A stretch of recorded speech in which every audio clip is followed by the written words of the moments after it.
Ugh.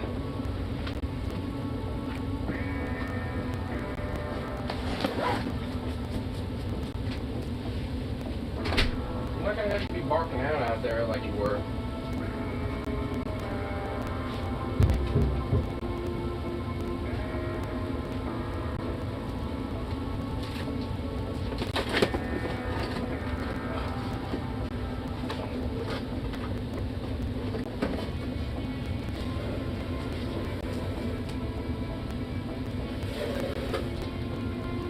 That actually kind of help cool things down a little bit. I could kind of feel it.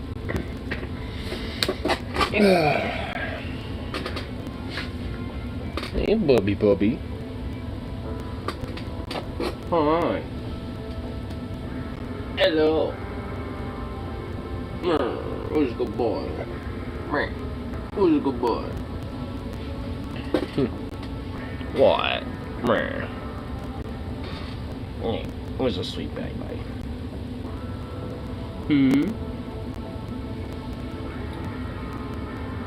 What? Alright, fine. Fine then. Oh, fuck.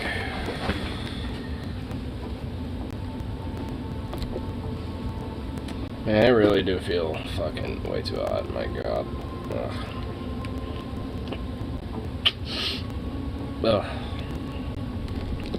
Ugh. Fuck, dude. Yeah, fuck this heat. It's ridiculous. Ridiculous, I say.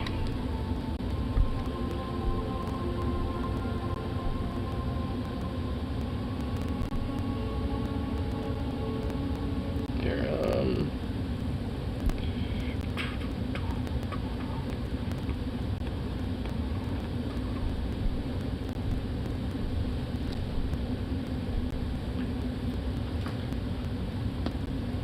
oh, that felt good.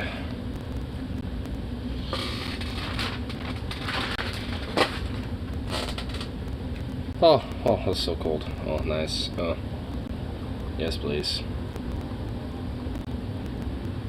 Oh.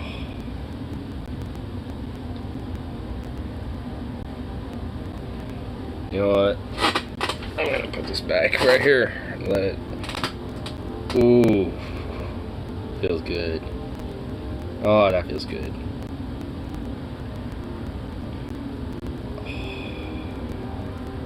I can actually feel the heat rising up my body because of where I'm holding these. I'm gonna let this rise up too now.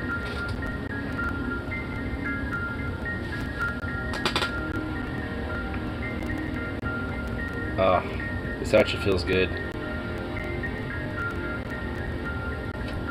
I definitely can't feel this making my chest cold as much as I was earlier. But it feels so good. Talking to fine ass wine and late ass river dives, what's up? I'm cooling myself down with tea. I'm holding on to a jug and I'm pressing a jug up against the back of this, up against the back of my chair, in attempts to cool me down. And it actually is working. This actually feels pretty nice.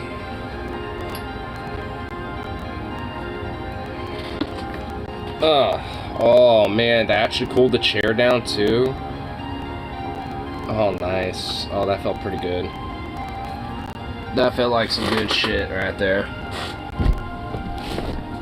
Cool yourself down with alignment. Nah, it's too fucking far away, bro. Bro, I just got off work. Like, I ain't gonna do that shit.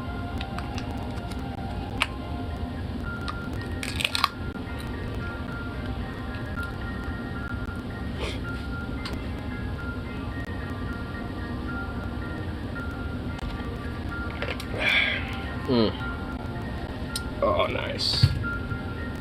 Get that coolness more internal.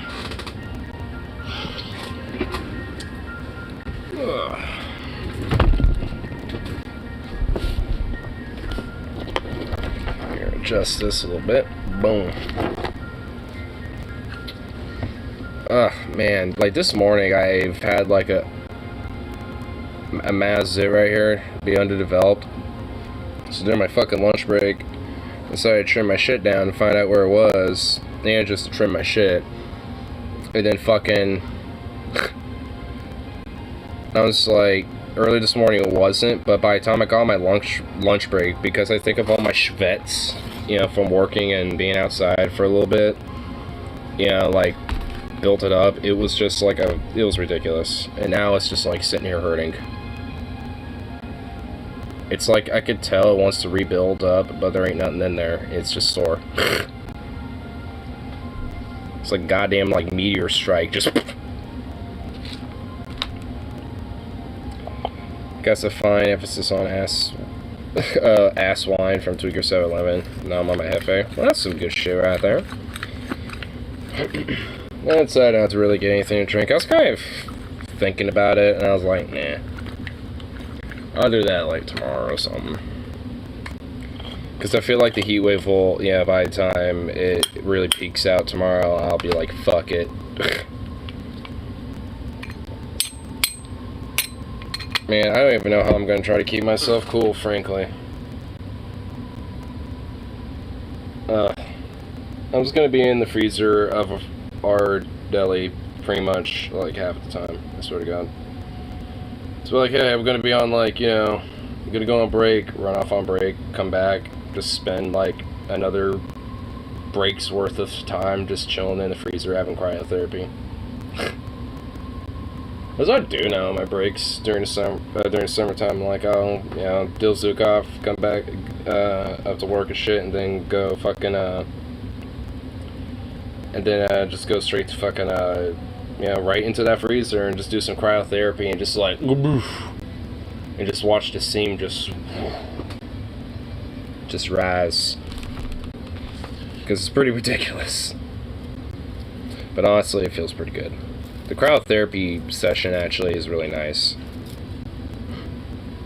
It's a perk of having a freezer to, you know, be at when you're at work.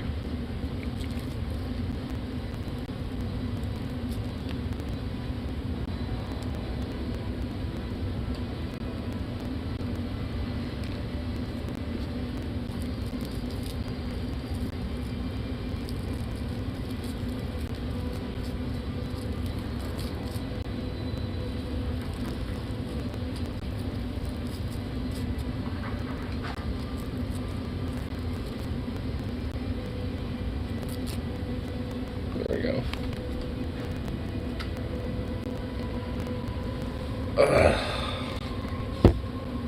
Yeah, I don't even know if I want the hat on or anything. Like, Jesus, ugh.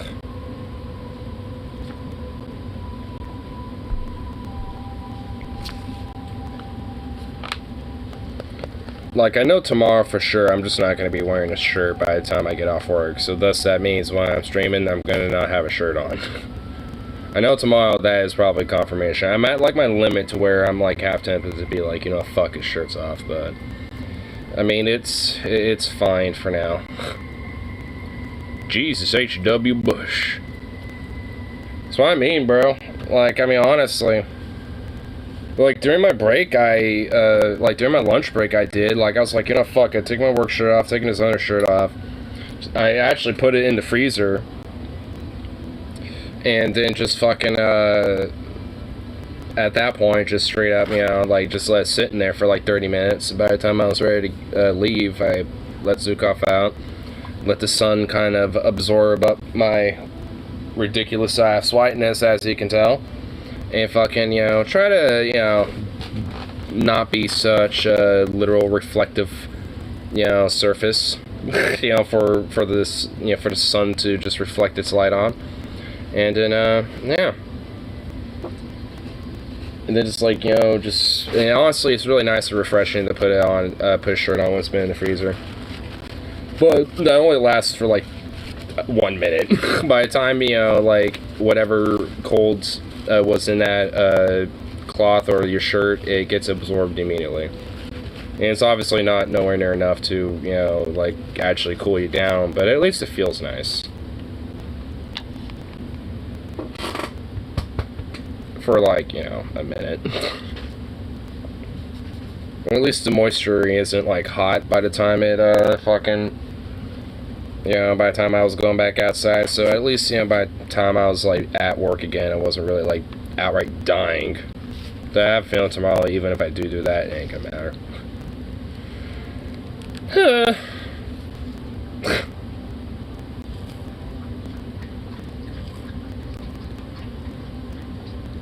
I hate it. I hate these fucking heat waves, man.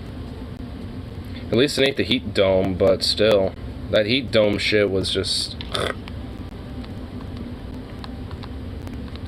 That was just ridiculous.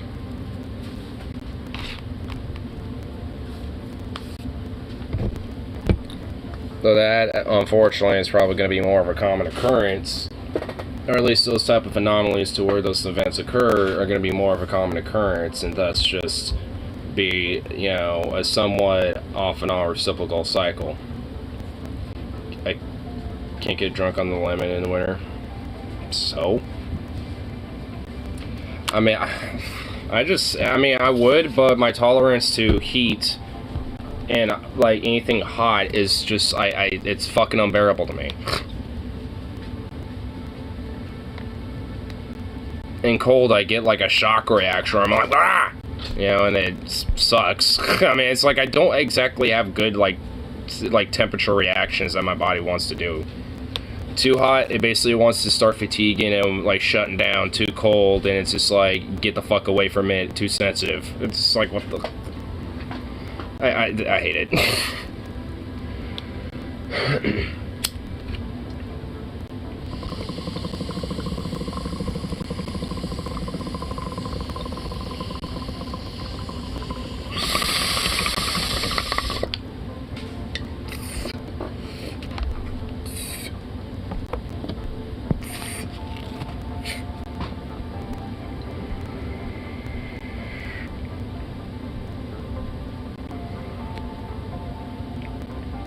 55 to 100, under 55, and I'm like, brr, the fuck, the R's migrated south. Oh my god. For you, it's 100. You're insane. See, if I would not be like, if I could help it, I'd be inside where it's cold and nice. If it's like over 100, unless I'm going to a river specifically. Or a body of water. If not, I'm staying the fuck inside. With Phoenix looks like I can handle 100. Yeah, any desert places or like anywhere that's near the equatorial zone, which at least for me would basically be like anywhere in the US, from like Florida, New Mexico, Arizona, etc. Like, it's always in the winter where it's not 100 plus. I can't really handle, no one can. Well, yeah, because your body will literally start shutting down at that point. Like, it just can't handle it. I mean, and that's like, you know, the average threshold. I mean, for me, it's honestly probably like about 100 plus if I don't have water immediately accessible to me. Like, or at least like 90 plus. I mean, 90 I can at least, you know, manage. It's still unbearable and sucks, but I can at least, you know, deal with it and be like, ugh, it sucks, but I can at least be out there in bursts.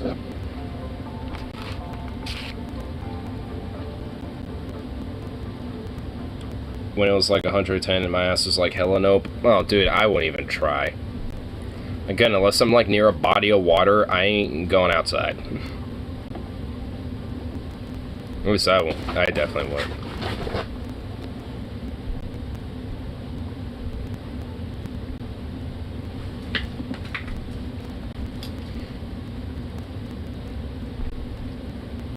Phoenix ain't got no water. Which is why I want to live there. You have to kind of travel, you know, some distance to get near some actual water. Because they have some, but you have to, like, you know, like I said, probably travel like an hour. About. So. Not exactly a place I would want to be in. Like, if I lived in, like, a shitty apartment or somewhere in Phoenix and the AC went out and the landlord decided not to fucking, like, you know, fix it for, like, a month on end or something at the peak of summer or some shit, I would probably unironically be one of the people that would die in that fucking apartment. Like, just straight up. I'm not even being eyeboggled that shit. What are you doing?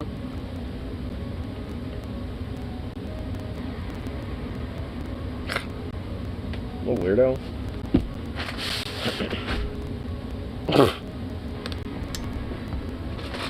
You want this, huh? Well, go get it. I like cool shit too. Too much to avoid the outdoors. Even fans like exploring shit and shit. I mean, it's like, it's not that like I don't like doing cool shit or something. It's just that, like, I mean, there's just a heat tolerance to where it's like, all right, if I can help it, I'm just gonna avoid it because fuck that shit. When it comes to a certain like temperature and above. Your threshold's just a lot higher than mine. Because, like, straight up, like, honestly, anything, really honestly, anything, like, over 85, it's gonna be, like, unless I have, like, a gallon of, like, frozen water that will just melt immediately, like, as soon as I step outside, but still at least be cold for a good chunk of the day. Like, yeah, I mean, I'm probably not gonna be, like, you know, all about that shit. It was kind of miserable, but it was worth it.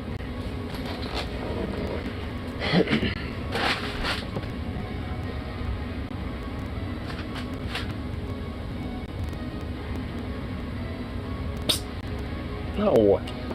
This is just like a piece of paper, dude. No.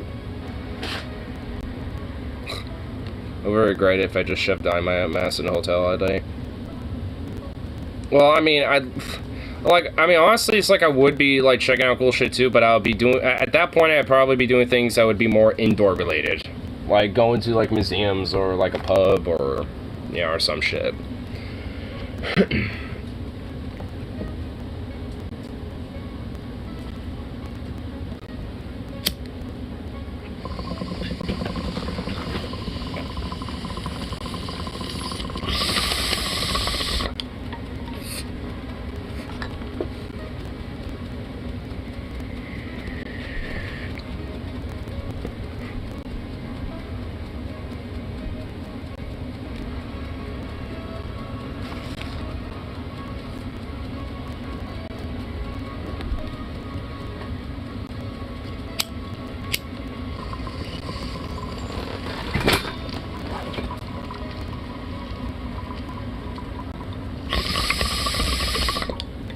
What a goofball dog.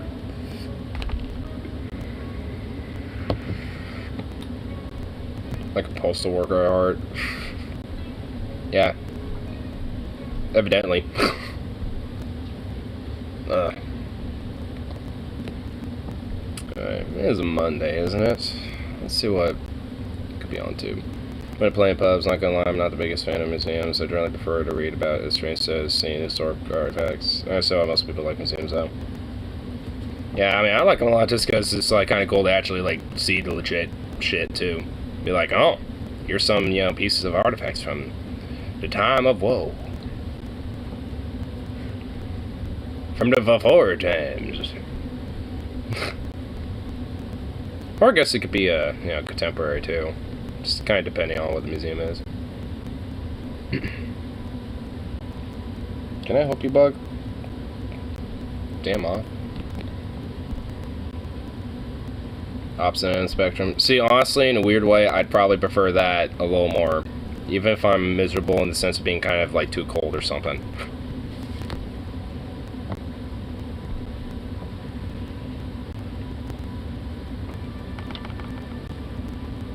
That, for me, is at least, like... Because, honestly, like, I mean, the thing at least what I like about, you know, if it's cold, because if you end up being a little too warm, you can just take a couple layers off. So, it's just like, you know, it's like, alright, feeling a little nice and warm and stuffy. Take off, you know, my thick outer coat. Still have, like, you know, some undercoats, but, you know, still gonna at least be nice and warm. If I'm traveling, you better bet multiple asses I would be out and about regardless of old man weather. Well, yeah, if I'm, like, traveling and shit, like, I mean, yeah, I'm gonna be, like, doing stuff. If I can help it, at least.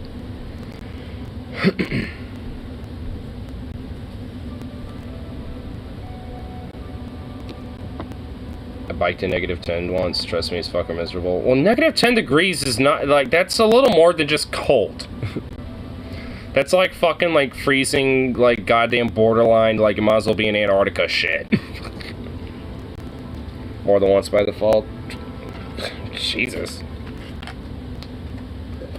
Yeah, even though I wouldn't do that.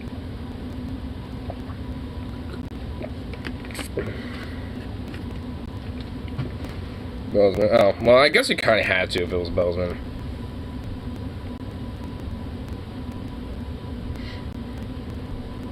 Bozeman's fucking cold in the winter. Well, yeah, Montana tends to be. I mean, I know at least a little bit about that just because my dad grew up in Montana, so he's told me about how fucking frigid-ass cold Montana could really be in the winter and shit. Which, yeah, considering, you know, its location regionally, yeah, it makes sense.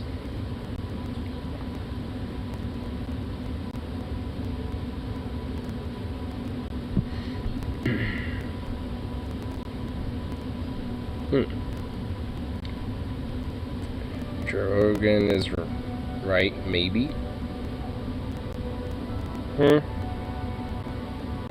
Is Joe Rogan ever right? Sounds like some bullshit if I ever saw some around there. If I do say so myself. Joe Rogan finally sees through the sees through the GOP culture war in a brief moment. Couldn't live there, it's too cold for me. Kind of opposite reason for Phoenix. It's too hot and sprawl. Montana's too cold and rural. So yeah, I mean, I honestly wouldn't mind Montana just because of, you know, it being like too cold, so to speak, or rural. But it's, you know, it wouldn't necessarily be like the most like, you know, like prime place I'd like to, you know, settle in or some shit. I definitely prefer that to be in Oregon. Because, you know, even if it's up in the mountains where it's probably going to snow pretty much every winter regardless, I mean, well, I should probably, you know, hold that a little bit, like, probably not as much as it used to anymore, but, you know, regardless, it's still going to be cold enough, at least for that to be the case, you know, and that type of shit's fine for me. It's like, you know, I mean, because at least that type of ruralness, it's like, you know, probably like maximum 2 hours depending on road conditions and traffic and shit like that, you know, to the city. You know, I could still be there all day. If I really wanted to, I can, you know, just like hang out there for a couple days and come back and shit. You know, and then on top of that, you know, also be, you know, at least close enough to like other, you know, aspects of civilization, and then, you know, basically, be out and about, you know, in the rural country where there's like fucking nobody, and free reign to be able to potentially, like, you know, hunt some stuff, you know, farm, you know, kind of do some basic, you know, farm work and shit. And also, coyotes eat a fucking cat of mine, then I can have every right to shoot it, and it'd definitely be within the law to do so at that point. Actually, Joe Rogan getting bad Trump dicks. Well, it's not Trump dicks anymore, it's DeSantis dicks. I need to share you DFF's episode, their little twofer today, because they did it on celebrity murders, and, or celebrities who were murdered, and then they did it on Ron DeSantis. And honestly, it's just like, this guy is literally the most, like, I mean, pretty much everything you can think about how he grew up in his upbringing is pretty much exactly how you think. Fucking frat bro, a fucking, you know, hyper-religious, you know, theocratic upbringing, you know, one of these fucking went to, you know, decided to literally join the Navy just because he fucking could after, you know, going into law school and shit in Yale, and basically became a fucking Navy, prosecutor at Gitmo and fucking, you know, and some other shit just to earn some medals just so he can have that veteran cred. And then fucking, you know, like, you know, did a lot of little, like, you know, mini league, you know, baseball shit. Like, this guy is literally the most pompous fucking royal scumfuck you could think of. Support the most authoritarian candidate. I mean, honestly, authoritarian isn't even putting it, you know, that's putting it way too lightly. Like, this guy, like, that guy's, like outright a fucking, like, I think it's just safe to say he's just like a hardcore fucking, like, Christo-fascist style fucking Nazi. Like, I mean, outright. The dude is just straight up, like, everything but, like, Gas das Jews Nazi. Because he's pretty much the exact opposite of that mentality. He's like, he pretty much will literally do anything to spit in the face of Palestinians as well, and try to be the most pro-Israel politician, and at least the most pro-Israel governor, that he can. So, I mean, outside of that, at least, criteria when it comes to being a Nazi, he's pretty much got, like, everything else on lock, so. But I think, the whole, like, JQ shit, isn't inherent to being it doesn't have to be inherent, to be a Nazi these days. Like, being a Nazi has kind of evolved a little bit, especially when it comes to that fucking, the ideology of Zionism, anyway. Because there's a lot of evangelicals that believe in that idea, but they're also pretty anti-Semitic themselves, but they believe in that idea because it thus brings Jesus back in their weird fucking Christian mythos and shit, so. It's like some people are pro-Israel just because, it'll show the Jews once Revelation shows up anyway, so it's just like, it's a means to an end for them. Either way, it doesn't really, stop them from supporting them now. So, I mean, it's like, nowadays, it's like, you don't necessarily have to be like a hardcore, like, put the Jews back in the camps, to be a Nazi these days. If anything, it's actually very, politically, like, expedient to actually be very pro-Israel, especially if you're that. Because then it's just like, oh, what, me? Basically a fascistic Nazi? Oh, no! I'm pro-Israel. It's actually you that is, because you're being anti-Semitic. I can just throw it back at you.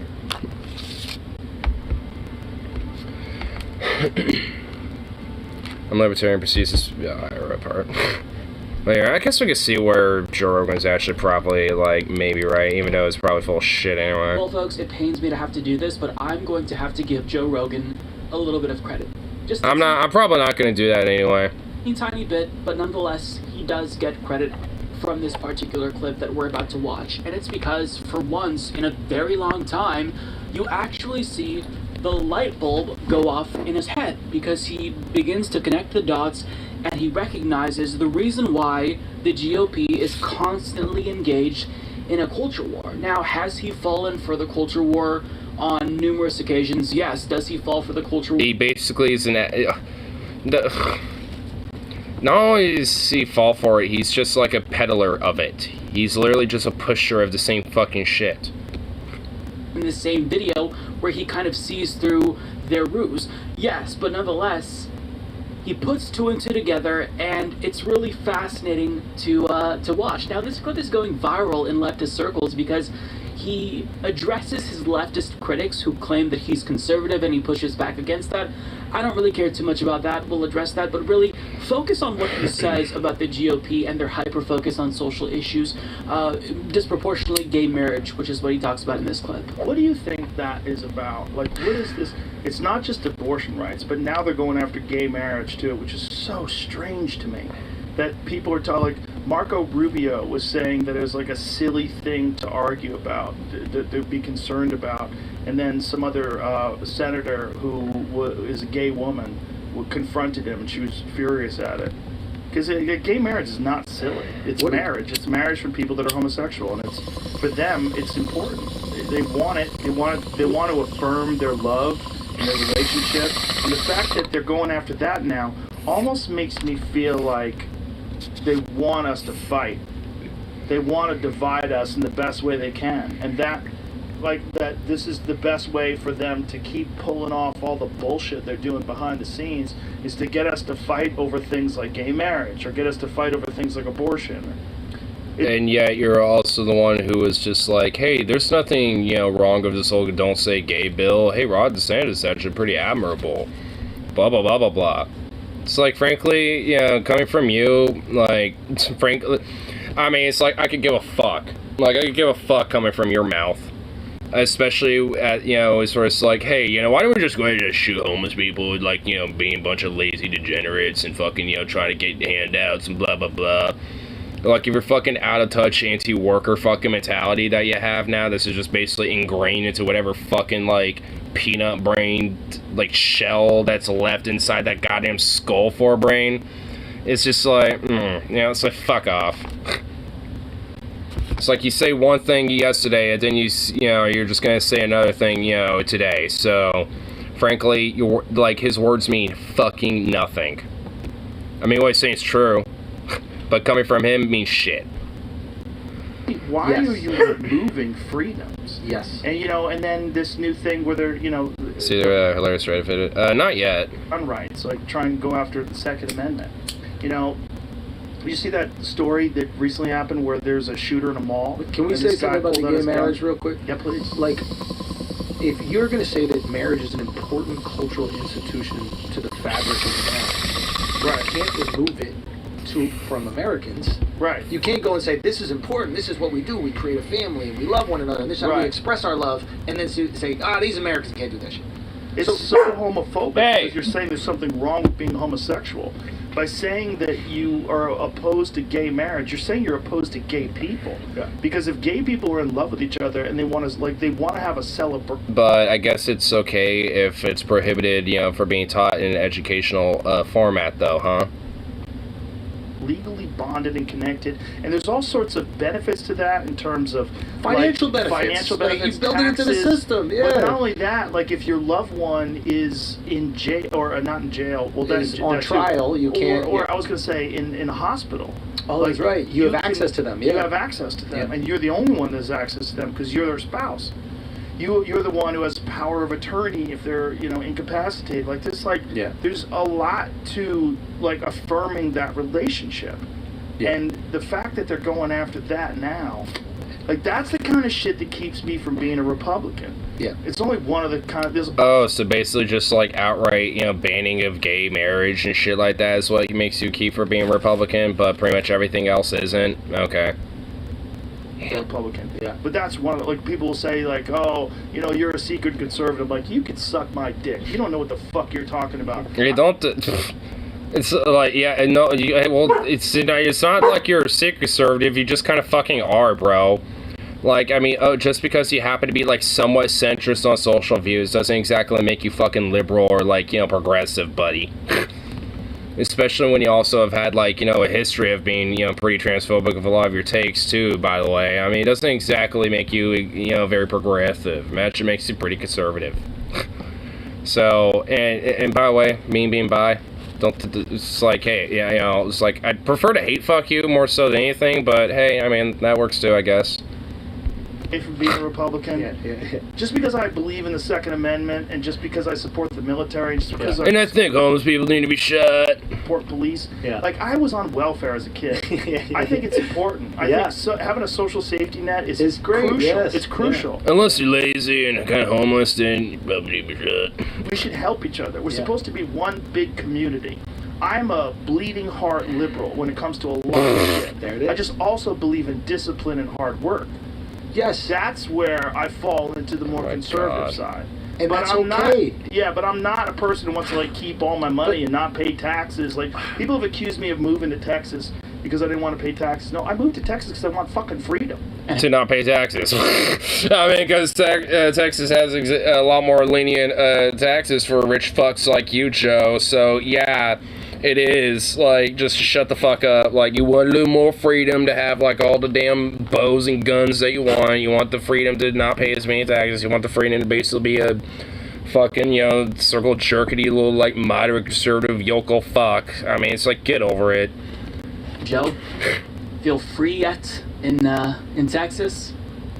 Doesn't seem very free to me.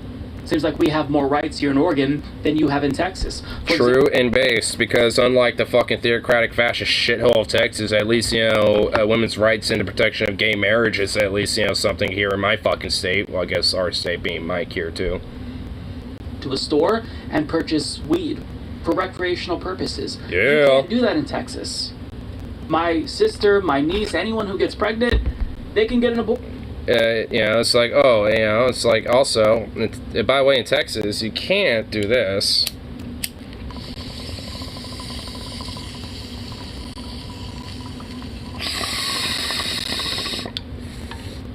Or get an abortion. Or get an abortion while smoking weed. State of Oregon. You can't do that in Texas. So if you wanted to move to a state with more freedom, Texas was a really bad decision. But nonetheless, let's get to what he says here. I transcribed his quote that I think is really important. He says, it's not just about abortion rights, but they're now going after gay marriage too, which is so strange to me. He goes on, the fact that they're going after that now almost makes me feel like they want us to fight. He starts to really get it, and here's where it clicks for him. And this is the best way for them to keep pulling off all the bullshit they're doing behind the scenes to get us to fight over things like gay marriage. Exactly. Yeah.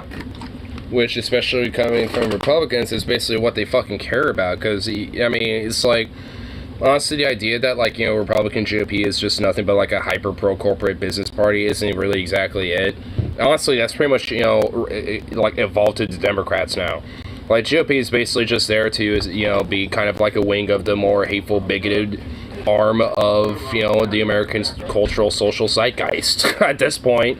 Because you got motherfuckers like DeSantis who will literally, even out of sheer spite, will target and fuck over other businesses, with their power as a politician or a governor, just so they can, try to get one over, when it comes to the wokeness or the leftists or whatever the fuck. Doesn't matter to them. We've been saying for a very long time. As the world literally burns, they knew nothing about climate change. See Rojogan meets Rojogan. Yeah, I've seen that. We're focused on trans I think there's like a few different ones now. And what bathroom trans children are using.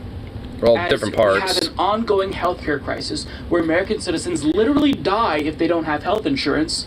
You're fixated on don't say gay in Florida schools. They don't have an economic agenda that appeals to the working class because they are explicitly pro-elite. So they have to larp as working class advocates by paying lip service to working class issues and giving shout outs to working class people, while at the same time continuing to push for tax cuts for the rich, continuing to push for deregulation. And Democrats do this too. They engage in the culture war as well, to be fair, but not to the extent as the GOP does. Now, if Joe Rogan can recognize the way that they use culture war issues to distract on really big issues like gay marriage, then he also needs to extend that, extrapolate from here, see the way that they use ancillary issues as Trojan horses to distract you as well. For example, don't say gay. This is something that Rogan's preferred 2024 presidential candidate Ron DeSantis pushed, and Joe Rogan defended him.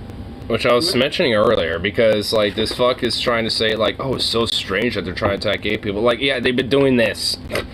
Like, what the fuck do you think the whole, like, it wasn't literally called that, but, like, the whole don't say gay bill that was being pushed by that fascist fucking rat, like DeSantis and that frat fuck bro, of a worthless, like, excuse of a human being, pushing that shit. Like, that's, what it was fucking about. It was like, it's one of the beginnings of them trying to, fundamentally target queer people. And, or at least, reversing gay marriage and shit that was, codified by the Supreme Court is among that list. On top of probably just criminalizing it. It's an education Trojan horse. Well, what did that turn out to be? As NBC News reports, Florida's Don't Say Gay law takes effect. Schools roll out LGBTQ restrictions. Some school officials have been accused of warning teachers not to wear rainbow articles of clothing and to remove pictures of their same-sex spouses from their desks. But Joe Rogan... I mean, it's honestly gone to, like, such an extreme with that shit, by the way, that it's just, like, literally the most, like, even if it has, like, the, like, just the veneer of maybe just being assumed that it could probably, be seen as, like, queer-related or, like, LGBT-related abroad. It's like, no, get rid of it. Like, I mean, it's just because the punishment is so severe and because what it's describing, what's against is so fucking vague that pretty much, like, realistically, like, most things can just be kind of targeted as, like, oh, just kind of queer, take it down. So it's like pretty much any like there's a lot of fucking places all throughout Florida now at this point, and I think this type of shit is spreading into different fucking states too, where it's just like pretty much any, or at least being trying to be pushed in other states, where it's pretty much just like, even if it has like, you know, just the idea that it might be LGBT related, it's like, nope, you gotta take it down. We don't want the kids being groomed. That law. He defended Ron DeSantis when that law was being discussed.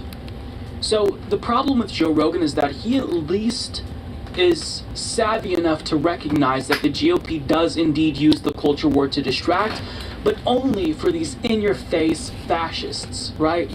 If it's Marjorie Greene, if it's someone like that who's really like a foaming-at-the-mouth feral conservative, and they really hate gay people and they wear it on their sleeves, he can see through. Should just left at a feral. Foaming? Yeah. But if it's someone like Ron DeSantis, who's a little bit more savvy and covert in the way... I mean, Marjorie Titan Green is a little bit of, like, foaming out of the mouth, unhinged psycho, though. Culture. She believes, like, Jewish space lasers are the reason why the California wildfires are a thing, and I'm not even fucking kidding, she actually believes that. Jewish Space yes. lasers. Yes. Okay. Even I know that the wildfires every year that are in California aren't from Jewish space lasers. No, I think just any the person with a brain understands that, though. And Joe Rogan can't see it. I mean, his preferred candidate has been pushing CRT, banning MacBooks citing CRT, doing nothing but culture war things. But the reason why Joe Rogan sides with him is presumably because of, I don't know, his COVID policies. I'm not really sure. But the point I'm making is that if you can see through the culture war on some issues, you've got to broaden that scope. Acknowledge that it's not just these really big issues like gay marriage and abortion. They use these smaller issues, smaller ancillary issues, as Trojan horses to get to the bigger issues. So, for example, this whole Don't Say Gay law was a ruse, a Trojan horse to get people to bite down on homophobia. And once they bite, then you've got them. Now you can sell them why we should ban gay marriage again. I mean, it's just kind of the whole, like, you know, how things, you know, move up, you know, a little bit by bit and shit. Especially when it comes to, like, a lot of these side politicians who are like, oh, see, look, I mean, it's like, it's not inherently the problem that there might be, like, you know, just gay people teaching and stuff. It's like, we don't want, like, you know, them just grooming him and whatever. Then they make a vague law and shit, and that basically just essentially, well, you know, just target a lot of these, you know, queer folk and shit. And then it just becomes, like, you know, one, at least, you know, step, you know, to just making it that much easier for them to, you know, push in something a little further. This has always been their playbook. I think it's and if Joe Rogan recognizes that, then I think that he needs to stop falling for it. It is. I mean, especially with what's going on in Florida with it. He tries to draw a false equivalence between the GOP and Democrats with regard to gun reform. And he talks about, you know, them going after the Second Amendment. And I think that he's saying this because he doesn't want to turn off his right-wing followers who are listening to this conversation. But the problem is that by citing, quote, going after the Second Amendment as an issue used to divide, he's again playing into the GOP's hand. Because the issue of gun reform isn't divisive to Americans. You're falling for the GOP. Oh, nice. Culture war thing again, Joe Rogan. The GOP is saying, oh, well, the Democrats want to take your guns.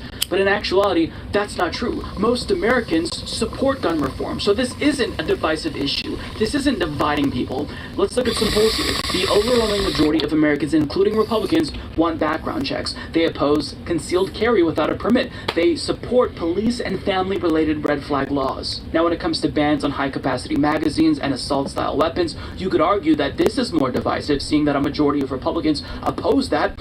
But they're out of step with independents and Yeah, I mean, that seems to be a lot more back and forth, and I'm probably a little bit more in agreement of being on the disagreeable side with an outright ban, but it's because I think, you know, if you had, like, you know... Okay, how you're talking about the outlaw, you're on board with whatever it was, disagree to agree.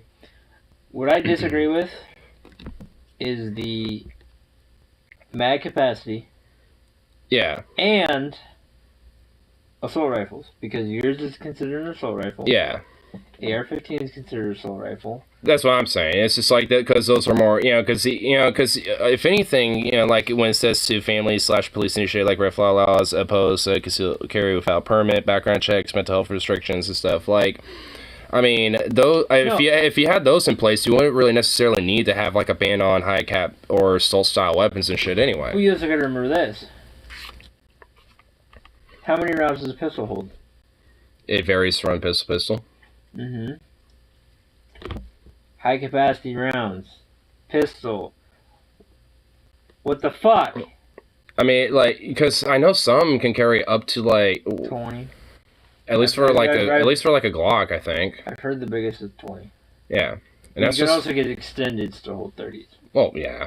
Obviously, you can get extendos and shit. Mm-hmm. I mean, for a Glock, I mean, you can get like those like double. You can get drums. Yeah, like those double drum things and shit, which are like I don't even know how the fuck you'd hold that with such an absurd, like unless you had a carbine kit or something, because that's just like, oh my good lord. Oh, there's people. It'd be heavy. I mean, they're not that heavy. I mean, they're plastic. They're not metal. Well, I mean, when you have it entirely loaded, it would definitely weigh a little bit, something. Yeah, but you hold a pistol with both hands. You don't one-hand that fucker. Well, it's kind of hard to do that when you got, like, two big-ass drums sticking out on either end. Well, they have enough that you can hold the... Fuck you. When are you gonna buy a drum for yours? Eventually. Say that this is It's probably going to be my next purchase. Divisive, but that still wouldn't be comparable to what the GOP is doing, because even if there are elected Democrats who support bans on high-capacity magazines and assault-style weapons, they don't talk about it as much as Republicans. They play it down because they know that it's propaganda bait for Republicans, and Republicans use that argument for wanting to ban high-capacity magazines and assault-style weapons as proof that they want to take away guns altogether. But we're not talking about confiscation. If you look at the gun law that was just passed, it's dog shit. It doesn't even enact federal red flag laws. It just provides states who have them with more funding. It doesn't implement universal background checks. So how can you say that this is comparable in terms of like it being divisive when most Americans, including Republicans, agree on moderate gun reform? It's not the same thing. And yes, again, I'll grant you that Democrats do engage in these distractions as well, because they don't really want to do what their base wants, right? They have fossil fuel donors, hence why they I said Democrats should just stay in Washington and fuck with their state, not the rest of them. They won't adequately address climate change, but it's still not necessarily the same thing. But I think that he's just trying to make that point for neutrality's sake, but we need to be objective here and acknowledge what the GOP is doing. And it seems like, to his credit, Joe Rogan wants to be a queer ally, and that's really good. The problem is that in order to be an ally, it requires more from you than just recognizing, oh, the GOP's bad on these big issues. You've got to be able to pinpoint where they're trying to find weaknesses in the gay rights movement. Oh, it's parental rights and education. Maybe we can use that to enact a modern-day version of Don't Ask, Don't Tell, albeit for teachers. You've got to be able to pinpoint that. And more importantly, if Joe Rogan really wanted to be a queer ally, you wouldn't support politicians like Ron DeSantis, who's going after our rights, who repopularized homophobia in the United States with regard... I mean, also this dude, just another little fucking thing, like, about him, it's like, instead of actually trying to, like, as, you know, a part of trying to put, like, prayer back in school, he essentially, as a way to get around that, he pretty much, like, made it a law to where it's, like, a mandatory 1 minute of silence, you know, like, or, like, every day or some shit, where it's, like... It's not gonna fucking fly. Yeah, I mean, well, people are gonna I think it's already been implemented, so it's just, like, where it's, like, yeah, kids, and just kids, like, kids don't have time to just self-reflect. So we're just going to force silence on them. But you got to realize this, too, is that you know how many people are going to fucking throw that in people's faces?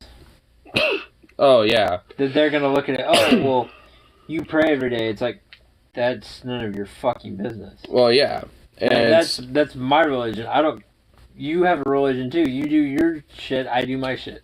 Yeah, exactly. And trying to force that and instill that on, you know, on a, like, classroom format, obviously is going to go against potentially, you know, a lot of people's religion or lack thereof, too. Yeah. It's like you're going to go against my religion when you're going to let the Americans do their thing. Yeah, exactly.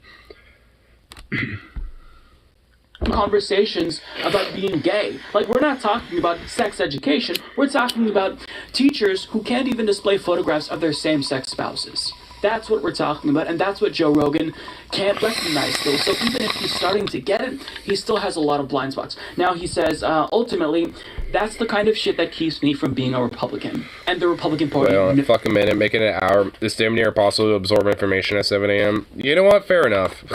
But at that point, just have school start like an hour later, like at 9. 8 or 9 and shit. I do 9 o'clock. Actually, when I was in high school, school started at like 8:30, and if you had a free period, it didn't start until like 10. It was actually pretty nice. You didn't have to go to school. Well, if you had a free period at the first period, yeah, you didn't have to like leave until 10. So during my senior year, I had that luxury, so I could sleep in hella, and I was like, yeah, nice. A lot of them won't just say explicitly we're against gay marriage. There's a reason why Senate Republicans are scrambling. I guess unless you're Claire Thomas and a bunch of other Supreme Court fucks. Now with the upcoming vote on marriage equality, because they don't want to show their cards, because they want to be able to Right now, chicken though, unfortunately. Oh, appeal to most voters so they can maintain their job usually run out in the of chicken Senate. on a fucking But at the same Tuesday. time, if they betray their Monday. base of fundamentalist evangelicals, We run out the most usually on a loyal Monday. voting Yeah. demographic for Republicans, they fuck themselves over. So what they try to do instead is push homophobia in a more insidious way. Rather than just saying, we're against marriage equality, they push it in a different way by saying, well, we don't think that gay people should be allowed to teach if they're going to be open about their sexuality. So we think that they should hide it. And they sell it to you in a certain way. So that way you're still getting homophobia, but it's not as directly spoon-fed for you. It's got a few little ways to kind of swing it around. See, this is the weird thing that I've been noticing when they talk about this shit, is that, sorry to bring the Bible into it, but the Bible says one man, one woman. Well, that's like a old ass. Old ass, but if they're gonna change it, why? I mean, just because when it comes to marriage, it's between those two individuals. It's between whoever they are. Yeah. Doesn't matter if you're a man or a fucking woman. You're both fucking human. Exactly. Which is which especially for a lot of these Republicans who push that shit, they usually use the Bible with a lot of that phrasing as a part of their justification for it. Mm-hmm. But see, the thing that they're trying to fuck over is our Second Amendment. If anybody's gonna fuck over our Second Amendment, why don't you just do it in Washington? You gotta realize there's Western country, like where we're at now.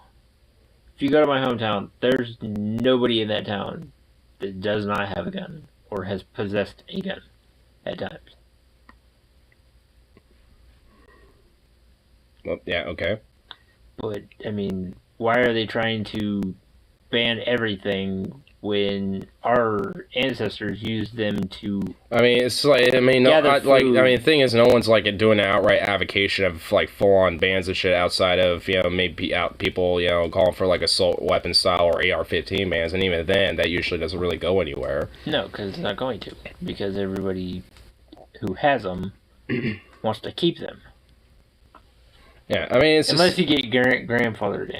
I mean, because in a lot of ways, because most people just would just want to see legitimate really a restriction of accessibility more so than actual bans or prohibition of it, because it's at least for restricted accessibility, then it makes it a lot more harder for someone who has problems in one way, shape, or form to potentially get that firearm, and people who don't who have no issues or no prior convictions or anything like that, can be able to get one. Obviously, going through the basic checks and balances and shit. Well, I mean, it's just like when we were talking about this last time, or I've heard on one of your streams, being 18 to be able to go in the military, but you can't drink until you're 21. Until you're 21. Yeah. That's what I mean. It should change a little bit to at least be 19, maybe 20 to be able to drink. But it's never going to work. Well, yeah. I mean, if anything, it's just more or less kind of the point of also to it's if we're able to let the ability of having kind of sense of being able to more freely be able to have more guns and shit, but have a lot more restriction and regulation on things like alcohol or all this other shit. It's just it seems kind of more of a double standard because in a lot of ways, guns, especially honestly mixed with things like alcohol and shit, tend to be very fucking dangerous, obviously. And it's just like, I mean, a lot of these type of things need to just be like standard across the board and shit. Like, and honestly, when it comes to a lot of it, probably should just be like 21 across the board, or 20 or something like that. I mean, that's the weird thing is that you can buy a rifle at the age of 18, but you can't buy a pistol until you're 21. Yeah, because the pistol's like more concealable in comparison to a rifle. I think that's the whole idea. Where it's just like, someone who's 18 might, be able to just like, might not like hide, be able to hide it or something like that and shit. Yeah. Which like anyone could, but like it's just pretty much like it's more safer in a sense, to be holding rifles and shit like that in comparison to a handgun, because barrels usually about like give or take about yay, and it's a lot easier to accidentally discharge or hurt yourself in comparison to a rifle, where barrels usually like, well, it varies depending on it, but it could be shorter or very long as fuck. Not as likely to harm yourself or injure yourself or others with that, unless you're just that fucking dumb. Yeah. A pistol's a lot more easier to have accidents with. Which, if you're 18, you're probably more impulsive and not going to be as safe with it in comparison if you're 21, where you're a little bit more matured. Yeah. So. Or not. Well, yeah. I mean, that's the idea, is hopefully you are a little bit, but, or at least more than you were at 18. Yeah. I mean, I don't get it.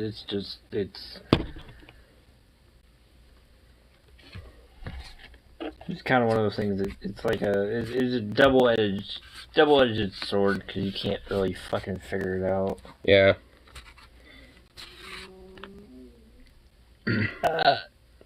What we really should do is what's it?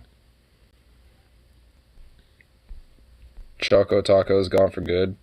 Klondike product, the packaged ice cream and taco shaped cone has been discontinued. Honestly, I've never had these. Neither have I like Klondike bars just the same. Yeah, I like Klondike bars though, yeah. But no, what we should really do is, I mean, it sounds stupid to do this, but they should go through like an hour of physical therapy if they're trying to produce a gun. Like, let's say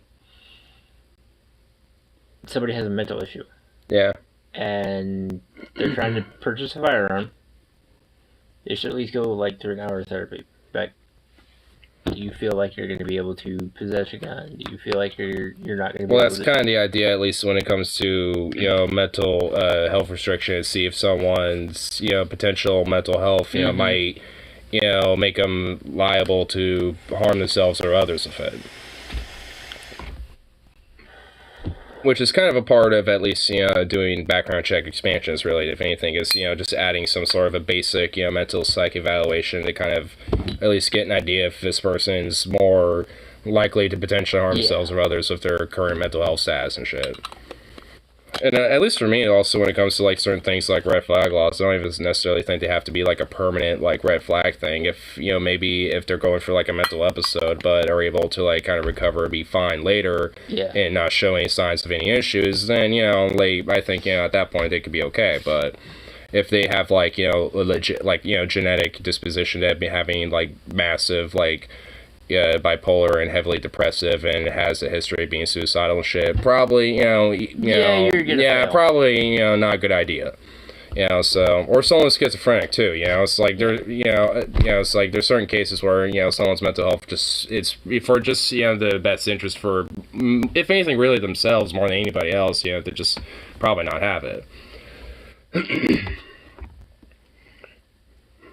I'm sorry, what, you haven't haven't used Choco Tacos? I've heard of them, but I've never had them. But I guess now they're being discontinued, so guess I'll never know now. Unless I can find them still, if they're still out and about. Probably are. They probably still. They probably, the last batch, has been, sent out, and now, just like, yep, this last batch is it. Or Fiscal, for example, let me preface, I have no clue what's against this.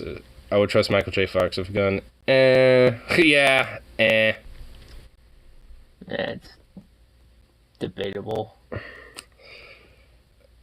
Yeah, I think that's why it's like, because it's like, yeah, I mean, I suppose if he is shaped up, but, you know, if he's shaped up with himself a little bit and shown that, you know, he's not gonna be a shitbag, but, I mean, you know, I don't know. Was it a wife or his girlfriend that he abused? I know it was like some sort of like, you know, domestic abuse shit.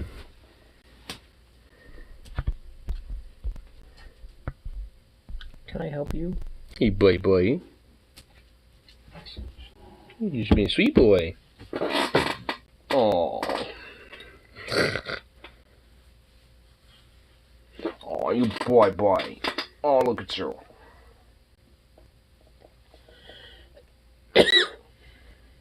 That is such a great baby. Look at you. Oh, this is such a sweet boy. Look at you.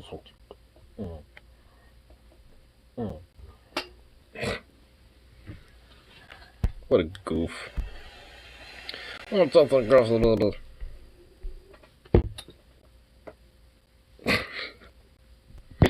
The fan sounds honestly he's not anywhere near me. He abused his wife. I was talking about Parkinson's. His Parkinson's?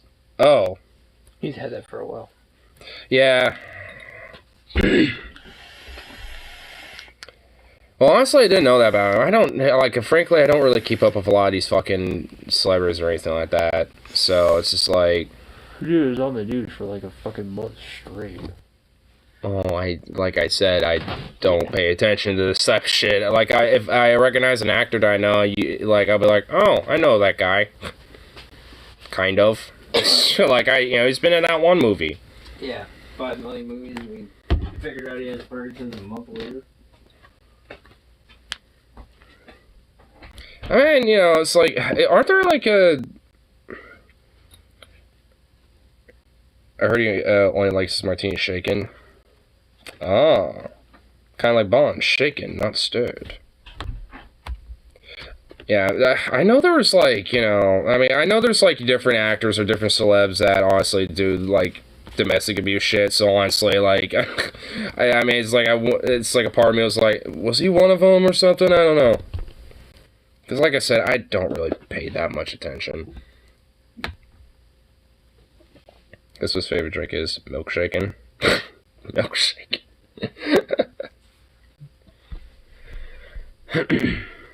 How do these jokes hit you? I mean, because at least sort of like the whole shaken not stir. Like, I mean, because I'm aware of James Bond as a like character in that. Like, I mean, I could at least, you know, play with that a little. But like, that's the trick of being a streamer. You at least are able to like, you know, play around with it. You know, make it, you know, make it work. The brain makes it work, even if I, you know, don't maybe get all of it.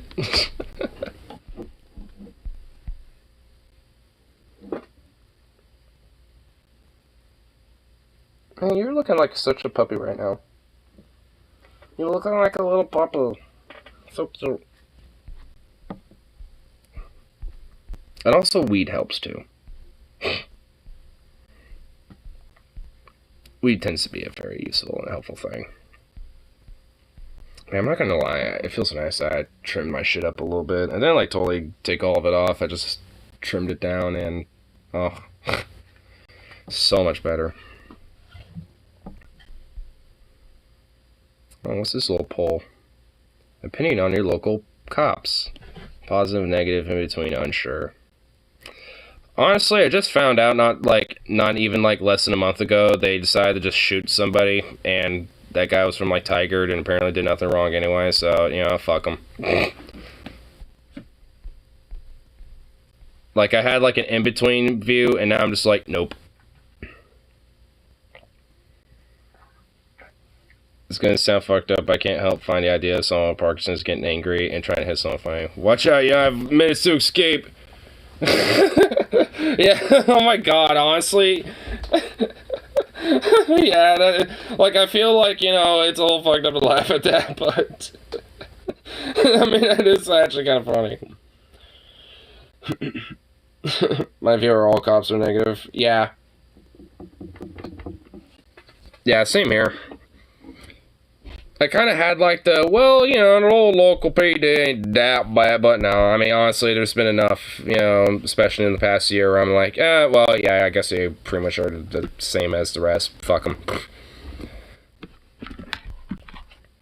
And frankly, those goddamn brown shirts keep fucking showing up around lately. Yeah, I mean the North Clackamas Sheriff Department. And I also mean that literally, because they literally wear brown shirts. So, I'm not just memeing with that, they actually do. So that's why I call them. The brown shirts are around, and they all tend to either be very short-haired or bald. Like, I don't know if that's a requirement or not, but I think it's a requirement to be, like, bald or something. Like a literal bald fucking bean of a brown shirt, goddamn fucking essay, like, Stimmstaffel or some shit.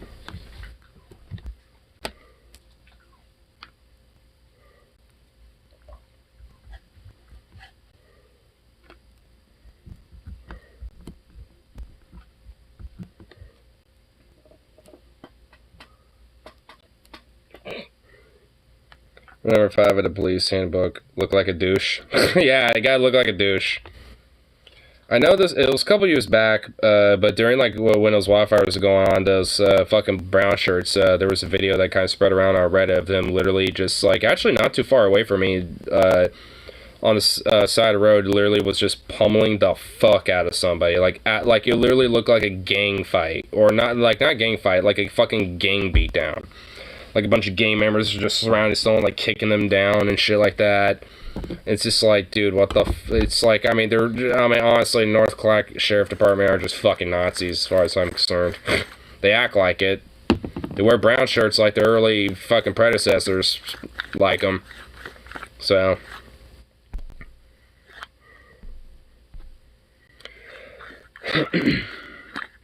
Thank you. Either go the classic buzzcut or it could go bald, provided you have a deep furrow in the back of your head. They usually do.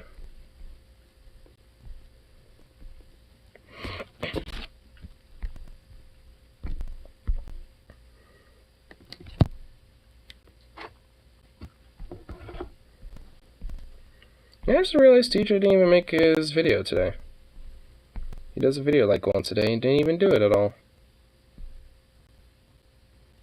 Everyone stick a coin in it? I would, but then I'd probably just get shot. And I don't want to get shot by them, so I'm just like, nah, I think I'm good. Horseshit will probably come out. Probably that or something even a little worse. Like, I don't even know. Probably like something fermented. Like something that was fermented that he probably shoved in there, you know, to kind of like keep for safekeeping, you know, as last resort.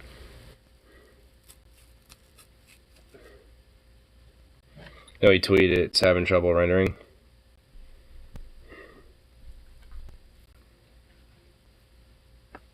He tweeted it's having trouble rendering. Wait, huh?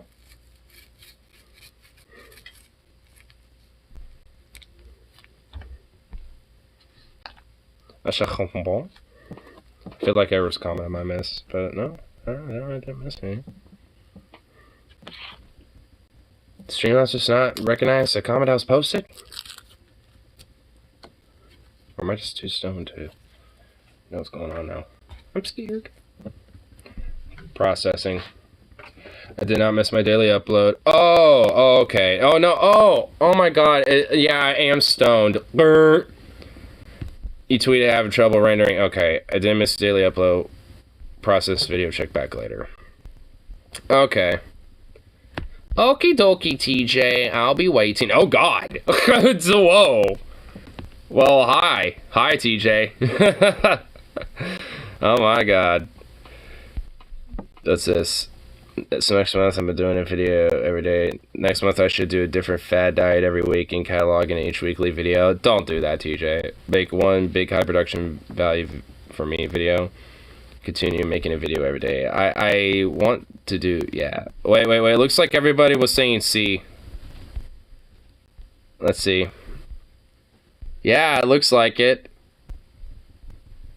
I think everyone's really enjoying the, because honestly, like, some of them aren't like high valued, but he does a lot of them that, like, the last one he did was actually pretty good value, when it comes to, like, production value overall. Why is there no cooking with TJ? Dude, no, you know what, for real, why isn't he not doing that, man? He did, like, what, like 2 or 3, like, episodes of that, and just, like, just stopped. Like, man, he needs to do, like, he needs to do some more of that. Like, even some basic dishes. Like, get some rice, some veggies, and, like, some chicken, and boom, there you go. Like, I mean, make something up. Like, come on, like, make it, come on, just a little bit of cooking TJ. Come on. Dude, I love cooking videos. But he's on a diet, healthy. You can make healthy-ass fucking dishes. If honestly making your own food is actually, very, like, healthy thing anyway. I mean, honestly, you can make it, caloric, regulatory as well. I mean, there's ways to do this shit. Oh my god, TJ. Nah, I get it, he's also kind of focused with, like, moving and his other shit, so, I mean. If he's streaming at some point next time, I'll see about sending him super chat, yo. Where's those cooking with, TJs? Why aren't you just doing something simple like a little, like, rice and chicken dish or something? It's like, come on now. Hell, even some basic ass, like, scramby and eggs or something, dude. Scramby eggs and bacon and shit. Some toast. And some, like, hash browns or something, like, from scratch. I don't know. You can do something. You can do something, TJ. Stir-fried, that's super healthy. It's like 60% chicken and 40 vegetable. Yeah, dude. Well, I mean, it's not just... I mean, honestly, stir-fry, the great thing about it is you can kind of pretty much add whatever the fuck you want. I mean, it's like the basic cores at least have, 3, 4 different veggies, and from there, I mean, those veggies really can honestly be whatever you want. And then, like for me, I'd probably do like, some onions, some, what else? Carrots for sure, celery, the big 3 for sure. Ooh, what else? Ooh, some peppers, some not bell peppers, but different types of peppers. So I might have like a couple different peppers in there, make it spicy stir fry. And then, what else would I add? Ooh, maybe like slice zucchinis, but like, kind of slice a little long ways. I do the same thing for the carrots too. Ooh, that sounds pretty good. Then get some rice, season that up a little bit, mix that together, add the chicken. Once it's all cooked, add that together, and got like a nice like rice and chicken stir fry right there. Oh my god, that sounds good. Spicy too. Instead of peppers, obviously. Like I said, like, I mean, stir fry can really just be whatever the hell you want, honestly. Hodgepodge of veggies and some food well, obviously it's food, but, some veggies, a meat, and then, if you want, add some rice, like, because rice is totally an option for that, so, I mean, it's pretty much that's all you really need. It's like just some veggies, a meat, and if you want, add some rice if you like. Get like a cup of rice or something. Boom. PB on the side and jelly on the other. Like, no teacher, you probably put out a really basic cooking video to fuck with us. Alright, here's how you make a toasted PB&J. First, you put your bread in toaster. Then once toasted, spread PB on one side and jelly on the other. Not gonna fucking bother me. Dude, that would definitely be TJ. That would totally be TJ. He would make it, like, all pompous and, like, heavily, like, produced and shit. And then at the very end, he'd be like, so there you go, there's your cooking with TJ, now fuck off. And he'll just sit there eating it casually just while staring, like, just blankly at the screen. Alright, there's your cooking with TJ. Fuck off. And then just, like, pauses while he's just, like, mid-chew.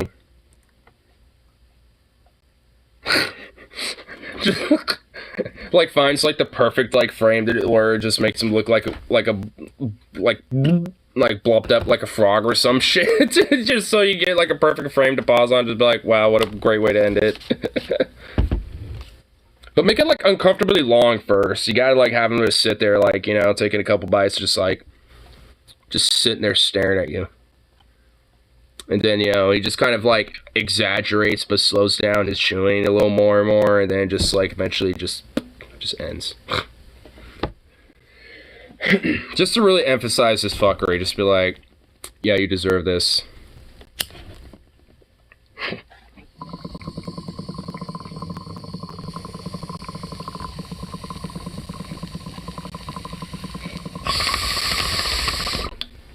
Oh, same here, dude. I mean, I'm honestly definitely more about jam. Strawberry jam, fucking fire. That's my favorite shit. Man, I love me some strawberry jam.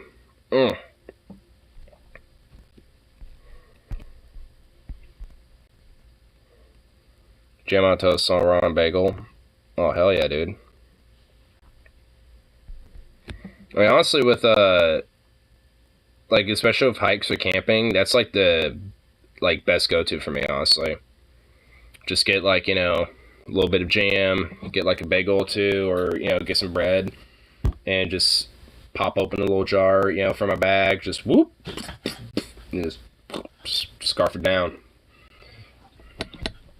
I mean, for a quick little, like, you know, simple, it's not like obviously super nutritious, but for a quick little like energy, like, you know, a little energy boost that has, you know, a little bit of, you know, something for, you know, some nutrition, some fibers and some carbs and stuff. I mean, it's not bad.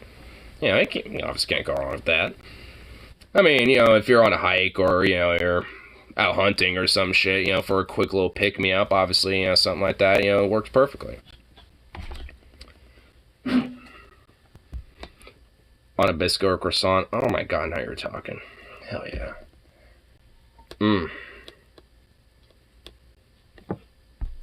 This sounds amazing.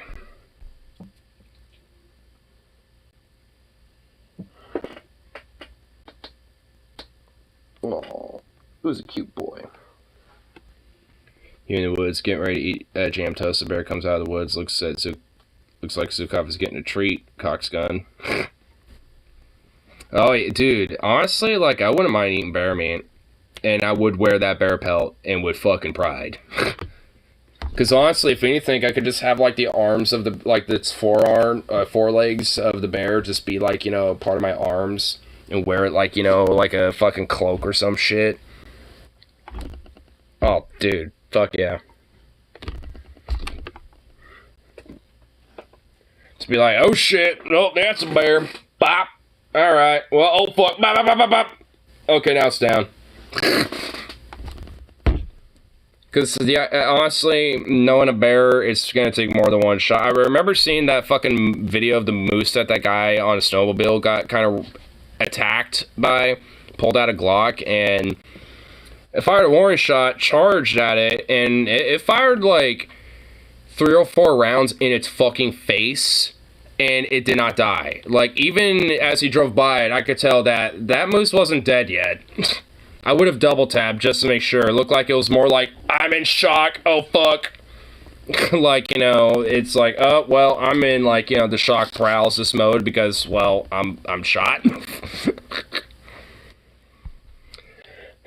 But still, it's just like, I mean, and that was with a 9mm, so it's like, I mean, something like a 7.62 would probably put it down, but I mean, I would make sure. It's like, alright, well, your legs are still kind of hiked up like you're alive. Bop. Alright, now you're not. Okay. They'll kill him. A pig, tiger, rabbit, kangaroos, donkey, and owl come after you. Moose versus bison, who wins? Oh, fuck. Dude, that's actually kind of tricky. Moose or bison? Both are very deadly. Both are notorious for killing people in North America. Especially in Yellowstone, because people are stupid. Well, I guess moose aren't... Well, no, they are. I've seen them there. Shit. Honestly, that's kind of... I want to say bison because they're bulkier and, like, beefier and, like, you know, just... I mean, they're a buffalo. Like, moose are more taller and slender in comparison, so... I would say bison, because at least if you got like a male bull bison with those fucking like sharp horns in the front, I mean that might impale, you know, a moose. I mean, moose don't have like sharp antlers, you know, so while that might do blunt damage, I mean to a fucking bison like buffalo, like I don't know, not probably, but not really. Probably equivalent of getting like a, especially if it's thick fur. Unless it's molted off, then I guess there's a little skin exposure there at that point. But I mean, like I don't know. I'd say the bison. Bison versus its gorilla. Do I have to answer that? I mean, obviously, gorilla wins. I'm not as like, you know,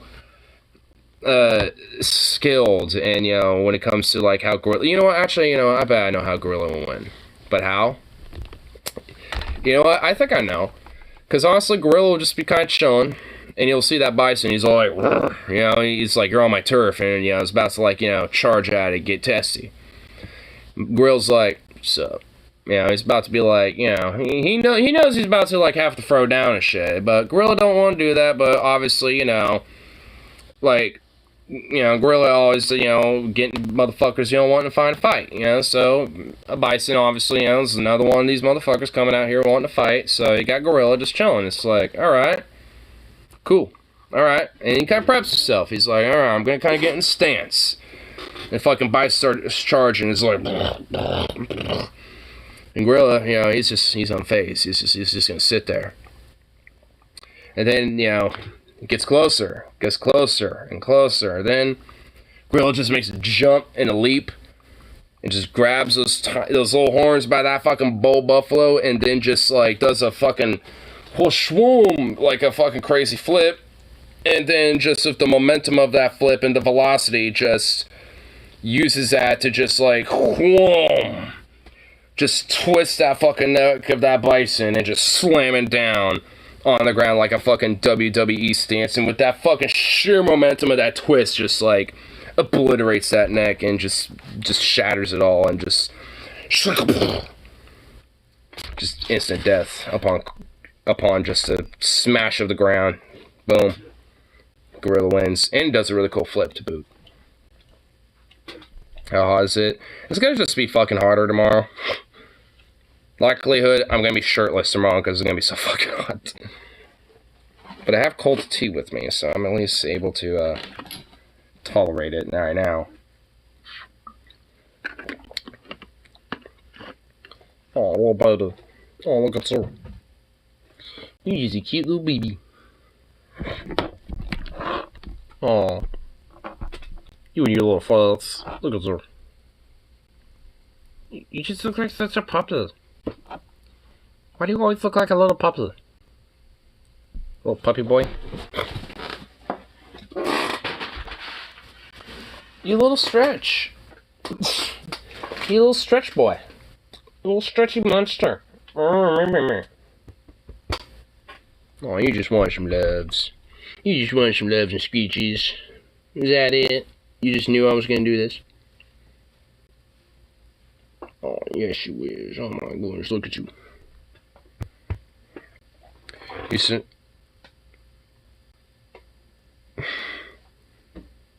Okay. Fine. So here's how I see him winning against both the moose and bison. Each scenario, they charge at him, getting closer and closer. Finally, they're mere feet from, or he flashes his gorilla grin.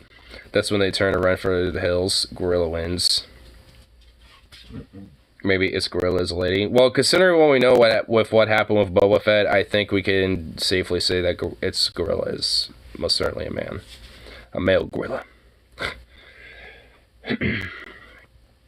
Or it's just like a omnipotent being that has, like, you know, multiple forms, so it could be female or male at any given time. Schrodinger's gorilla.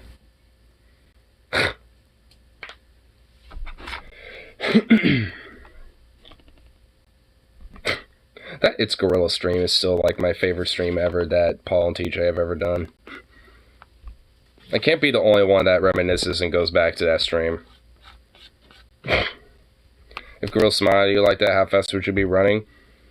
Well, I guess it depends how, like, drunk and horny I would be, because if that was the case, I'd probably just accept my death and embrace. And, if I was sober or high or basically literally anything else in between, I'd probably just run away screaming, grabbing my gun, and magged up and hoping that would do something, even though it would be a futile attempt. It would be like the Borg, you know, resistance is futile, so I think even then I'd just kind of accept my embrace, but, you know... One or the other, you know, it's like, I mean... something's, you know, someone dying, and obviously ain't gorilla. So, you know, it's like, alright, you know... Bye-bye, it was nice to know in the world. At least I go out, you know, in a way that can be at least somewhat enjoyable. Depending on the mood. Safeway with the mad hookup. I booked it there and got there before closing and found a holy sandwich waiting for me. Nice. Oh my god, you know what? Don't mention sandwiches though, because fucking hell, man. Even though my sandwich bar was goddamn closed, like... Literally, like, 10 minutes after that fucking fact, like, 3 goddamn people in different instances showed up, wanting some fucking sandwiches. And it wasn't even like they, like, were like, hey, can we just, like, get this, like, they were like, hey, you're out of the All-Americans that you already have pre-made, and, you know, I don't really want one. Do you have any more in the back? And I'm like, I'll go see. And, well, we didn't. It's just like, well, I have this, you know, and it's the French bread loaf that we used to make it, and I'm just like, god damn it. Alright, well, looks like I had to make that. And then someone else saw me make that, so they're like, hey, you know, my friend, you know, at home wanted, like, you know, turkey bacon, blah, blah, blah. Is it still, you know, is it, like, too late to grab one? I'm like, no, I guess not, because you obviously just saw me do that. And then it was just, oh my god. And then someone saw me do them, so they were waiting. It'd be like, is it too late? I'm like, I guess not, because he saw me do that. And obviously it'd be a dick move to just be like, no, after I just helped somebody. So, I guess not. Oh my god, it was really annoying.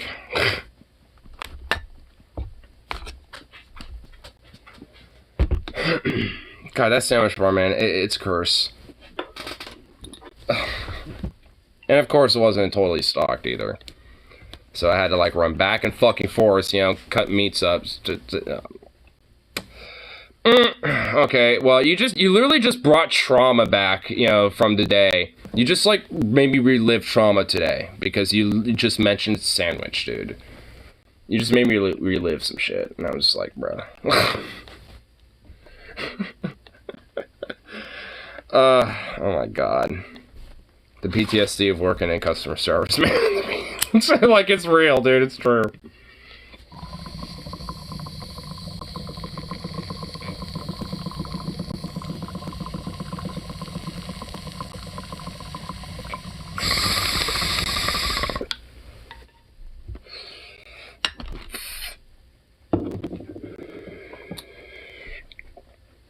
Sandwich kicked your ass.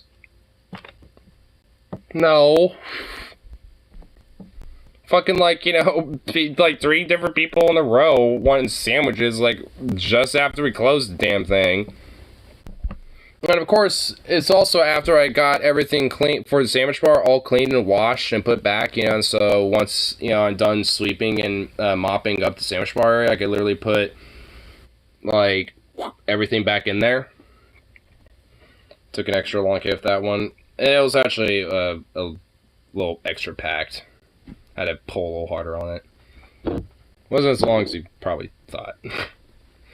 I mean, it was, but either way.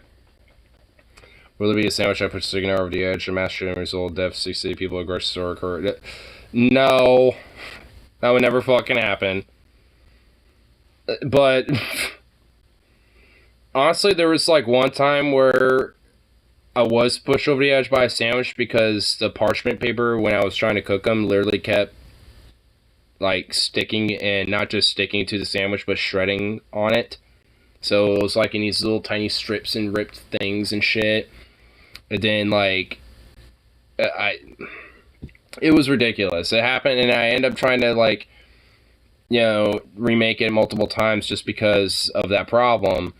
And it just kept being reoccurring issue. And I'm just like, I don't know why the paper just keeps sticking to it. And they're like, and eventually the dude's like, hey, look, it's okay. Don't be fine with it.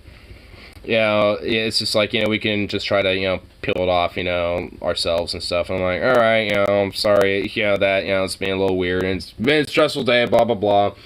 And luckily, at least that person was legit, just like actually chill about it. But oh my god, I mean, I know some people that will come up for sandwiches that, even despite that, would not give a fuck because they're just that much of an entitled shitbag. Then Karen Fuckley pushed over with her ridiculous demands. She didn't push me over the edge, but she pushed me pretty fucking close. Like, if it wasn't for the fact that one of my coworkers already stepped in, to fucking deal with her and shit and finish her shit off because she noticed that I was getting berated by her, I would have said some shit. I mean, I wouldn't have been pushed over the edge to the point of, like, doing something, but I would have said some shit. Because I was, like... I mean, frankly, a part of me wanted to, because apparently this lady has already been told off multiple times, by different people at our department for how she treats us. And it's just like, and when my coworker came back after dealing with her, it's like, hey, don't be afraid to fucking tell her off and shit. It's like she does that to literally everybody and demeans us. So, you could literally tell her off and shut her down, and if she doesn't stop, you could literally just refuse service and just make her leave. I'm just like, well, next time I see her, I will definitely do that. And, and I was kind of giggity for it, but I never saw that fucking wretched cunt again. So, I mean, good, honestly. But, it's like, if I ever did, oh boy. Be like that. It's like ketchup or blood on my hands. Yes. Both acceptable condiments, exactly. Both are 100% totally acceptable.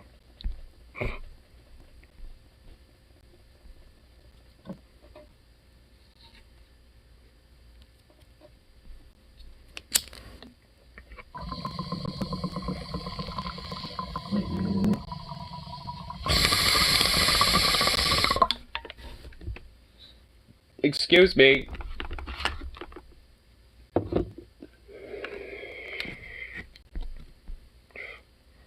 Don't be like that. If you see her, pretend you don't speak English when she gets mad and starts yelling, just be like, "Gay?"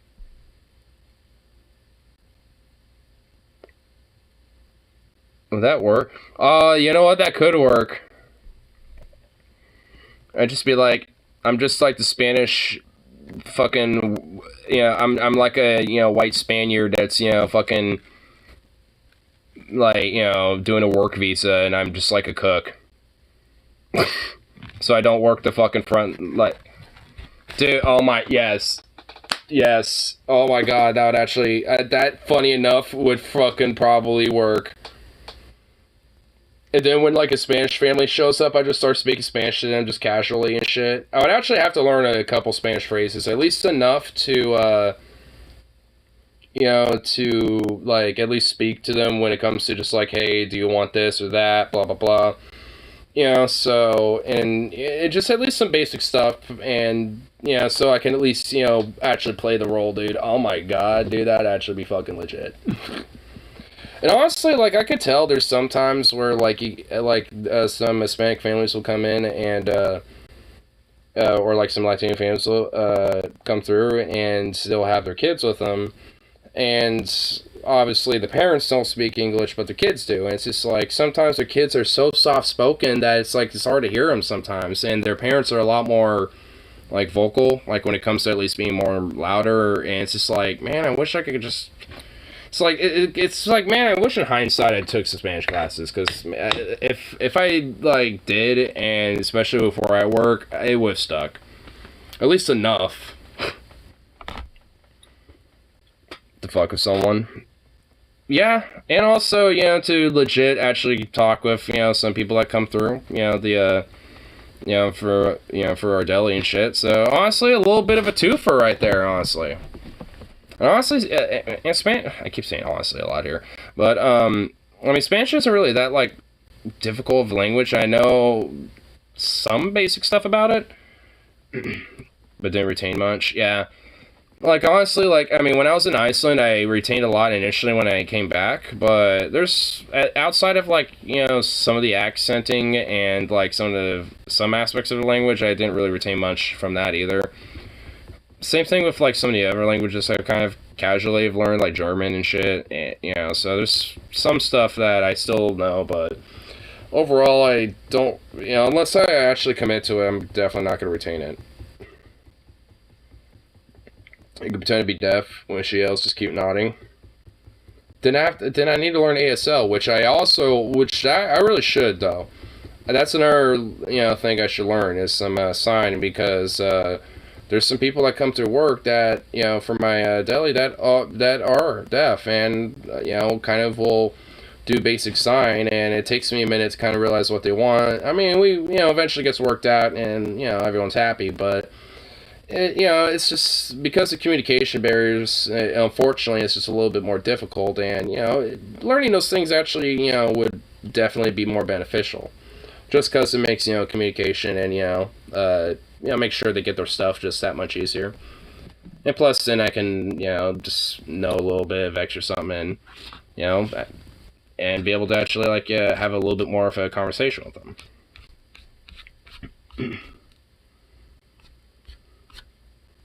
Because there's actually this couple that comes in. I haven't seen them that often as much anymore, but they'll come through often, and they're both deaf, or at least one of them is.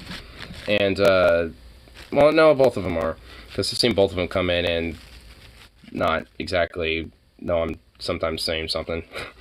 But, I mean, eventually it took a minute, but I kind of realized it, and then, at least the first time, and then after that, like, actually kind of became friendly with them for a little bit, just because I was one of the few that actually kind of realized that they were deaf and was able to kind of help accommodate them.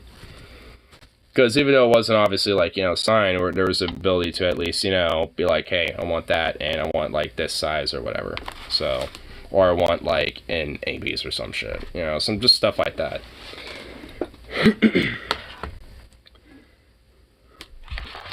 I guess it's kind of a fun thing about, like, you know, about the language barriers, finding, you know, ways to still try to make the communication work, and, you know, work with it regardless, and, you know, build a communicational bridge of some sort, you know, at least, you know, especially for the meantime, to be able to at least have some form of way to have some communicate, despite, you know, whether a different language or someone being deaf or some shit. Honestly, that kind of process in itself is kind of fun to me.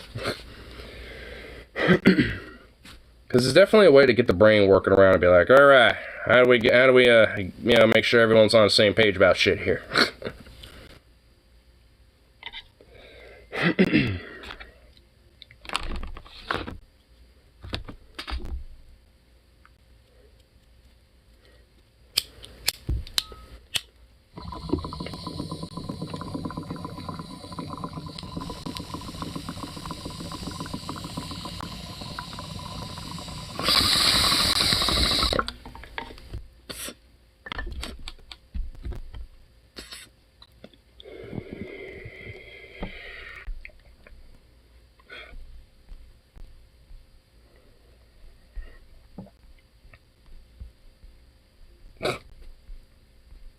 Matt Gates' vicious attack on a 19-year-old abortion man. What a fucking scumfuck, dude. I mean, the title says it backfires, so good. But what a fucking parasite. Oh my god. It's like this young adult's 19-year-old is such a, you know, just doesn't even understand. She's just a woke fuck. Just fuck your boo. She's out of her prime now. She ain't 14 no more. What a old bitch. What a lazy fuck. Boo. Think she has autonomy over her own body.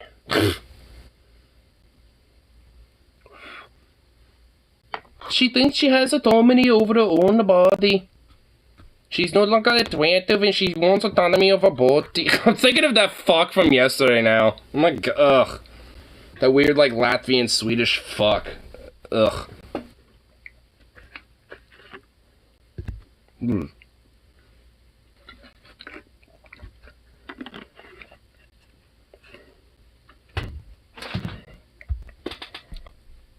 Do we just have Gates crushed by a gate? I just realized also, despite being spelled differently, it's Gates, like Bill Gates and then Matt Gates. It's like, I just kind of realized that now.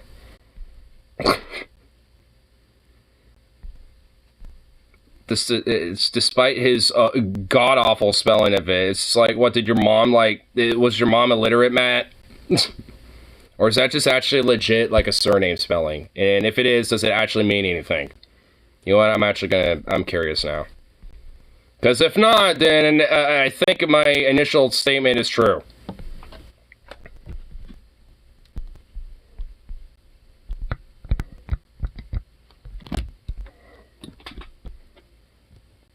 Fucking ripped off George Carlin, but you know what? Sue him for plagiarism. String up his toast and throw him coconuts out and boil him in a live cup stew.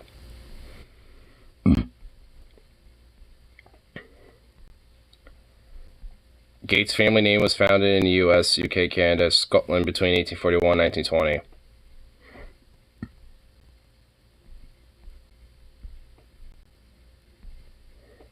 Well, god damn it.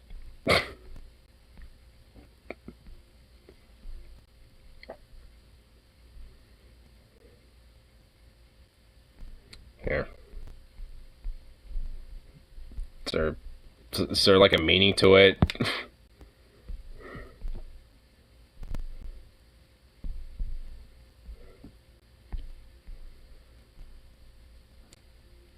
Goats, so it's German, mainly goats, and Jewish Ashkenazi, also gods. That's not. Oh my fucking. Well, so there's no actual meaning to Gates. It's just some random surname that decided to just like pop up.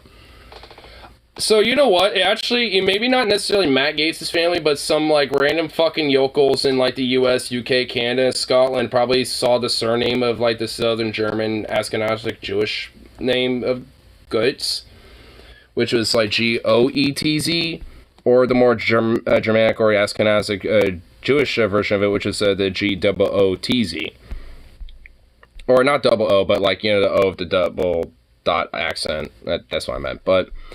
It's just, I mean, so it's like, I'm guaranteeing it's probably just a bunch of random yokels who are just like, oh, let's just have the name of Goats.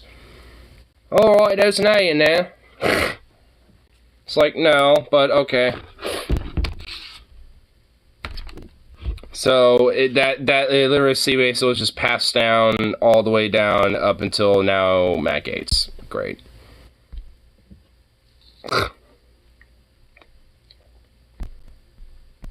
Of course that cretin would just, like, go after a 19-year-old when it comes to the whole abortion right thing.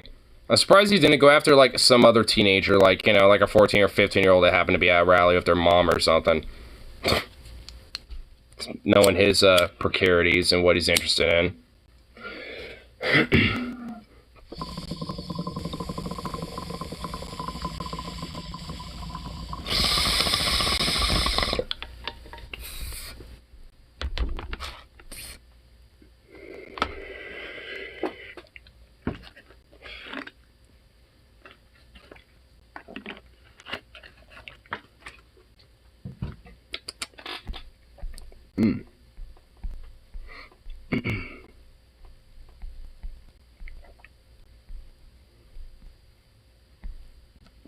Is monkeypox the new AIDS? What?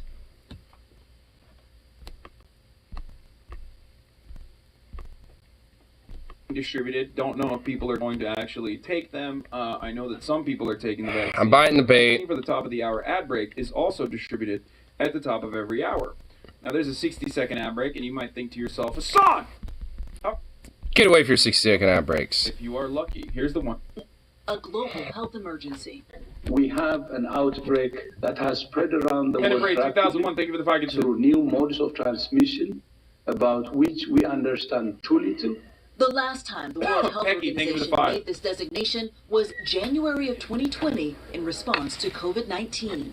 Rarely lethal, but deeply painful, monkeypox is spread through close, direct contact. Bro, this shit is, like, I'm sorry, it is, like, not great, okay? It looks I mean, this terrifying. shit, yeah, honestly, like, I've seen some of the more severe cases where it's, like, got some, like, hardcore, like, welts and shit going on, and it's just like, Like, the urge for me to get, like, a knife and just, like, get him off of me would just be way too strong, and I'd probably literally be, like, permanently scarred because of my primal urge to be like, get the fuck off! Because that'd just be disturbing to me, and I'd feel like I have, like, alien, like, larvas trying to, like, escape my skins. It's like, yeah! So this shit looks just like, ugh, oh my god, like, any of this, like, weird shit where it's, like, got, like, boils or, like, war, like, things, and when it comes, it's like, why in the fuck and how in the fuck does that happen? I don't know, or really care to know. It's just disturbing. It's like, thanks, virus, thanks, nature, like, you know, nice. Lesions and sores. This is occurring in Oh, yeah, that's a nice way of putting it. Lesions and sores. population of principally men who have sex with men and bisexual men. But now the CDC has confirmed 2 new cases in children, one in California, Venusaur is GOAT. Thank you for the 5 gifted a subs. second in Washington, D.C. Experts say a rare but concerning development. Malrich, thank you This for the 5. virus is now getting into family circumstances. It can spread to women and in close family contacts where there is. The issue is, even though originally like the gay community had an uptick of monkeypox, and the way that they talked about it was like that it was an STI, and it was like primarily. Oh, really? So that's why because I'm seeing why, I guess, the whole, like, monkeypox, new AIDS, question mark thing is, I guess, the case, because I guess as cases of monkeypox is growing, there's, not probably, I'm not sure how much, but I'm sure there's probably, like, you know, a difference in cases being more, like, upticked when it comes to people, you know, who are either, like, you know, homosexual or in same-sex relationships. Which, I mean, by that notion, it's just like, I mean, you know, straight couples are probably the same way, too, at that point, you know, but, like, just because there happens to be some data on, like, oh, well, because people out there are more sexually active, promiscuous, and willing to, you know, do the butt stuff, that means, you know, it's just, you know, it must be a gay thing. Or whatever. The reason why they covered it as such, so now when other people start getting it, when people that are not in the gay community get it, they're gonna get fucking bullied. Gay people are gonna get bullied. They're gonna use this as an opportunity to spread further homophobic takes. This is literally, everything old is new again. This is literally the AIDS epidemic, okay? I mean, straight the fuck up. So that's great. That's wonderful. For, you know, wonderful for the future of America, really. Especially once we're getting a little bit more bigoted, considering motherfuckers, like, in Supreme Kangaroo Gay men are Court. gonna get lynched because of this messaging. Also, bi people be fucked and blamed for spreading it to women. This is so fucking scary, yeah. There's a lot of hugging. Yeah, a little bit. I'm bi, yeah, that would be a little, like, yeah, I would, yeah. I don't like that idea. I mean, honestly, it kind of go the same way for, like, any type of, you know, disease, especially when it comes to, like, close contact type of spreading. And obviously, you know, people who are in relationships who maybe don't have, like, symptoms of, you know, things like monkeypox yet are probably likely to gonna spread it. I mean, fuck, it was like same shit COVID. It was just, you know, you didn't necessarily have to be close proximity for that to be the case. I mean, fuck, you could get it just being in, you know, in the same room with someone who had COVID, you know, like in here, for example. Like, if somebody who was, like, severe COVID, like, coughing it up in here, and then, like, an hour later, once they left, I came in here, it would still be in the air. I could probably still get it because of that. You know, so it's just like, you know, maybe, you know, it doesn't necessarily have to be, like, you know, that close, you know, with that, but, I mean, it can be similar shit. I mean, honestly, it just seems like another way, like, you know, especially if, like, I was kind of overhearing initially, like, this old dude was saying, it's like, oh, when it comes to homosexuality and blah, blah, blah, it's like, oh, God, I can already tell that even in the media, they're framing it like, you know, uh-oh, new AIDS epidemic, which just adds more fuel, especially to this more homophobic, fervent right wing right now, which, yeah, that's going to do more wonders. Because if this shit kind of continues and, you know, is kind of becoming more frequent, maybe not necessarily like pandemic level shit, but, you know, ends up being enough to where it gains national traction, to where everyone's kind of aware of it, it's just going to fuel this shit. I mean, I'm definitely, you know, seeing it from what, you know, Hassan's warning about, and especially being a queer person myself. Yeah, I mean, Because frankly, it's just like, even with, being like, well, it's like, I mean, you've only, it's like, you mostly have had, like, homosexual sex, so you're just, like, gay, aren't you? It's like, oh my fucking god, that's not how it works, but okay, cool. Biracial status with that one, thanks. Like, it's like, that shit already is a thing, it's like, I don't need this extra bullshit. Especially if I'm out there, going to a pub, might find someone I might be into, but, it's like, uh-oh. 2 weeks ago, the CDC listed just over 1,400 confirmed cases nationwide. Now, that number has... But bi people help bring population back. Yeah, like, if straight people specifically were just, like, vanished all of a sudden, but bi people, or at least people with bisexual tendencies and shit like that, were still around...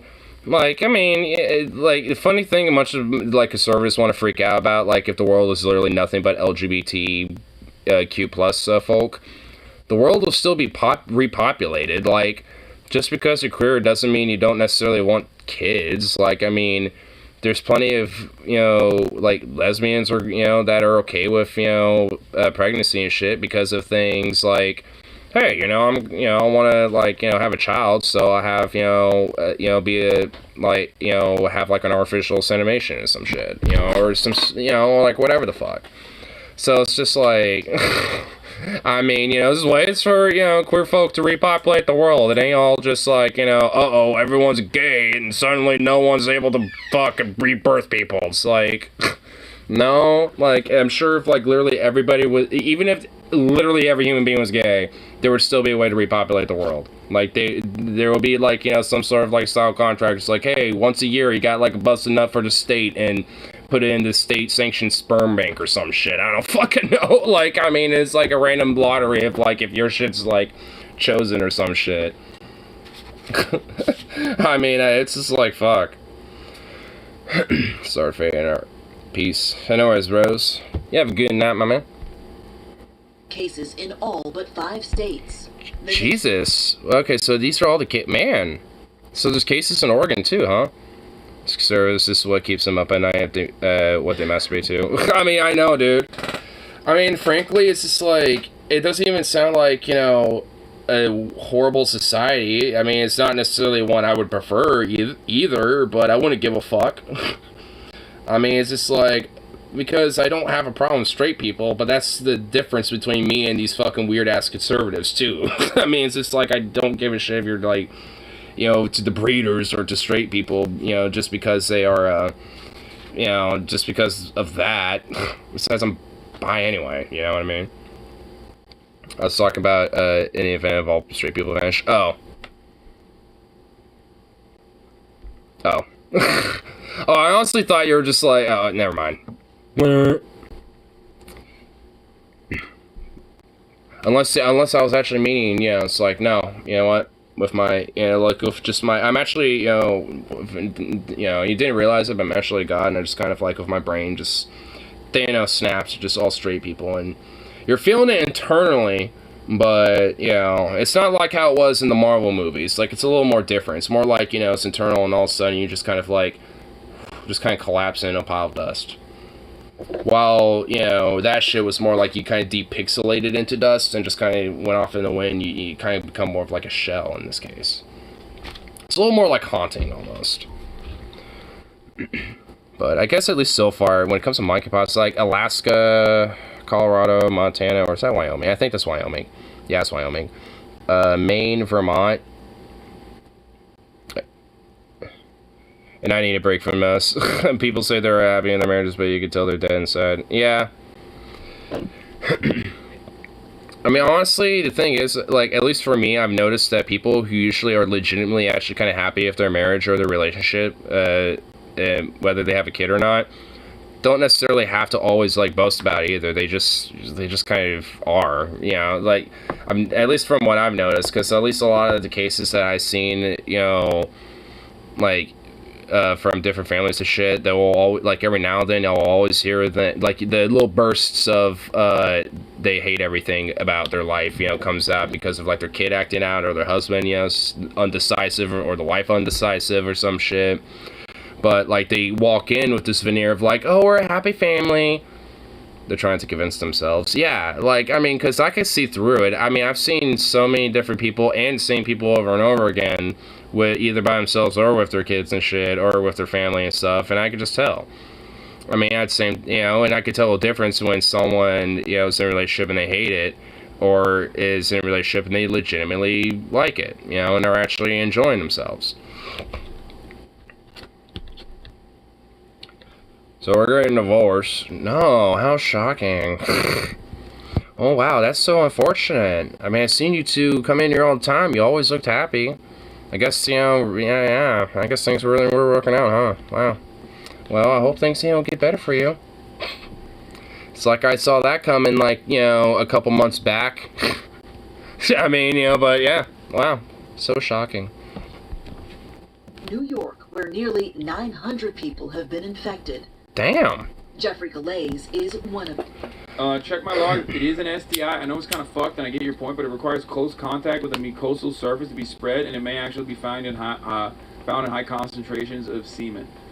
So, STI is one way of spreading it, but as long as there's like hugging and kissing, you can still contract it. Okay? You understand that, right?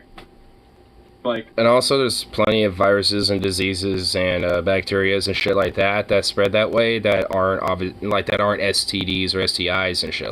So I mean, and honestly, I wouldn't even necessarily say monkeypox is a STI. I mean, I guess that it is a way that it can be transferred, but so can a lot of different infections and shit, even though they're not STIs by nature, like gonorrhea, for example. That is, once again, Max 923. Thank you. Like, you could get the common cold for having sex with someone with the common cold, so it's just like... Exchange of bodily fluids can occur. Common cold ain't STI, though. Outside of sex.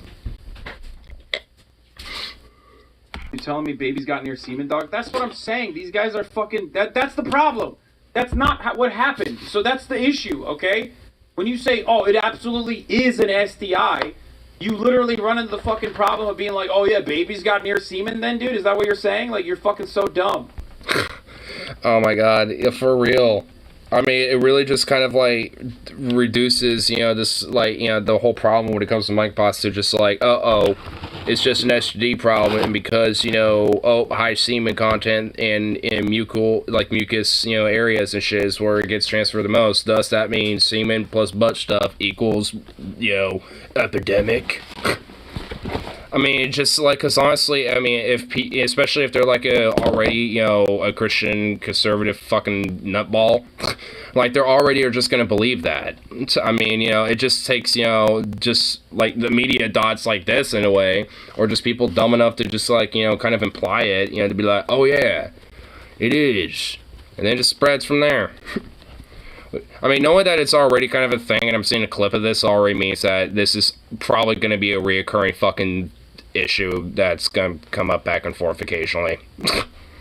Especially from fucks like, people like DeSantis and fucking, these, other Republican shitbags. Like, this is on, like, I guarantee you we're going to start hearing this, monkeypox is a, queer epidemic thing, and shit, where it's like, why is there a high disproportionate cases of STD, of this STI growing amongst your homosexual communities, blah, blah, blah, blah. I guarantee it. Don't know when, but it will happen. It'll spread. Any contact with an open lesion, and it's potentially spread through droplets. And the other problem with this fucking viral disease is that we had this same issue with COVID not that long ago, man. In 2020, when COVID first started popping off, remember everyone was talking about how it would be fomide? Fomides is like one way that COVID spreads. People were asking you to fucking use Clorox on your goddamn groceries, and I was like, yeah, no, I'm taking the L on that. I'm probably going to get COVID and fucking die then. Remember? Yeah, I was the same way. I'm like, yeah, just start spraying down, like, food and stuff down with, like, disinfectant, or at least things like canned goods and shit, or, like, your grocery bag. It's like, okay, like, a little too far. At that point, if I get COVID because of that, then fuck it. I mean, and frankly, honestly, I think it was, a little while after that where it showed that COVID doesn't really survive that long on surfaces, really. It's more of like when it's out in the air and more exposed and, like more likely to actually like, get breathed in. Yeah, but when it's just chilling on the surface, it's not really going to be doing anything. You know, COVID was spreading through surface contact, and we realized, like, oh, maybe not that. That's not maybe happening. Remember that shit? So stop rushing into this. Amazon already spreading that it's an STI, so they don't have to shut down the warehouses again. I'm just saying, dude. Like, wow. If you fucking immediately. Wow. Amazon is actually like. So monkeypox, despite close contact viral spread of this disease, we're just gonna say it's an STI. We're gonna keep our warehouses open. Sorry, nah. Just don't fuck.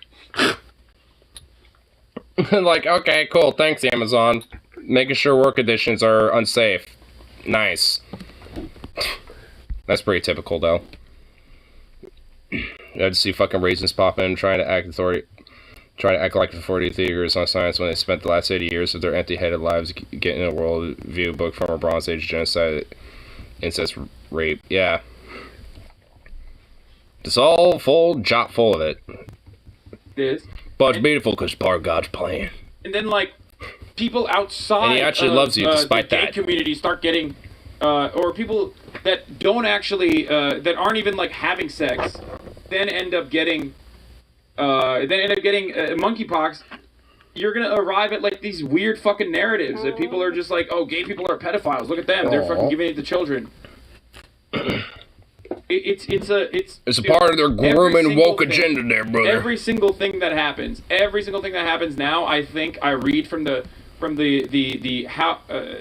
of view, the perspective of how can the most reactionary, psychotic conservatives use this as an opportunity to, I don't know, engage in like some kind of psychotic fucking fear-mongering campaign. Pecker, Protector, Sohape, thank you. I mean, they do that always. I mean, they will use literally fucking... I mean, when they go after, like, fucking goddamn... Like, when you got, like, fascists like DeSantis and all these other fucking shitbags like Abbott and all the others that will literally look at things like math books, or just, like, some, benign children's books and be like, CRT, this is queer grooming. Boo, gotta ban it. I mean, it's like, yeah, they're going to look at something like this and go to the extreme with it, which is like, it's a queer epidemic of an STI where they're just trying to spread it to everybody. Every case is just another one that queer grooming somebody into their monkeypox agenda or some shit. I mean, maybe not like literally that, but it's beyond the level of it, practically. Basically just AIDS epidemic 2.0. Genital areas? It's like, what? I got myself some monkeypox. I ain't no queer, goddammit. What the fuck? How's this possible? Like, I remember actually... I'm actually reminded because of that. I'm reminded of Straight Outta Compton, the movie, where Eazy gets diagnosed with AIDS. And his first reaction is like, man, I ain't no... he's like, I ain't no F-slur. I ain't no goddamn fucking, it's like, that ain't bullshit. Do the test again. I ain't no fucking, whatever. Like, I mean, because of the whole AIDS epidemic, it was basically the idea is like, you had to be gay to basically get it. Because it was such a common trope. It probably, this probably wouldn't be the same case. I mean, it probably wouldn't be such a common trope. But it would definitely be a trope, especially spread amongst a lot of people on the right.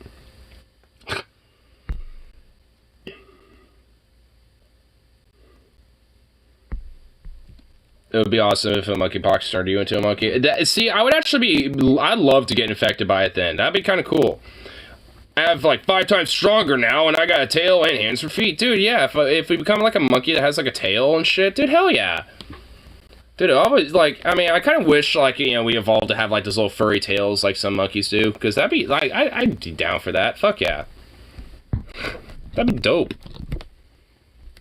Genital areas when those lesions pop and when people who are not infected touch. But I'm also furry, so of course I'd be okay with that and want that. So. As in any way you touch a wart, you have and change your kid's diaper without washing your hands, you could potentially spread it. Yeah. It's not. You can still get it. You don't have to fucking have sex to get Monkeypox. Are there actually people in this chat literally thinking, oh, is this, like, you have to have sex contracted? Even though, like, he's also explaining how, like, touching one of, like, the monkeypox warts, and then also, like, touching other surfaces or other things that, like, obviously, because there's kids who are, having, cases of monkeypox as well. And obviously that'd be likelihood of either a babysitter or their parents or a sibling, older sibling, or somebody who's a close relative in the household who has it, is obviously infected with it and probably touching themselves somewhere, like on their face or hands, shit like that.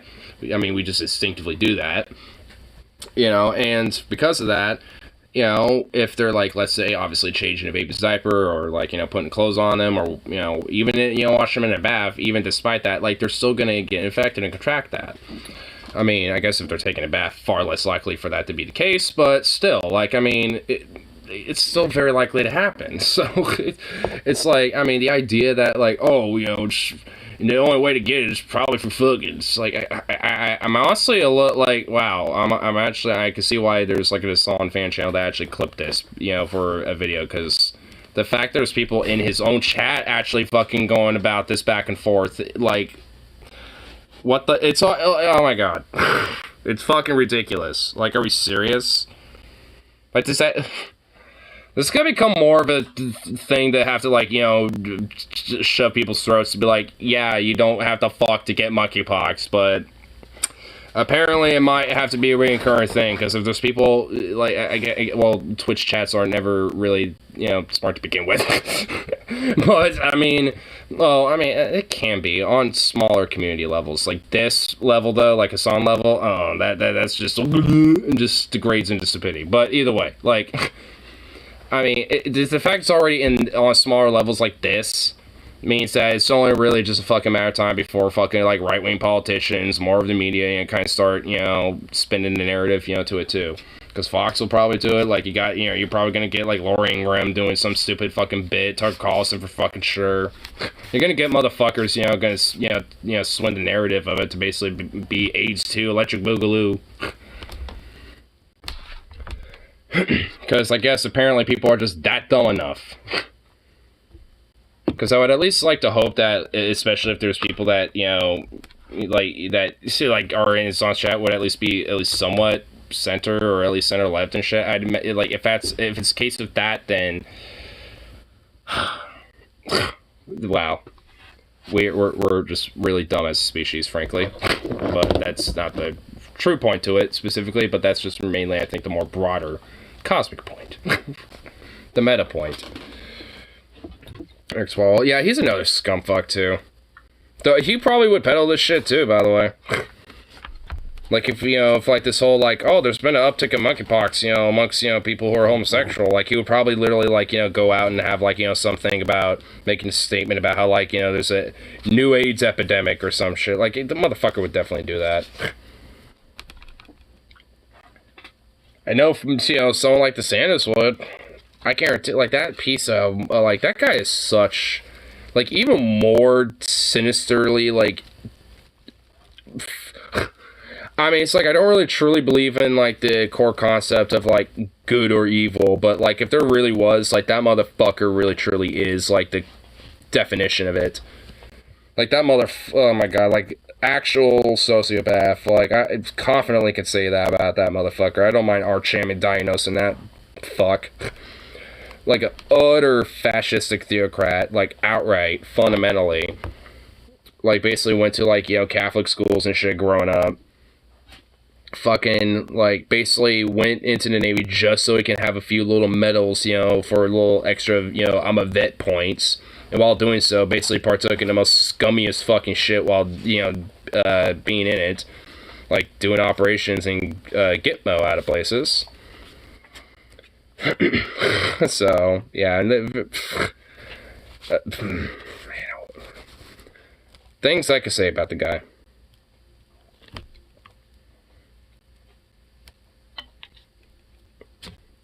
But there are not many things I can hear, unfortunately.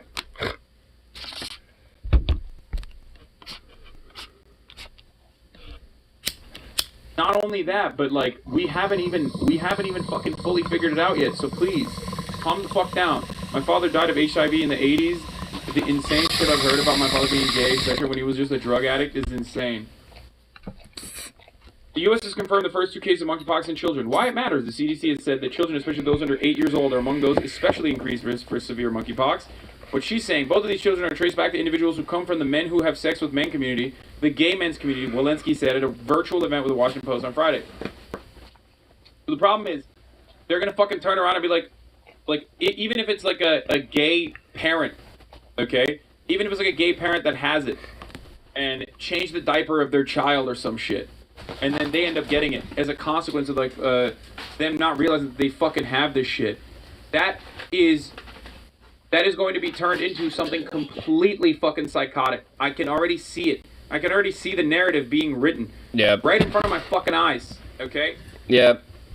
I mean, it's honestly too easy at this point, especially with these fucking far-right conservative types. It's just too easy. And knowing how the fucking mainstream media operates and where their fucking, buck goes to. I mean, it really is just kind of too fucking easy. Like, I mean, it's like I'm glad I bought debate a little bit on this, because, like, Jesus, I mean, knowing that, like, I didn't realize that, honestly, it was kind of growing as much as it was. I mean, I knew, like, the first cases were, like, like, earlier, I know, like, a couple months earlier in the year, but, I mean, it wasn't obviously, like, severe growing thing, because obviously of the whole close contact thing. But, just considering some of the, as, unfortunately, as it's developed, now there's, with now, like, more, statistics about who's being affected and, like, transmission rates and shit like that. Now, at this point, this is where narratives start coming into play. And now, because there's, a little bit of an uptick, when it comes to, homosexuals getting monkeypox and shit, suddenly, now it's basically just going to be, the narrative, and I've already been, dissecting how it's going to turn out. It's just going to be like, I mean, starting off with, already here with at least some elements in me already kind of, softly implying it, and then it's just gonna soon it'll be like Fox News starting to spread around as shortly, at around the same time, some of these right-wing politicians start mentioning it. If cases start, increasing more in their states and shit, be like, see, this is why, we try to go after, some of these woke liberals, because they're making our communities unsafe. They're out here, being promiscuous, spreading monkeypox around. Same type of shit they said back in AIDS in the 80s and 90s. Luckily, I wasn't really alive for it, but grew up knowing about it. Cold sores, okay? Cold sores are still technically herpes. You can get cold. The reason why 1 in 5 people have cold sores is because it is so prevalent, okay? I actually think there's like, I think there's 3 types of herpes, and 2 of them are mainly the sexually transmitted ones, and there's a third one that's just a very common one that most people actually have. And it's basically where it mainly comes out due to stress, or if you have like a common cold type of thing. It usually comes out when you're, usually have an ailment of something else, going on with your body usually. And at least from what I've noticed, from some people, because I've noticed every now and then some might have a cold sore, then just goes away. I mean, and every now and then I've even noticed it myself, and because, like I said, it's essentially just like something that's harmless. It doesn't really do anything to you outside of the, the occasional cold sore flare up. And like I said, every now and then it's mostly, depending, on the person, but it usually comes out during like stress, or if you have like, another sickness like cold and flu or something like that. And I've noticed that, sometimes I'll happen, when I might have like a common cold or some shit. So, I mean, it's, so it's like, it's a very common thing, and it's why it's known as like cold sores, basically, because it's like most people get them and most people have it, and it's just something that kind of is a recurring thing, because, I mean, it's actually just a form of hepatitis. It's just such a common, like, non-aggressive, doesn't really do much to you thing that there's not really much of a real true need to treat it unless it's just like a very severe case, for it. Because there's treatments for it and stuff. But it just doesn't affect people that, badly. Obviously, the other forms of hepatitis and shit, like the other forms of herpes, that does, and those are more important. But, you know, the more cold sore common one, I mean, that's, like, whatever. I mean, if you have it, it's, you know, it's treatable, it's, yeah, but it'll just kind of flare up occasionally. Last thing to see before getting torn in a group of these is supposed to fit anything is a Congress. What is it? Hey. Baboons, dude. Dude, those fucking teeth, man. I would not want to get fucked up by those. I mean, they're actually kind of, like, majestic looking because of, like, their noses and shit. But, man, when they get that, like, aggressive look in their fucking eyes and shit, like, when they're chill, like, there's some at the Oregon Zoo, I think, and they're actually really chill, like, for the most part. But every now and then, like, the male, which I could tell is like the alpha there, will kind of get aggressive because there'll be like a couple of humans that like moved in a way it didn't like, and it'll have this like, it'll suddenly like change its look. I've seen it every now and then. I'll just be like, whoa. But they're pretty majestic to look at, honestly. Those are like the monkeys or and the apes. I'm just like, all right, I actually legit kind of you know, respect that a little bit. Yeah, I'm gonna respect that creature. It's majestic, but also extremely deadly at the same time. Horses are the same way, but not as deadly in the sense that it won't literally rip you to shreds. If it kicks you or tramples you, then yes, but... Or bucks you off, then yes, probably.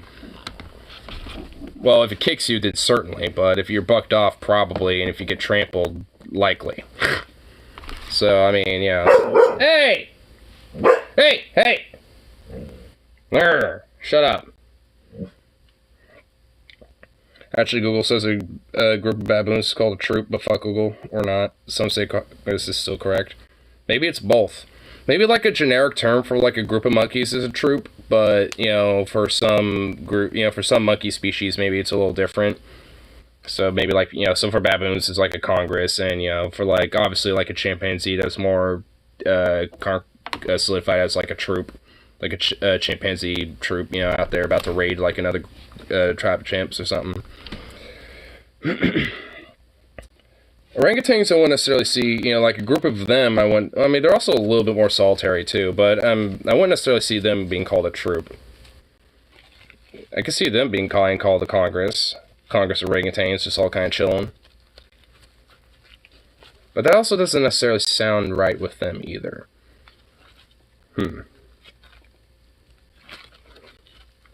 A gathering? I feel like, you know, if it's orangutans, they at least need something humble. Like a humble, like, word for a group. If it makes sense.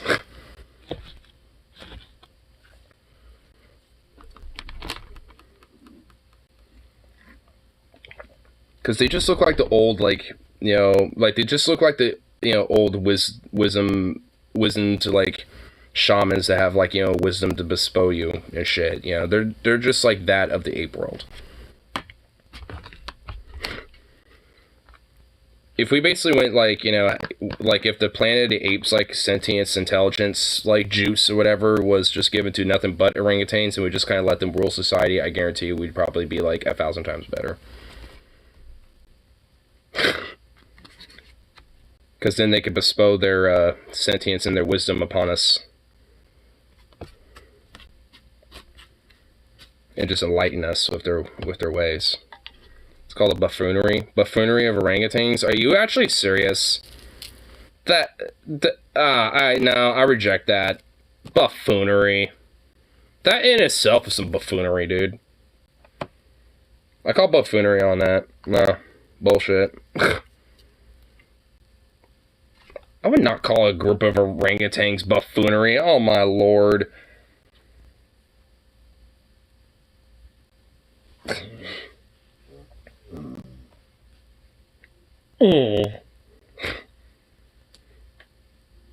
That's what some say. Others say there's no name.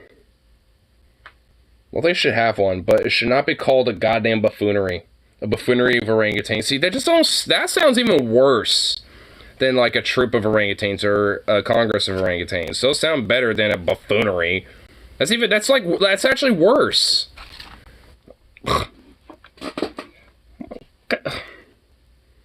Good lord. Alright, I kind of want to see if there's any other media stuff on this. A group of apes is called Shrewdness.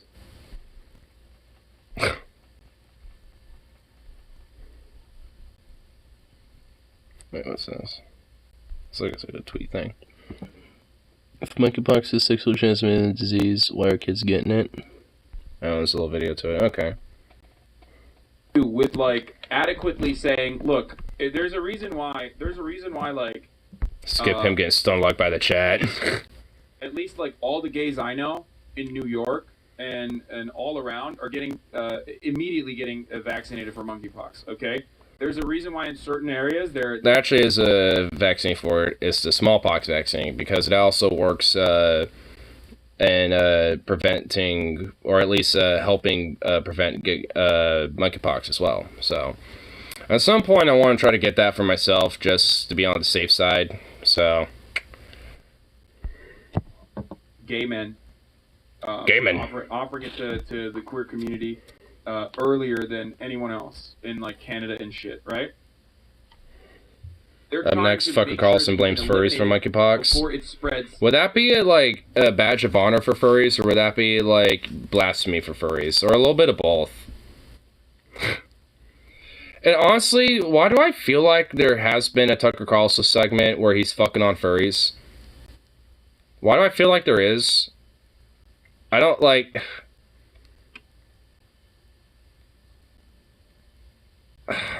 I might be wrong, but I just... Badge of honor, fuck Tucker Carlson. Yeah. You know what? Yeah, I tend to agree. It's like, yay, furries got called out by Tucker Carlson. Go fuck yourself. Now we can all collectively, unanimously tell you to go fuck yourself instead of every now and then, you know, you... Just a casual echelon. He'll take it with pride, too. Like, I think it was, like, the New York Times paper. He literally was holding it and saying how he's, like, you know, an enabler and propagandist of white nationalism and being a white supremacist. And he just had this, like, this happy little go-lucky fucking face on his, you know, smirk and grin on his head. That ought to be, like, you know... tied around with, you know, tied up against a horse, and you got his legs tied up, you know, to another horse, and like Belgian draft horses, like some big fuckers. And then, you know, just like, you know, then you just take, you know, like a very sharp spiky whip, you know, and then just, you know, two of them, and just take, you know, you know, take one, you know, take a good look at these Belgian draft horses' asses, you know, size your marks up. And then just go, boom, and just watch, you know, you know, the rest unfold, and, you know, the rest history, and this story tells itself, you know, there you go. Just a double, and then just watch them just bolt in either direction, and, you know, rest history, there you go, boom.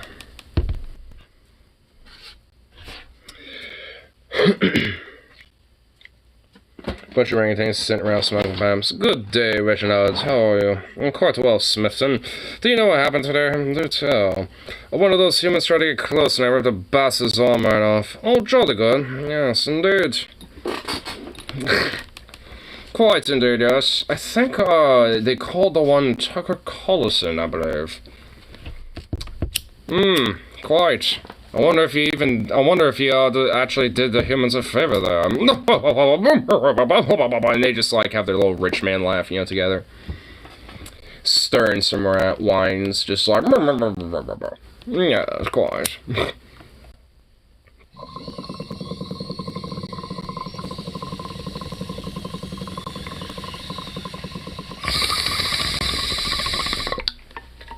See, we need the benevolent, like... velvet, like, iron velvet glove, bro. The benevolent dictator glove. The orangutans will fucking, you know, be there for us, dude. I'm just trying to paint him in the best light possible because, you know, letting them just, like, have that rise to the Planet of the Apes, like, fucking sentience, like, super brain juice or whatever the hell it was. Whatever the fuck it was. I think it was initially supposed to be, like, the movie premise is, like, it's a cure for Alzheimer's or some shit like that. And also, like, and also, you know, because of that too, there's also like a leak of a virus that also kind of kills everybody or whatever the fuck. Like there's like a multi-pronged thing that happens. But either way, there's like, I guess it's like it meant to be a cure that's supposed to reverse Alzheimer's, but because obviously using monkeys for testing and shit, it actually made them fucking insanely intelligent. So whatever the fuck it is, just give it to the orangutans, just them, and just let them run all international governments everywhere, all governments. Because I guarantee you, like, we'll be on the right track within, like, within a decade.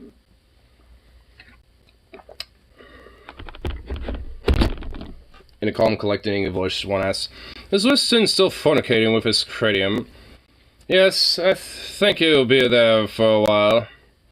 "Oh, well, at least, he wasn't trying to go after my wife, Nancy, over there. I had to at least, put him in his place without one." "Oh, do tell. I know Nancy is such a buxom lass, but I know better than to try to go after that, knowing how, you can, beat one down in one's place." "Yes, quite indeed. Good catch, wasn't she?" I'm loving these, like, orangutan characters we're having here. I just imagine them with, like, nice little fancy top hats on top of them, too. They're just small enough to fit on their head perfectly, but not look, like, absurdly small, but, not too big either. And monocles? Oh, of course, monocles.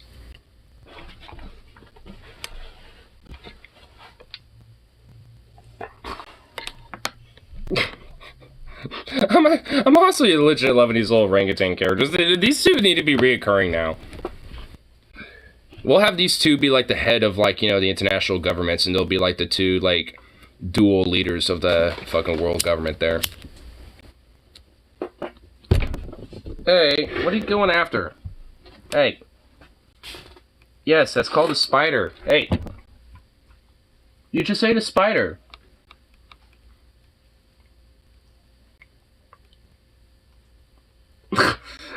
My boy just ate a spider.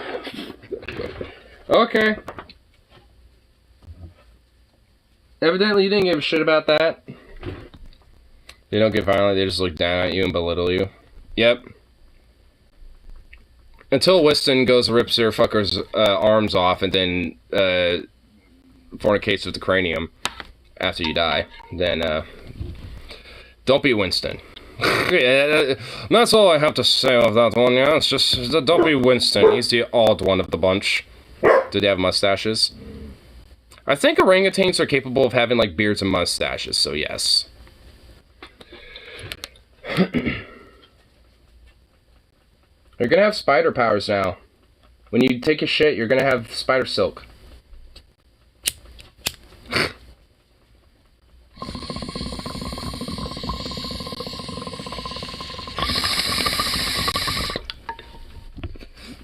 I was honestly a little bit... I was going to try to save that spider, but it was a little too late. By the time I was poking Zukop's head away from him, he already ate him. I was like, fuck.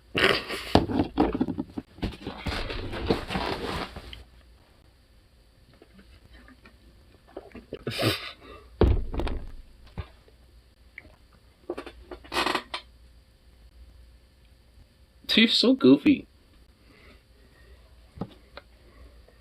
Such a goofball. Anyway.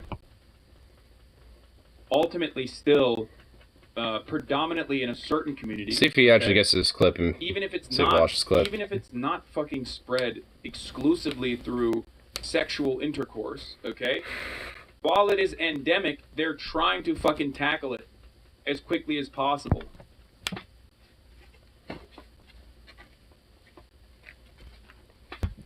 Adequate communication. Imagine if he pulls it, he's going to play it. But adequate communication should also factor the reactionary propaganda and counter-narratives that are going to be drawn out of this, okay? It's not that 90% of men that caught it are gay, it's that 90% of that tested it for a gay. It's because gay men get tested right away when they start to feel sick, while the rest of them try to get over it but not bother getting tested.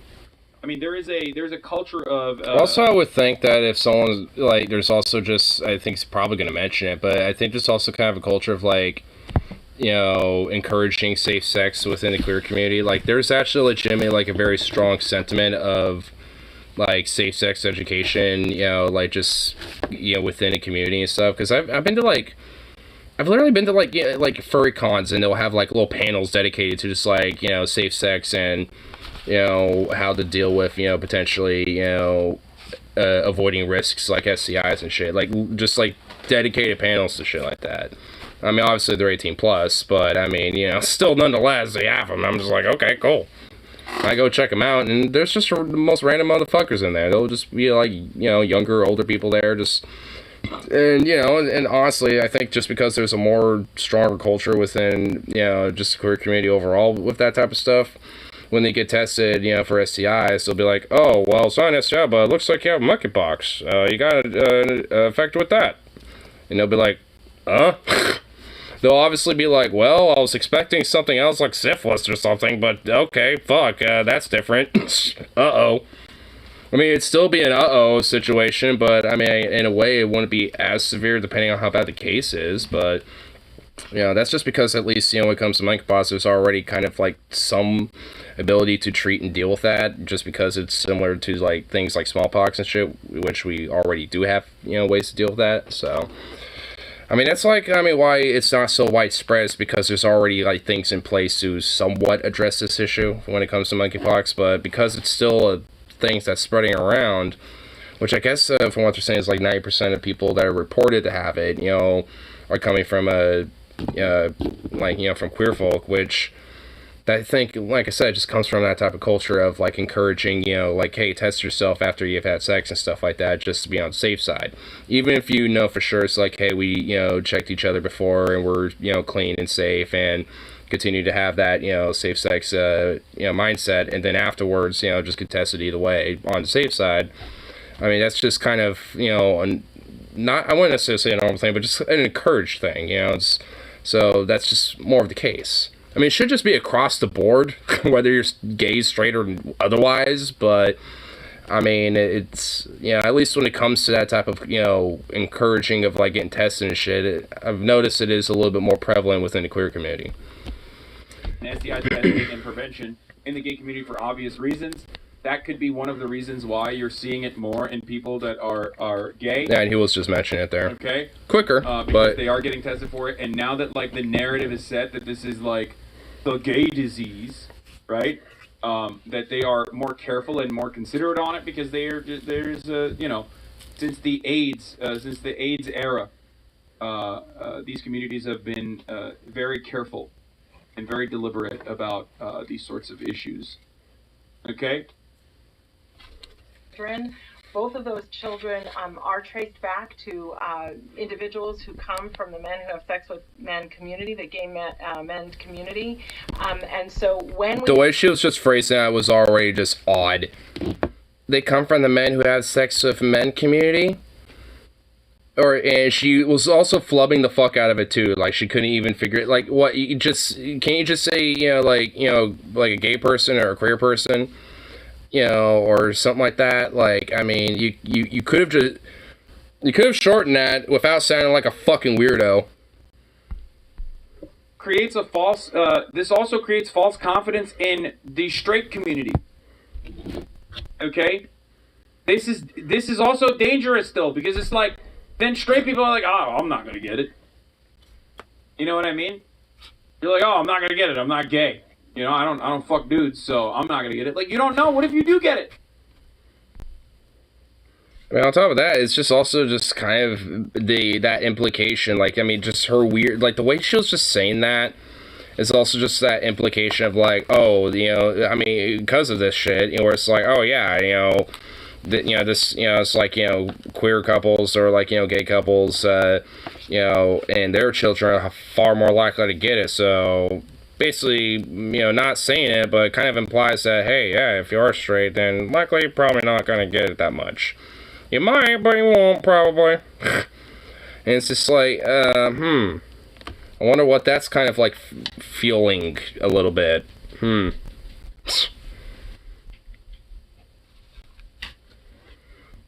mean, also, it's like, when I first clicked this, I was kind of thinking, it seems far-fetched, but honestly, as like I'm like playing this more and more, I'm realizing, oh no, it isn't. Jesus. Oh, why does our world suck? Generally been what I call adjacent to the community most at risk.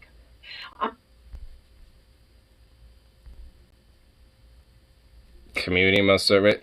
Would you just think anybody who's probably within close contact, especially if they're autoimmune prone or have like weak immune systems, are the most likely to be the communities at risk or the people that are at risk? Not the men who have sex with men community or whatever the weird way she was fucking phrasing that. Which also just kind of cuts off like a lot of other queer folk too. Which like, what, did they not count? I mean, it's kind of what it implies. Like, what, do, like, other, like, sexualities or other people just not count when it comes to these cases? Because that's just obviously not true. Or else these cases would be a little lower. But they're not. Oh my god. And she's like a MD, so she's like a director of Center for Disease. She's literally a part of the fucking CDC, and the way she's oh my god. This bitch is part of CDC. Yeah, I've seen has been very deliberate about saying this shouldn't be. People just don't always get clipped out. I mean, it doesn't even fucking matter that those quotes don't get clipped out. Oh my god. This world sucks. It's such a stupid idea that it comes from the gay community, but to be fair, okay, dude, don't make a joke about Austin like that. Come on. Anyway.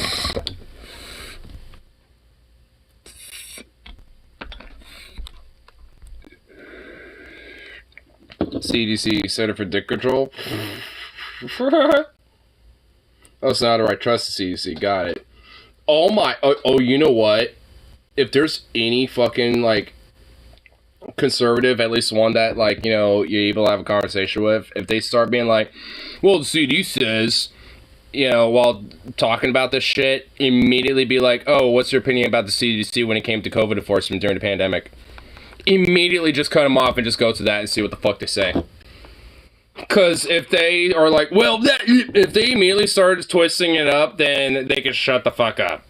If they're consistent with it, then it's like, okay, then touche, but if anything, if that's the case, then feel free to eat a shoe, you know, in front of them, you know, as, like, an ability to do so, because chances are, it's not going to happen. You're not going to be eating a shoe in front of them.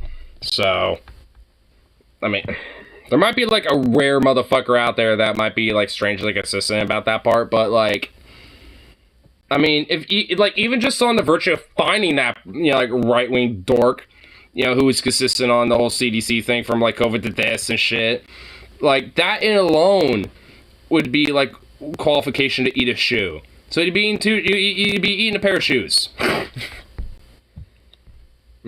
Tasty.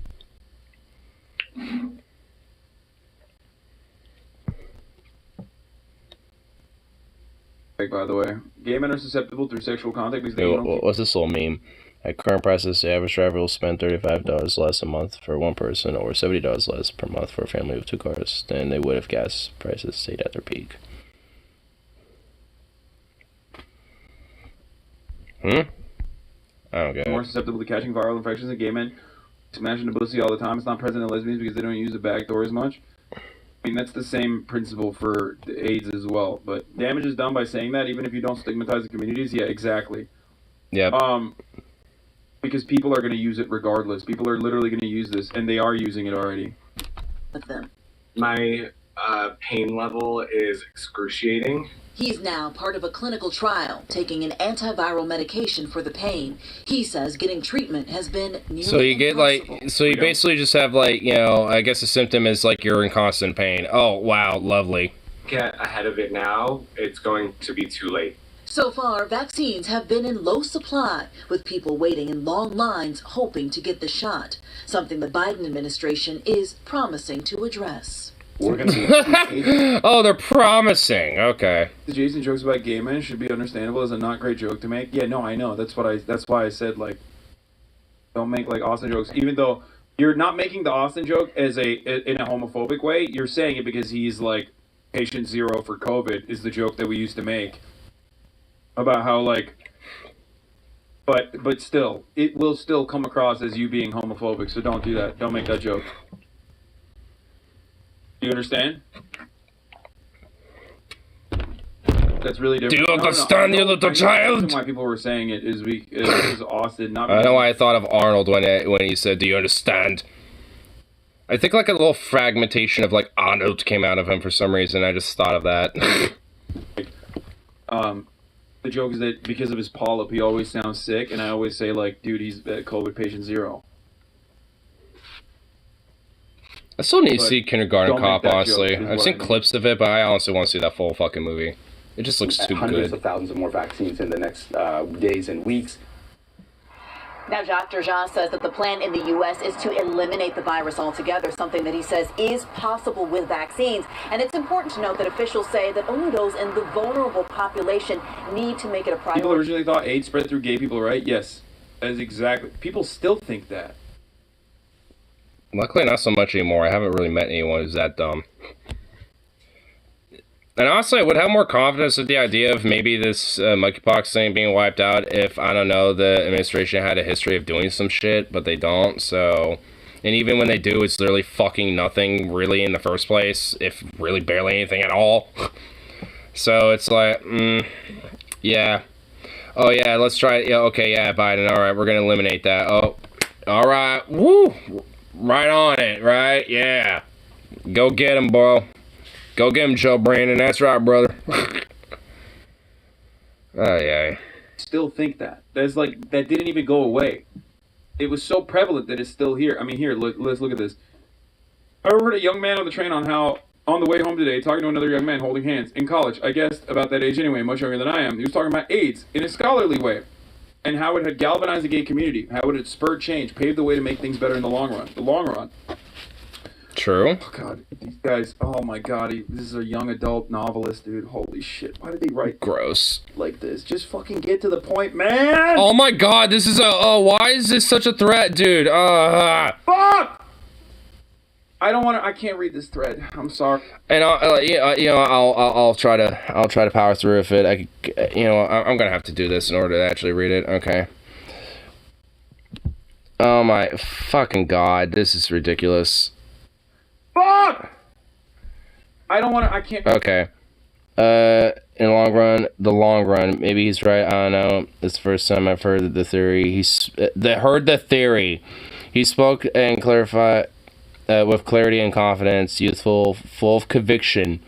But, oh my God, fuck you, dude. Just fuck you for how you're writing, you pompous shitbag.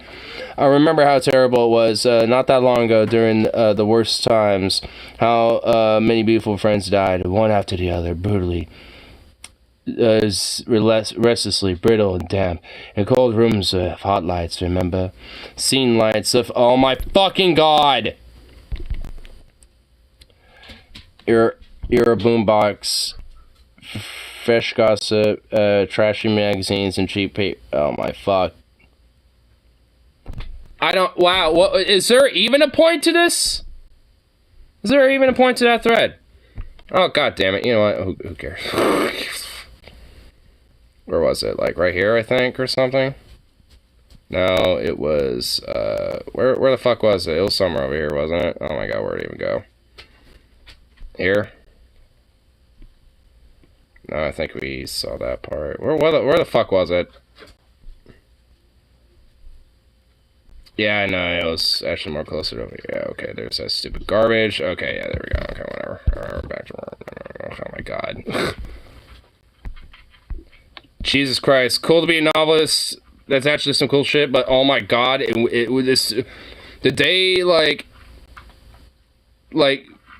one becomes, the pompous fuck that basically they have to, like, make a novel of a point to where it doesn't even fit on the screen of your fucking thread is like when you become the pompous douche of pompous douche novelists. Because holy shit, that is like it's just to anybody. anyone that like writes anything, because oh my god, I even want to do that. Like I like to add flair to my writing too, but oh my fucking god, this is extreme. That like just I don't even know. Like I'm assuming he's trying to make like some weird like point about like, you know, how this like about like monkeypox and AIDS thing, but like I don't even know. I still oh my god. Like it's pretty much exactly how Hassan felt. I don't want to. I can't read this thread. I'm sorry. I can't. Just here. Fuck! There we go. That's just what I want. Thread. I'm sorry. I can't. It's just like too pompous. There's a very specific type of writing on Twitter, like Twitter threads that just like irk me. I can't. I physically cannot fucking read a 60. It sounds like it wants to like physically destroy shit now. Thread. That is like a way to you know. Get to the point. They called it the gay plague and joked about it. Oh yeah, here.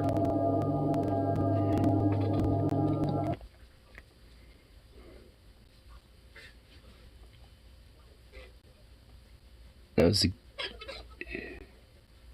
like they were laughing about it because like they didn't give a shit. They didn't give a shit that gay people were dying from it too. Except it wasn't just a gay plague, was it? You know what I mean? It was like an actual plague, a little bit. Not literally, but... Another reason that men are only suspected cases... I have just a very strong feeling all in all that this is going to become probably a little bit more of a recurring issue of this whole monkeypox shit. Not in the same way like COVID was, but just honestly, it really, if anything, even in a more sinister way, because it's just going to be used to, you know, really just peddle and push more of the fucking like Christian nationalist shit, especially when it comes to targeting queer folk and stuff. And it's like, great, that's gonna be nice. That's gonna be nice and just convenient. The world, it's just like throwing like nat ones. Like if it's like D&D, it's like no, like the world. We're just gonna roll nat ones for ourselves. Can like the cosmos just roll nat 20 on like an asteroid and just reset some stuff a little bit? That'd be cool. Enough to leave humanity like alive and at least able to have some parts of habitation to where it can at least be like okay, and you know we can and let those people be like the smart, you know, few, you know, and let them be enlightened and, you know, go forth and actually like, you know like set shit right. I don't know. Because I think we need the asteroid reset. We need that button. Is that button somewhere? Can I just... is it right there? Can I just press it? Where's the asteroid button? Got fucking crazy far-right fundamentalist motherfuckers and shit. And also, like, the crazy thing is that, when I was looking at a DFF's new episode when they were going through the sands and shit, there was like a poll about like or like this whole thing about like you know like abortion laws in Europe in like 4 charts or some shit, and it was basically like essentially when it comes to not even really just Europe but like globally, it's actually like fundamentally like about 12% of people are like explicitly like no abortion if ands or buts. You know, beyond that it's like it's either by, like, yeah, you know, it's up to the woman, or, you know, exceptions like socioeconomic, rape, incest, shit like that, you know, or medical reasons and stuff. So it's just like, most people are pretty much on the more, like, libertine, like, hey, you know, let them have, you know, their choice as a woman, or, like, maybe more of a medical/economic mindset about it, where it's like, hey, for medical reasons, or for, you know, maybe they can't afford it, or for whatever fucking reason, you know, in those circumstances, you know, it will be, like, you know, an okay circumstance. Or, like, you know, social reasons, like, you know, again, rape or incest and shit. So it's like, I mean, most people in the fucking world basically believe that, and I think India, out of all countries, just legalized abortion, you know, shortly after we fucking reversed Roe v. Wade over here, because they're like, oh shit, they look pretty shitty, and we should probably look better than them. It's just like, guys, it's like fucking India's getting better than us on this shit. It's like, what the fuck? I mean, despite even their flaws, like, they actually are a little better about some shit than we are. I mean, this is now one of them, so it's like, yay. And this is, like, despite also having, like, a lot of cultural rift and strife and political instability over there. Yeah, and they're able to figure that shit out. It's like, go fucking figure. We can't. It gets worse, but it's like over there, they get strife and they can still figure shit out.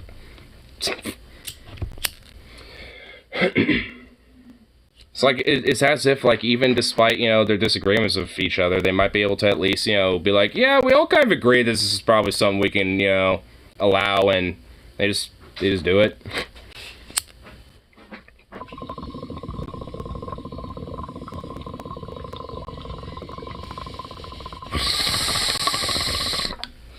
Which, things like weed, healthcare, stuff like that, like, there's a lot of things here that could be the case if that same mentality clicked up top as much as was going on the bottom. But excuse me. Problem is that it doesn't. Shut up. Get over here. Come on, bro. Get over here. Get over here. Come on. Come here. Get oh my god, get off from my room. Oh, I'll give him a little. Oh, well, that got him tired. Oh. Right. Oh, who's just a sweet boy? You're like, okay, I'll just eat it here now.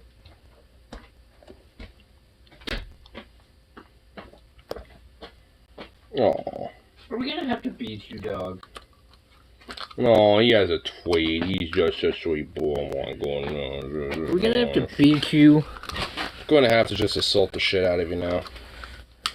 You got your treat, and now you need to be assaulted. Your nightly assault. No, his nightly. Shut up. Like it's like the he's been vanquished. Time to run, mofos. Well, yeah, you just kind of did. Oh shit, TJ finally up the video finally. Oh my god, it's fucking long.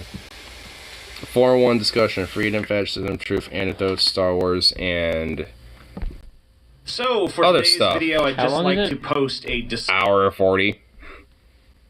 It's not as bad as what I watched, dude. When I watched my video. I mean, like, it's not like long in a sense of like, I mean, that. Like, I wouldn't, like, I mean, I watch shit like this all the time, usually at, like, work or, or... My visual links I listen to, they're anywhere from, like, I think the longest one he has is, like, 3.5 hours. The longest stream that TJ's done is, like, a 7-hour stream before. Yeah. No, mine's not streams, mine's... He videos it, but he doesn't put it out until... It's pre-recorded, basically. It's recorded, but he has... Sometimes he does live, and I'm just like, fuck, dude, I wish I could do it. The new one that I'm waiting for him to come out with... Oh, dude. It's gonna be fucking brutal, because the title is called Eye in the Sky. So I'm pretty sure they're talking about, like, drones and shit like that, and I'm just like, fuck, come out, I want to watch it. The coolest one he did is there's a guy that does psychedelics. He does that. Awesome. MDMA-5. You ever heard of that? Yeah, MDMA. MDA-5 is actually a different version of just MDMA. Yeah. Basically, it brings you into another element that your third eye comes out. Yeah, like, kind of like, I mean, it's a psychedelic. I mean, like shrooms, acid, or, any other type of psychedelic's gonna do that type of shit. But, they do it for medical purposes. Like, the guy that I watched on Ryan had really bad anxiety. And now he doesn't. and the way he would cope to go to sleep would drink like a full bottle of wine. Like alcoholic wino status type of shit. And he would drink coffee and shit like that. Hasn't touched it. Like, they literally have proven fact that this shit helps. Well, yeah, like, I mean, there's been different studies on all sorts of types of psychedelia, from psilocybin, LSD, all sorts of different shit, where it's proven that it helps with things like anxiety, depression, addictions, and shit like that. The one that I really can't touch on is the first one he did. Because there's a 2 series that you can do when you go and do it. The last one is the MDMA-5. But the first one it's like a really psychedelic, so it like takes you through like old memories and stuff like that. Like you see like the future and stuff like that, and how everything it's like it's just your consciousness being altered and just perceiving in different things as your it's just all like different chemical reactions in your eye, your mind and your eyes too. You kind of visually interpret things differently because of all that. The funny thing is they have them wear blindfolds when they do it, because some people can't do it with their eyes open. Yeah. So they wear blindfolds and stuff to kind of just let their mind kind of go free and stuff instead. Yeah. They're just like, are you fucking kidding me? You're taking this shit. You don't know where the fuck you are. Fuck that. I mean, if I'm in like a secure environment with at least someone to watch over me, that'd be fine. Basically, they have doctors and nurses 24/7. Yeah. So I mean, they're doing it medically right. They're doing it in a medically safe environment. The facility's safe. They take care of you. They make sure that you're not having a bad trip or anything like that.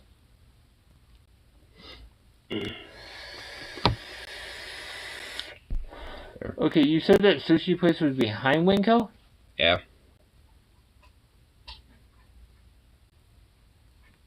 It's like across the street a little bit. Oh. You're talking about that side. Yeah. Oh, okay. So you're not talking about the back side. You're talking about the side where the street is. Yeah. Oh, okay. I was trying to find it today. Oh, really? Yeah, because I wanted to show Sarah. Yeah. Because we're going to go to dinner there one of these days. What, $40 for fucking sushi? Fuck yeah. No, so definitely. For today's video, I'd just like to post a discussion that I had last night on the Sitch and Adam show. It ended up being kind of a 4-on-1 sort of discussion. Where it was me that sucks. on one side, and the other side it was Adam and Sitch and Actual Justice Warrior and... Oh, because I remember he, I think... I don't know, Sitch, he reacted to... he did a video or stream called Reacting to Critics, where reacted to Adam and Sitch trying to critique one of his videos, and also one of them, I think it was Sitch, who also had a very odd interest about perineums / taints for some reason. Like, he kept bringing it up over and over again. I don't know why, but I mean, not in like a sexual way, just literally will be like, hold on to your perineum jock straps or something like that. Like, he'll say some shit like that, and I'm just like, what in the fuck? What the fuck? I know, it's weird. Like, honestly, like, the only reason why this dude is probably mentioned so much is like if he has a kink for it or something, which... You burn yourself? Well, that's been like a spider bite, I think, and it's just now finally starting to... Yeah. Because it was, like, itchy and annoying for, like, the longest time. I could kind of see where it's, like, kind of starting to... Yeah, I could see it in the fucking light. I'm like, that's a big... Yeah, I mean, there's, like, a ring now. Like, where the actual, like, scab is and around it isn't really bad anymore. But there's still, like, kind of a ring where there's still a little bit of, like... Well, I'm assuming probably, a kind of like a... I'm assuming it's a spider bite, because I've had, like, mosquito bites and other bug bites, and it's never been that bad before. So I'm just thinking... It's like a normal spider bite. Yeah. Like a normal house spider bite. Or, maybe an orb weaver, when I was, like, maybe, outside or something. Like an orb weaver spiders? Yeah. They're, like, all over the place around here.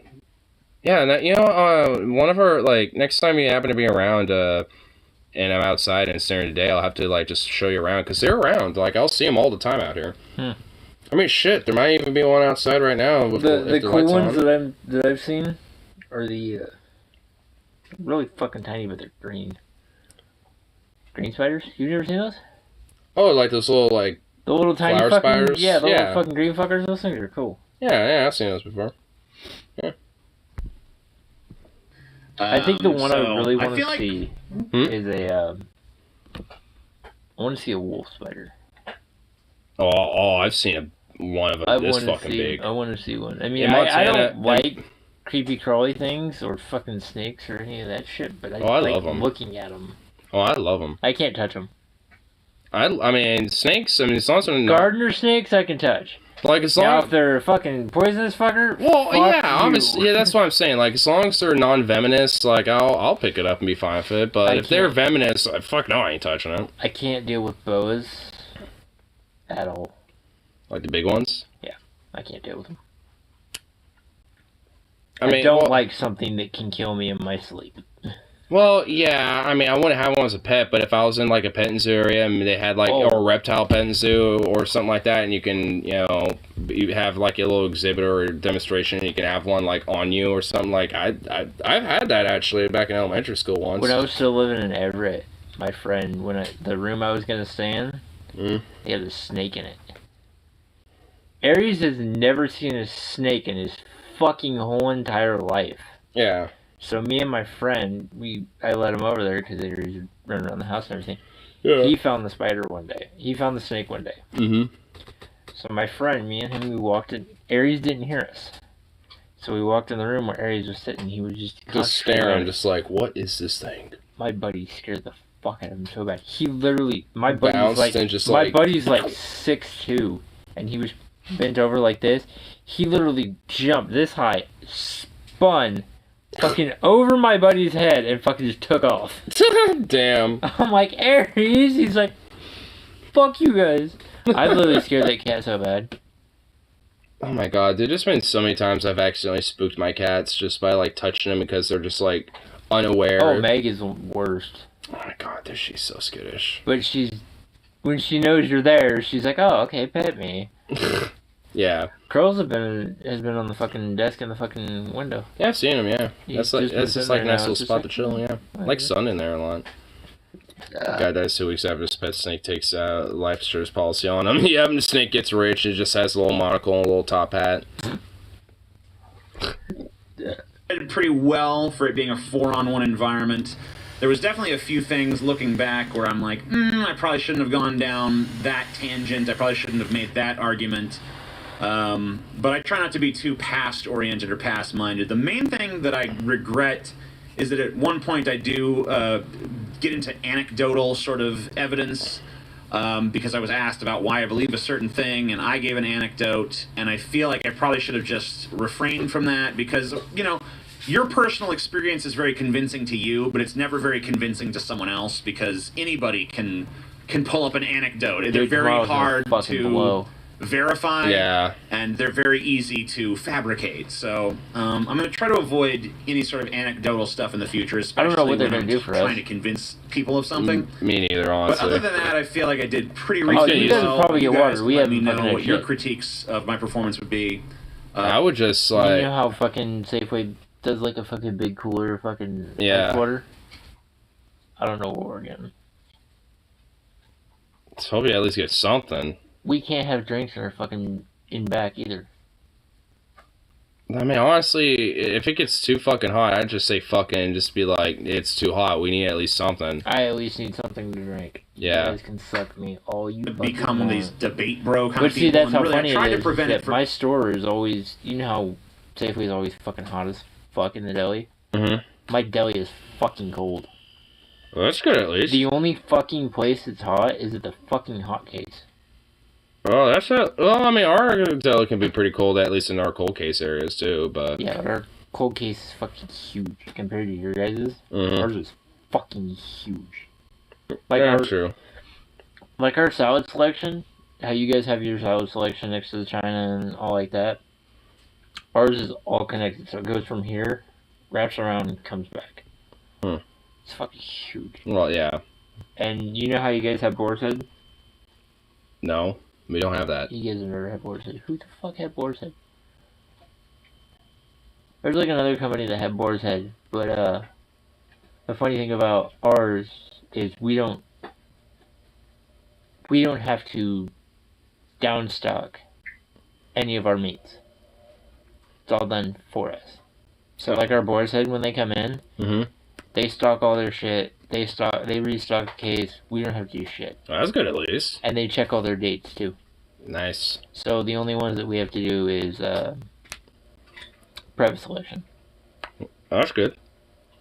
And they're makes it easy. You know how all theirs is different. How when we were working at Safeway, how if we didn't have something, we had to pull it out of the case. Yeah. I can't do that. I have to go look in the cooler for boar's head before I can pull it from the case. Well, we do the same thing. Private selection, I can pull from the case before I go looking back. Well, we do the same thing anyway, just because it makes it easier to just keep it stocked in the front and just, grab it from the back. Yeah, I mean, that's just what we do anyway. I can't do that with private selection. I have to take it from the case if I need to if I need a new one. I just say fuck it and walk back to the fucking cooler. Yeah, I would too.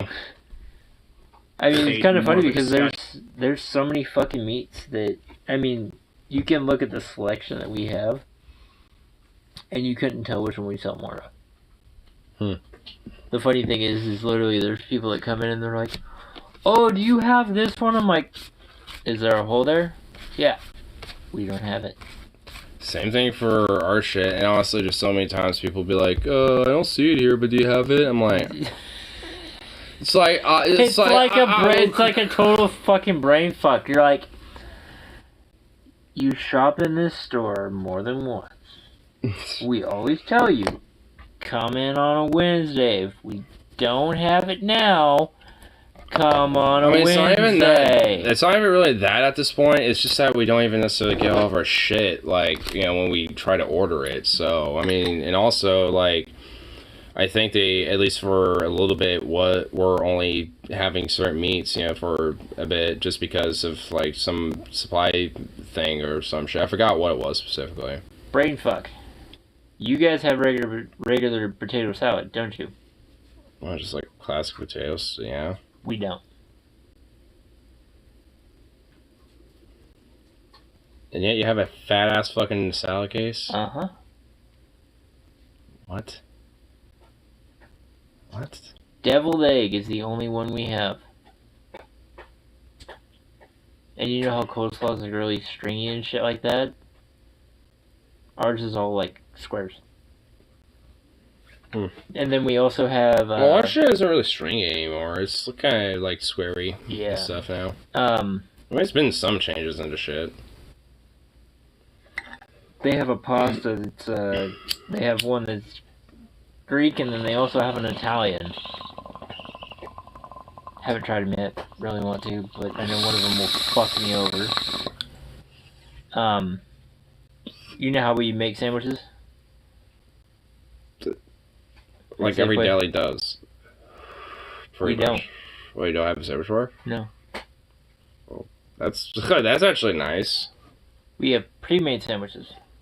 So they're all boar's head meat cut sandwiches. Yeah. And after 6 o'clock, if you come in and you want a sandwich after 6 o'clock, it's $3. Oh, so it gets a discount. All our sandwiches are $6.99. After 6 o'clock, there's $3. Damn. That's good. That's actually a pretty good deal. Yeah, I mean, you can get fucking... Fuck, you spend $12, you can get fucking 4 sandwiches.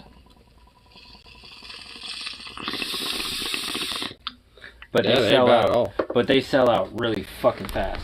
Well, for that price for a sandwich, I mean, can't go wrong with that. No, even the people that come in and pay fucking full price for the fucking sandwiches, they still sell out real fucking fast.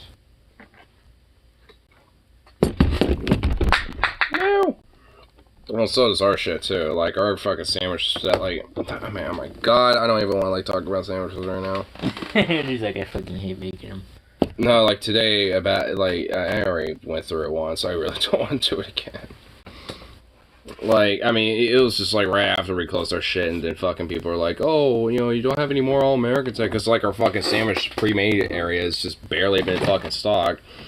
I like the morning guy, but he's legit just kind of slow when he just kind of he definitely just does things at his own pace, and it's just like, I mean, dude, you gotta it's like, dude, we have to have this shit fucking stocked before fucking we open. And frankly, it's just like, and also at least special or sandwich bar, half of me is just be like, once I get here, just close the fucking up, because like it's never restocked after the sandwiches that what he does get made, or fucking it's like. It's not even like worth, having it open at this point, half the time. It's like, leave it open for pre-made shit and just close it at this rate. I mean, it's never fucking right. Like, half of it legit, like, every time I've been there for, like, the past week or two is legit just, like, empty, and then there's, like, a tiny little, like, other half where it's, like, fucking got some stuff in it. But... our hot case is fucking tiny. So, we only sell chicken strips, chicken, pizza sticks, corn dogs, burritos, and JoJo's. And then we do, like, hot sides, like corn, mac and cheese, some days mashed potatoes and gravy. Your hot case is big compared to ours. And ours is tiny. Yeah. No, you guys sell more. Yeah. Because we don't split up the meat like we do at Safeway. So, like, how we have one side that's legs and thighs and breast and wings like that. No, ours is all fucking jumbled in. Well, yeah, you all have to, like, have it on one thing. So, and we don't do baked at all. We just do fried. Oh, but the cool thing is, our chicken strips are pre-breaded. So are ours. No, we bread ours in-house. Oh, you bread them up there? Yeah. Oh, goddamn. I've heard from everybody when they get the chicken strips there, they taste way better than any other. Yeah, they probably do. God, oh my God, you know what? I do know we have, like, those, like, grilled chicken breasts in a cold little area that don't have the breading on them. Ooh, I'm thinking... Andrew's like, I want to do it now. Yeah, kind of cut it. Everybody says it tastes better. Hmm. But I mean, they're decent size too. Shit. You should literally try it. You should try to come down and try them. Yeah, I have to give them a shot. Why didn't you just bring some home? I can't. What? I have to pay for all my shit. Do you think I pay for my shit? Huh? You think I pay for my shit? No, but I can't do it there. Are they really that fucking hawkish?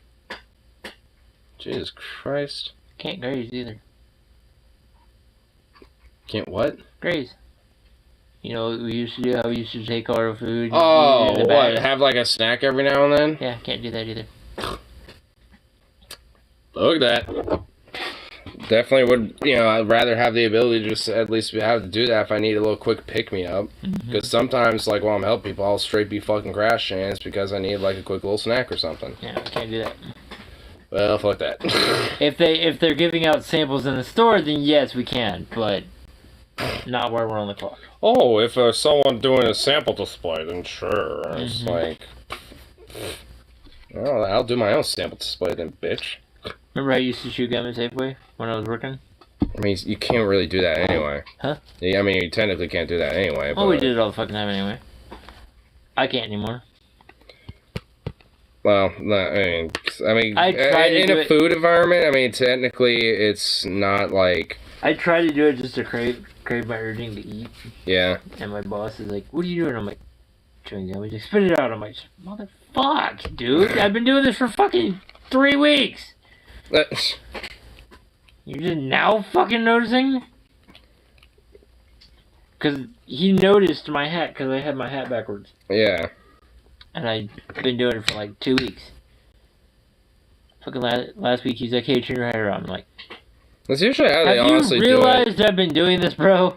Yeah, honestly, he's it's like, just I realized like it, but I didn't acknowledge it. I'm just like, are you fucking Yeah, that's how they do it. Like, they'll, like, they'll hit you. It's like they acknowledge it. Well, it's like they know it and are aware of it, but they won't hit you until later, just, because they want to be like, how long do you think they will get away with this? And then they'll eventually just be like, hey, excuse me. And they just, like, hate you every week. And he wasn't a dick about it. He was just like, hey, turn your head around. I'm like, fuck. God damn it. I can tell when he's stressed. It's fucking crazy, dude. When fucking corporate comes in, oh, fuck, dude. Do not try to talk to him at all. Isn't that just how it is with any store director? It's not my store director, it's my manager. Well, manager too. Yeah. He's like, talk to me next week about it. Okay. When corporate's gone, I'll do it. I might not have my days off yet. I might not have my days off yet. Might not? Yeah. So, our little, potential plan. No, it's gonna happen. Oh, you're just gonna be, like, switching around or just calling? I'm gonna try to... he said he was gonna talk to somebody today about switching days with me. Because I have Sunday off. I just need Friday and Saturday off. Yeah. And he's like, oh, well, you'll have to switch with somebody else. And I'm just like, are you fucking kidding me, bro?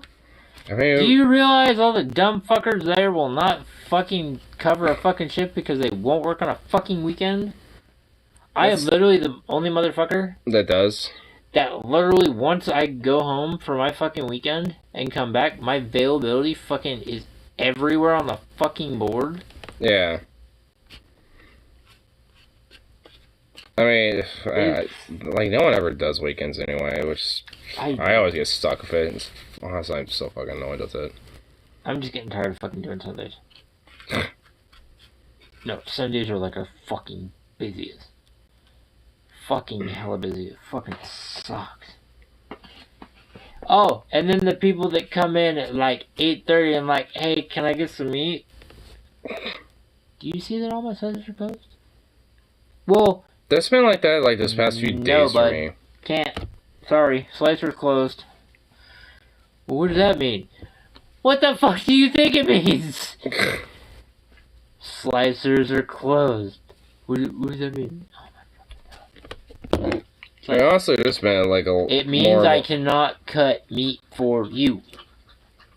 I mean, honestly, there's been a lot of kind of like more tile type people like this past like kind of weekend shit, just because like this fucking heat wave now, like even like after all the shit's closed, people still want to like grab sandwiches and meat shit. It's like hey, we have lives too, and I don't want to like fucking be overstressed of like heat and death. It's like, I mean, I like to be home where it's nice and cold, please, thanks. Yeah.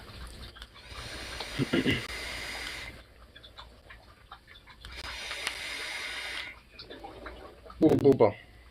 When I get paid on Thursday, I might be broke again. Because Sarah's getting a new van. Damn, bro. Come here. Like, fuck! You stretchy boy. There. Yeah. This big ol' stretch. Oh. You need paper towels. Towel. Oh, stretchy boy. Where's the stretchy boy? Hey, Bobby. What's up? What's up? What's up? What's up, you sweet little puppy? Oh, you sweet puppy. Oh, you know what, here, I think we can get back to this. Oi, oi. But of course, it was a contentious discussion. And I don't know, I hope you guys enjoy it. I hope Adam and Sitch don't mind me posting it. I figure since I was a participant, I'm free to use it as I wish. Well, at least finally get to at least check some of this out. I don't know, sue me, I guess. But here it is. Check it out. Zoom is the Fucking best. spaghetti, man. Hey now. What's up? Spaghetti. Fucking spaghetti, bitch. Yeah, I don't know that meme. I don't disagree. Oh, no, I it's think he's making spaghetti. Oh, you're eating spaghetti. Okay. Yeah, right now. Right this very second. Well, thanks for joining the stream. What? Like, okay, there's like a collage nightmare shit going on here. So, like, who in the... So, I guess there's Adam, and then Sitch. I guess Sean Fitzgerald and Mahler. Okay, I feel like I know him named Mahler. Are you gonna? I mean, I can bring your camera up. This is like fucking like chaotic as fuck looking, honestly. Yeah, I was gonna try. Is there like a comic book in the background or something like that? Oh my god. Fucking bullshit. There we go. I have my camera here. Yeah. These guys are all a bunch of. Over here. These guys are a bunch of unseen anons. What are you talking about? Not Sean. Right. I normally come on. It's Yeah, just here. Yeah, I actually know an idea how to speed this up. There we go. Oh my god. You had the face paint on? Is this how you normally eat dinner, TJ? Yeah, okay, I gotta. Wait. Oh, he's got some makeup on. I gotta bring You have to blend into the background. I gotta bring this up. By the Predator. So what started your shift, TJ, to being first a base anti-SJW to a woke feminist? Oh no. Wow. Things I wanted to say first. Oh, okay. Well, the first thing is The first thing is you're a moron. Like that's what would have been my first thing. It's like base anti-SJW to woke feminist. It's like, well, you're a moron. That's how we will start that. Like Jesus Christ, dude. Video. I don't know why people keep saying that. It was kind of oil. Oh, okay. It was oil. Yeah. That's why I wanted the HD copy, honestly. Yeah, that was the main reason I wanted to come on and just be like, hey, you know, like, Listen, don't besmirch me as some fucking wax peasant, all right? I actually think wax is fine too. I'm fine with people. It was high quality oil. TJ, is that who are you sending this video to? I want to know, is that some kind of an app, or do you really have? Because I play with the apps too. I don't know if like I can't tell if that's an app or not. It's called face paint. But so like you're just sitting down to dinner. You're like I would like some spaghetti and here let me get ready for dinner. Yeah, you know why not? Yeah, that's pretty awesome. I Honestly, like why it. not? I should do that. So yeah, I was watching the fucking stream for a while, and it was like, I don't know, I'm getting bored being on the sidelines. Just wanted to jump in and see what the fuck's going on. Cool. All right, fight. What do you mean? Who'd you send that video to, and why? Why are we on that topic? I don't know. I don't remember who I sent it to. It was like you said, a dominatrix. I mean, as far as I This can tell, one bite and your National worldview Justice will Warriors change. Events is accurate. Okay.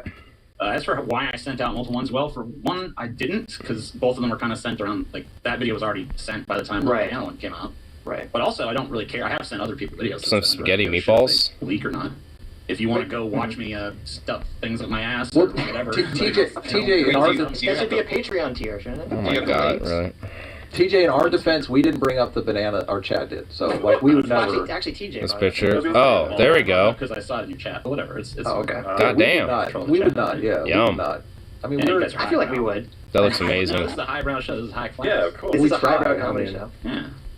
I mean, we do Serious some show. lowbrow stuff too. I mean, it's not all high. Adam, no. I refuse to believe. Don't say that. What are you talking about? Half that stream, I had some dumb anime head on.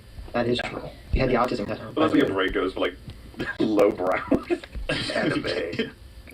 Meatballs or meat sauce? Both? Like get a meatball and then you have like a little bit of meat sauce drizzled on it and around the noodles. That's the lowest of lowbrows, yeah. So, do you want to talk about fascism? Well, what about the? I actually kind of agree with actual Justice Warrior Sean on that. It's kind of like, I don't know. I guess at a certain point, I get so bored of the semantics arguments where it's just like, let's quibble over a definition for, you know. Well, that's what I free said. hours or whatever. Oh, okay, well then you said it. I'm not. I have been on that train. You guys sound very similar. Sorry about that. I'll try to sound different. I'll talk in my cringy. No, I meant Mahler and Sean sound very similar. Oh my god, you're I just wanted the free credit on it. fucking ball of dandruff, yo. Against the Welsh. No, so okay, well wait a minute. So do you feel like your position has changed from 2016 at all, or no? I mean, it'd be pretty fucking pathetic if my position hadn't changed since 2016. I feel like. Surely not on everything. But I mean, it could change for the better or for the worse, though, right? Right.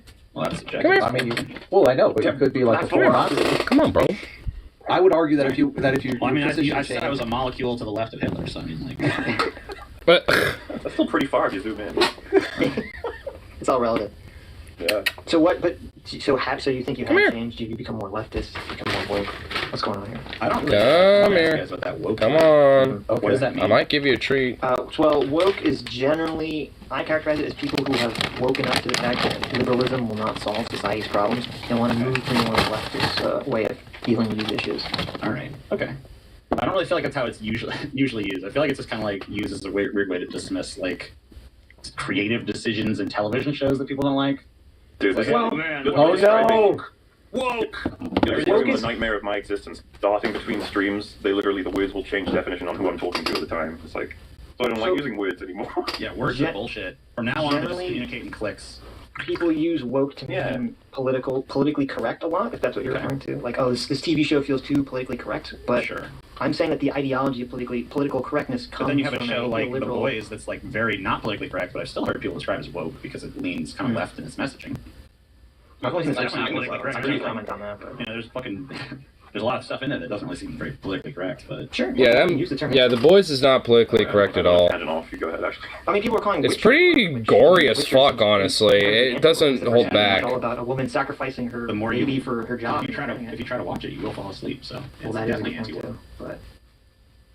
But I feel like I'm not getting an answer though. Like, An answer to what? well, it's just like, it should change at all on Yeah, on it these is, issues. of course. I mean, obviously, yeah. But like what? How did this happen? How did the change occur?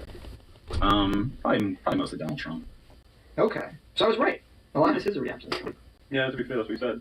Yeah. Fine, I think it kind of, like at a certain point, there's like a certain pressures build up, and you have like your do or die moments, and you know, if it's like you're marching with a group of people, and then this issue comes up. I mean, it's the same thing that happened with the whole like Atheism Plus thing that was referenced earlier in the stream. It's like, man, I remember. You're marching down it's like, hey, we're doing this group's going here and this group's going here. Who you with? It's like, oh shit, I guess I'm going that way. Are you still? I know it sounds like a weird question, but are you still fully like atheist? Would you say? Oh yeah. Yeah. I haven't seen any reason to start believing in God yet. I mean, No, I know. It's just a lot of different YouTubers end up. I mean, there's no reason for it.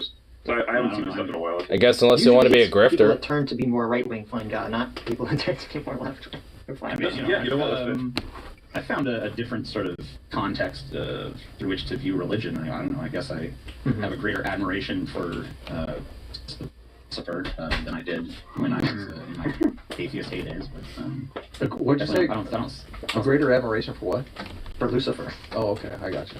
Lucifer too, but I said Christ. But oh, I'm sorry. So are you? I thought you said Lucifer as well. Are you? So I'm glad we clarified. Are you? I like how they had the assumption it's like, oh, they have an affinity for Satan or Lucifer, and it's like, no, he's actually saying Christ. Even I'm brushing my dog over, like kind of multitasking. I even heard that. Yeah, I would say I'm an anti-theist. Okay, so you are still an anti-theist, right? Yes. Yeah, So why do you? So you have respect for Christ as like a character from a movie, or? Yeah, or I mean, if he was a real person, then I guess I respect some of the things he said. I respect the paradigm shift that he represented. Yeah, Do you he's think a it's a revolutionary. guarantee that without religion the world would be better off? Yes. Do you think it's a guarantee that we'll be better without religion, or do you think there's just a strong? No, I don't think it's guaranteed. I don't think it's guaranteed. Because yeah, that's the part where you probably the doubt. I mean, I think there's a guarantee that the world will be smarter. I mean, and at least better for it. But I mean, it doesn't necessarily mean like fundamentally, we would be better, off, without it.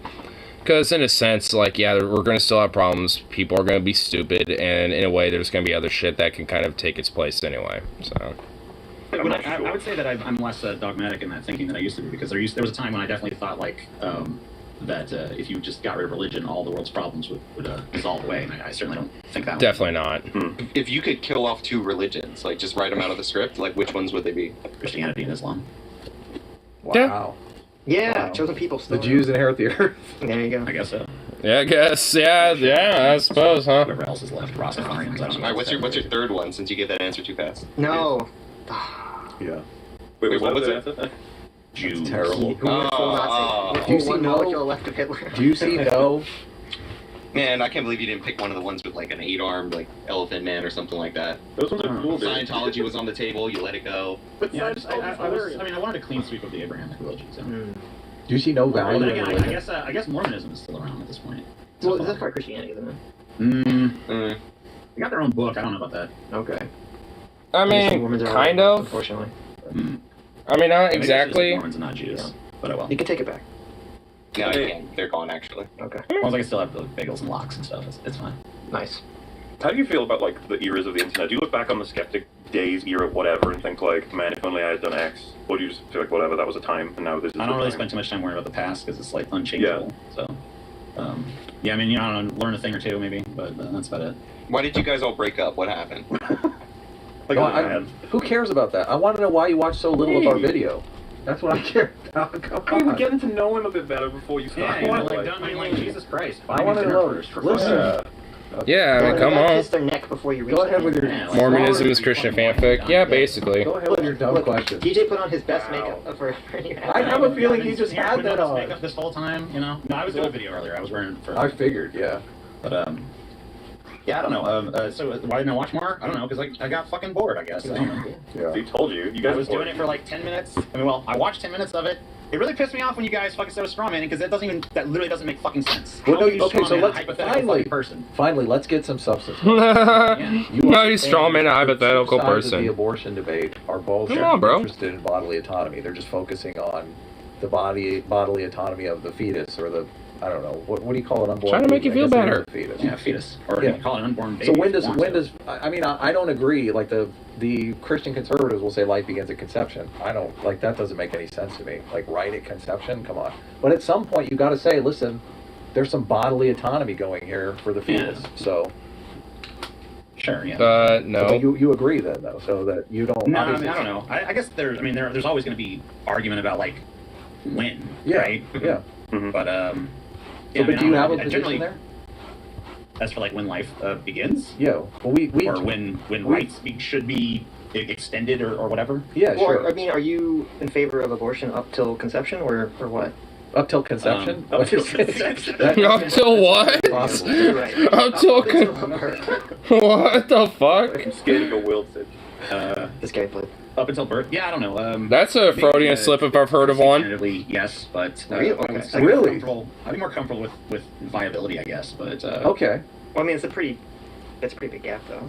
yeah, I don't know. I'm not. You know, if I had to choose, like if it was like all or You have the nothing, I would balance. I'd take up till birth before I took like a middle ground. But I would say fetal viability is Really? the benchmark that makes the most sense to me. Okay. I could totally see When why is you would- viability? First two, you can have abortion in the first 2 trimesters according to the viability. No, that's according to There's Roe. definitely been some people who have been born within that time period and you know lived on. Actually, one of my sisters was at the time the most premature baby ever born to survive. Right. Wow. Wow, She that's was actually born kind of in crazy. 19 So late 70s, early 80s, actually. So Do you know how many months it was? when She we was written up in a number of medical journals. I think she was born after 4 months or something like that. Wow. Wow. So when we accused you of straw I actually never knew that either. That's pretty You crazy. were saying that conservatives only wanted to control women's bodies, Right. when that's not really the case. Their belief system is. But you that- have to. But wait. But like. Well, my point is that you can't speak for all conservatives. My point is like, you know, if I make a criticism that's very general in nature, you can't call it a straw man unless I specifically pick the target and the argument does not apply to what they've actually said. Well, the argument literally is a straw man, though. But I wait, mean, doesn't It isn't, though. Says the left just wants It'd to be kill an ad hoc, enjoy killing babies. like an ad hominem or whatever. I mean, it's not a complete straw man because there could be people on the left who do just enjoy killing babies. I don't know. Yeah, but like If they say the left in general, like everyone on the left is like that, then I guess that could be a straw man. But I But don't isn't feel that like I said implied? everyone on the right If you just say- wants to take away bodily autonomy. I said that people want. I mean, I don't know. Maybe I did say that, but well, straw man is an argument that's easy to defeat, and obviously. well, a straw man is yes when you put a position in your opponent's mouth that's not Yeah, it's easy reflective to of what they defeat. actually believe. Like you're, But, yeah. but I genuinely believe that there's tons of conservatives out there who do not give a shit about fetuses or fetal viability or any of these things and just want an excuse to control women. To be fair, Because they do. conservatives openly. I mean, honestly, that is the truth of what they want, though. Control. I mean, I've never heard anyone make that claim. They want Because even forced then, birth like, that's incubation, still you know, straw man. second-class citizenry, which is Because women. That's what they truly wanted. I mean, honestly, that is what they want. I mean, I feel like a straw man would necessarily be a position they don't hold, not just a position they're covert about. Otherwise, the standard. I mean, if we're going to Well, go that's down, why I if said we're it. going to go down that road, then like literally anybody who states their opinion cannot be. You can't argue that that's not their genuine motivation. Like you could. You know, Who cares about motivations that much? I got a question about viability though. No, come on. What? The straw manning's way more interesting. Who gives a fuck about like motivation? Wouldn't you think that's a factor when it comes to like, you know, a person's position potentially? Just trying to get all the danger off you. You're just like, you got all danger, man. I gotta get you in our bath. I know, you're a goof. He feels all offended and abused. He's like, you're hurting me, you're attacking me now, you're assaulting me, even though you've just been brushing me this entire time. Why are the biggest dirtbags in charge of business? Because capitalism incentivizes sociopathic, for-profit fucking scumfucks who want nothing more but power, influence, and just wealth for themselves and for their inner circles. There was it. Should have just given each employee the bonus instead of gambling it. Doesn't seem like a fiscal responsible leader. Raising Cane's founder buys 50K Mega Million tickets for employees.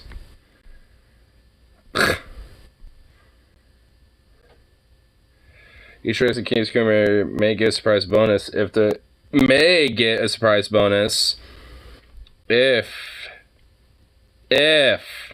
the chain's founder wins the lottery. So it's basically literally a gamble of a gamble. It's like, hey, you might get a bonus if your CEO gets a winning lottery, and by proxy, on his goodwill, benevolency of maybe deciding to, give you some of that, and shit via the bonus. So it's just like, basically it's like, the percentage chance is so low, it's not even worth, thinking you're going to get a bonus at that point. What a scum prick. Getting the hopes up of workers who might not necessarily read between the lines, and then, just basically crush them all down when they never get it. Nice. Okay, strawman is where you take a weaker portion of somebody's argument and you construct it and take that down rather than their Sean, argument. are you pro-life or pro-choice? I'm not only pro-choice, I'm pro-choice to send the children to the mines. We need to bring back child labor. I like that.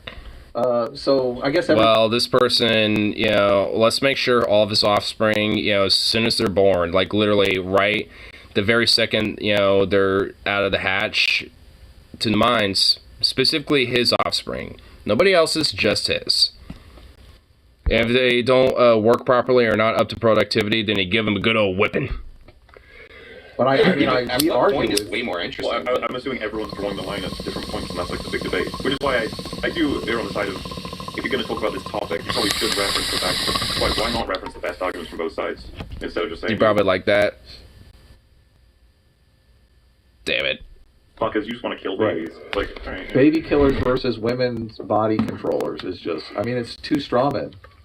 Well, but to get to the point though, so like a fly lands on someone's head, and you take a hammer and you smash them in the head with it, and you murder them. It's like, well, Your Honor, I was just trying to kill a fly. Like, well, I don't believe you. Oh, well, you're strawmanning. Like, I don't know. Like, we just have to take everyone at their word. No one can employ deceit as a tactic. Like, well, yeah, but so you're saying all of people arguing about abortion on the pro-life side are employing deceit? Let's break it up. How many are employing? No, I don't think all. I think there's. So how many are employing deceit, and how many are? How the fuck would I know? I don't know. Well, if you're going to make an argument that I say enough for it to be notable. But if it's 5%, why would you say 5% are employing deceit? 5%. Okay, so if it's 20%, why would you tar the other 80% who are operating in good faith? Why does it keep changing the numbers? Saying that their argument is that they want to control women's bodies. Because it's more fun. Yeah, but and also that's what they fucking do anyway. Sukov! Zip it! It's just a cat. Because honestly, it just really is. Like, especially when it comes to the right-wing politicians and conservative politicians and commentators and shit, yeah, this is just what they advocate for. So, at this point, they're just not beating around the bush about it. So it's just like, yeah. It's not even a straw man to be like, oh, they just want to be controlling women's bodies and fucking blah blah blah. It's like, well, yeah, no, yeah, they do. Maybe Republican base, maybe that's where it varies a little bit, where there might be differentiating opinions potentially, but for at least the influencing factors and shit when it comes to the politicians and commentators and so on. No, they're not just dog whistling, they're foghorning it. Our audiences on the internet so fucking brain dead. Have you never employed hyperbole? Have you never fucking made the case a little stronger than it needed to be made, just for comedic effect? It's creating a negative stereotype or whatever. I don't think it's creating a little stereotype, but of who? People that deserve to have a stereotype of being a far right chuckle fucking Christo fascist. Get fuck off, dude. Who's saying that? What Sitch or some shit? What a suckling little fuck, dude. you have your audience believing for even a second that their entire opposition want to kill or control women's bodies, but maybe encourage them to think, yeah, fuck these people. Well, that's the point, right? I want them to say fuck those people. Yeah, but you don't want to go too far, because then they might do something. Like what? What, defend their fucking rights? Oh no. Oh, don't go too far. People might do things. What is that called? There's that. I would say that it's probably, you know, like a form of thought control. It's like, oh wait, you want to try to control what I think and speak? Because, someone might do something that might be bad because I said something. It's like, fuck off. Just voting. But now we're talking about the point of there was a actual justice lawyer brought up earlier. It was like, well, how accountable are we for the shit we say? You know, do we believe in free speech or not? So should I be censored because I said something that was like too strongly worded? The better argument for the argument of speech here would be, shouldn't you speak accurately instead of dangerously? I don't know if it's dangerous. Yeah, it isn't dangerous. Talking point. I think there's a lot of people on the. Them doing something is the point. Yeah, like honestly, yeah, really. I mean, especially when it comes to the whole, like, women's rights case, which is what they're talking about here. Like, if anything, actually fucking doing something is kind of the point of, like, what should be done. Like, yeah, like, you know, having a reaction and, you know, saying what these fuckers, you know, are doing and shit, and saying, yeah, fuck these people, and doing something about it is kind of the point. I mean, yeah, honestly. I mean, it's not even just as simple as like, you know, you might, you know, radicalize someone to do something even more worse than, you know, just mere protesting or voting, blah, blah, blah, blah, blah. It's like, I mean, like, really?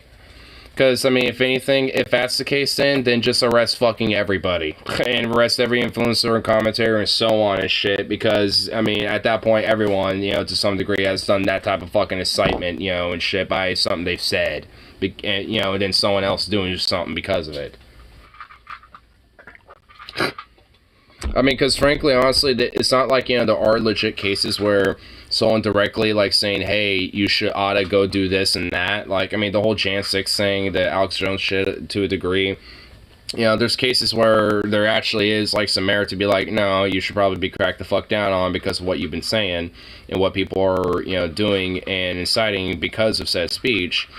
But at that point, that's where the kind of the free speech line is drawn. But that's not just, you know, but just simply being like, you know, hey, you got like an entire fucking minority organized, like an organized influential minority that's trying to subjugate women and, you know, their bodies and fucking, you know, subjugate queer people and, you know, make a lot of their basic rights, you know, illegal and shit when it comes to things like marriage or sodomy laws or whatever the fuck, revoke contraception, so on and so fucking forth. You know, it's just like, yeah, you know, fuck those people. There should be something done about it. Does that mean you go out of your way to, like, you know, go so far to where, like, you do literal fucking outright just indiscriminate violence about it? No, of course not. You know, you react accordingly and you plan and organize and fucking, you know, fight back against your, you know, very well organized minority fucking antagonistic influential enemy that wants to subjugate you. I mean, you know, it's like, and the whole emphasis of, you know, reacting so accordingly, which means, you know, obviously if, you know, it has to come down to it when it comes to, like, you know, aggressive, offensive, like, you know, forms of, like, violence when it comes to this type of shit, then obviously, you know, the defensive reaction of that is merited, but, you know, that's, you know, more on the individualized level, more so than, like, an outright, you know, like, top-down level, but it's because of the top-downs why that shit's happening in the first place. So exactly. Have they been doing protesting at homes so people have lied to get in power? Now, I personally think they should go slightly further, but hey, I get jail isn't a place most people want to end up.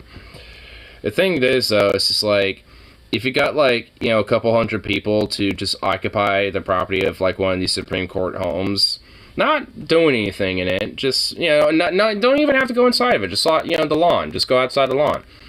Like, I mean, like, obviously, I guess so if you have, like, a couple hundred people, but it's like, do you really think they're going to be able to just try to arrest all of them? It's going to take a long time to get cuffs on every single motherfucker. I mean, so it's just like, you know, you don't even necessarily have to go inside, but, you know, just being on their lawn, like, in their driveway and all that shit, maybe, like, chaining yourself up to, like, you know, some of their, like, front porch posts and shit, so they have to also try to get you off of that. I mean, it's just, like, shit like that. I mean, you know, make it so it's a pain in the ass, and basically, like, half of you are still gonna be there while they're still trying to process the other half, and figuring out what to fucking do with you, because they're all, like, chained up to their house, like, surrounding it. Kind of like how, like, hippies would do, like, chain themselves up to trees and shit, you know, to prevent them from, or at least protest, you know, them being cut down and shit, you know, so it's just like, just do shit like that. It's not violent, no one's getting hurt. Property ain't being damaged either, unless you think, you know, a chain being wrapped around like a fucking Romanized fucking post on one of their bougie-ass houses is gonna, you know, be damaging to it. Oh, Lord forbid, there's a, you know, a couple chips or, you know, a couple little scrapes off of it or something.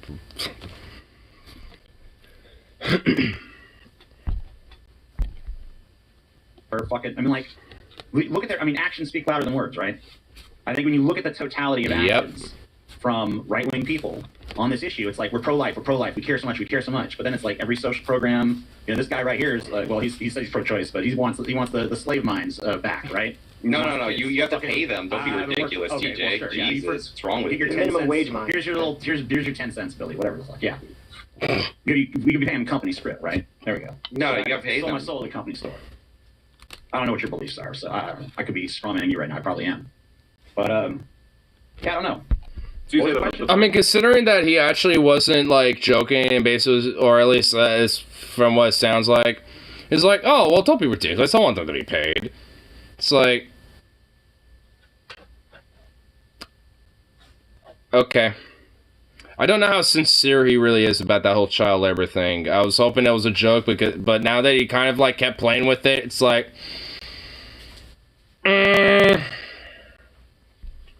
I'm wondering how sincere he is with that.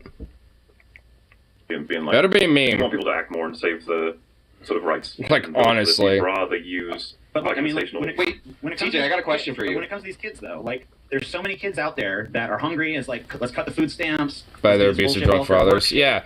Like, honestly, when it came to, especially back when child labor was far more commonplace in the United States and shit, like, it was dead ass, like, a massive... Like a massive problem where a lot of these kids, when they got their wages, will just go straight to their parents and usually to their father, who also would work there, and basically just gather up their wage and just use it to the bar, or the, you know, or to the alcohol that they would buy at the liquor store or shit, whatever. I mean, that's usually what a lot of cases end up happening. And of course, you know, the kids got paid even less, so, you know, it's just like like basically like a fraction of what, you know, what their parents would be making, or what the adults would be making overall. But either way, you know, for them obviously it'd be a lot, but, you know, to the parent, to the drunk father, it's like, well, that could get me another bottle of liquor at least, maybe.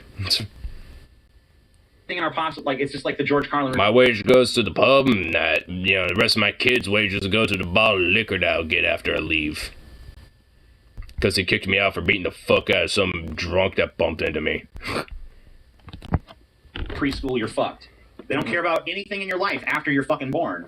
And all, you know, all these fucking pet topics about Republicans center around breeding. They love breeding all of a sudden. It's like their favorite fucking thing in the world. Don't be gay, because gays don't breed. Well, breeding is a lot of people. Wait, TJ, are you in favor of murdering homeless people? No.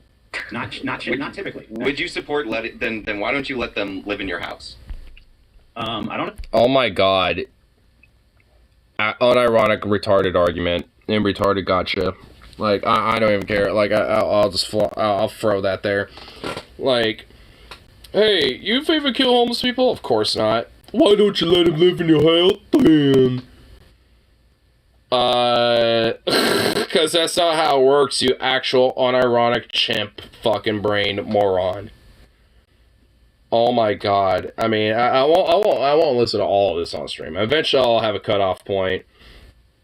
But, I mean, holy fuck, that made me just want to like, I'm done. I'm out. Like, that was, wow, that was just fucking exceptionally stupid.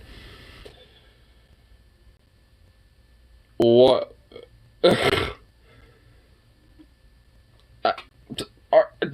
Are these people actually like serious? Or are these just like the equivalent of just shit posters?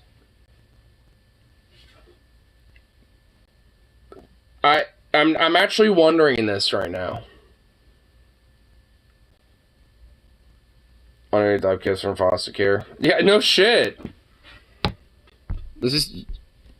I guess I have enough room here. I guess I could probably let a couple live here. Would it be fair for me if you said you shouldn't murder homeless people? Would it be fair for me to respond to you? Well, you're not taking care of them, so you have no say in it. I mean, I would if you were to say to me like we should use tax dollars to house homeless people. I'd say yeah. Yeah, but that's not really the question. Well, no, but that isn't a way. Because like the idea of the pro-life position, person, right? But the idea of the pro-life position is abortion is murder. So if you're saying, oh, well, you can't be opposed to murder because you won't fund, childhood formula program X from the federal government, that's not really an argument. That's just, but I mean, like, well, it is. You're talking about something completely different. No, I'm not, because you have to actually look at the practical. Wait, so he's trying to use that as an analogy, which doesn't work. Because also the homeless person's already alive. Dingbat. The shit you say. You can make a bold moral declaration about how abortion's murder, but the result of that is a bunch of unfucking wanted kids running around, a bunch of hungry mouths to feed that people might not have the means to feed. Your policies brought those people into this world. Take some fucking responsibility for them. So if all those programs existed to the extent that you would like, would you change your position on pro-life, pro-choice? It's actually a good question. Maybe. I'd have to reevaluate it, yeah. I mean, that's a fair answer. Like, typically people make this argument they wouldn't change it no matter what, but, you know. I mean, honestly, I think for me, maybe my stance probably wouldn't necessarily change.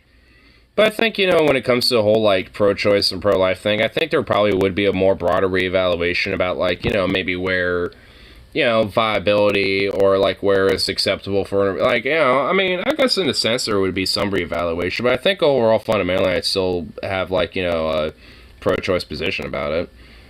But I think, be a little bit more, I suppose, centrist of the issue, I guess.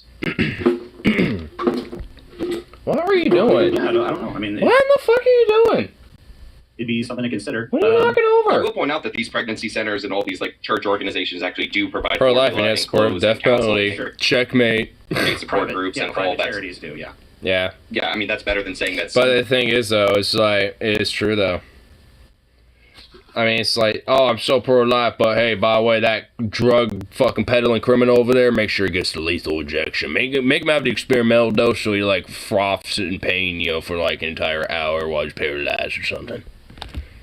I didn't like they're actually doing something. Right. Well, I mean, I don't know. You don't know. I don't know what your track record of giving to charity is. You don't know mine, so we could both. Well, I know you give to charity. I've seen you do charity stuff.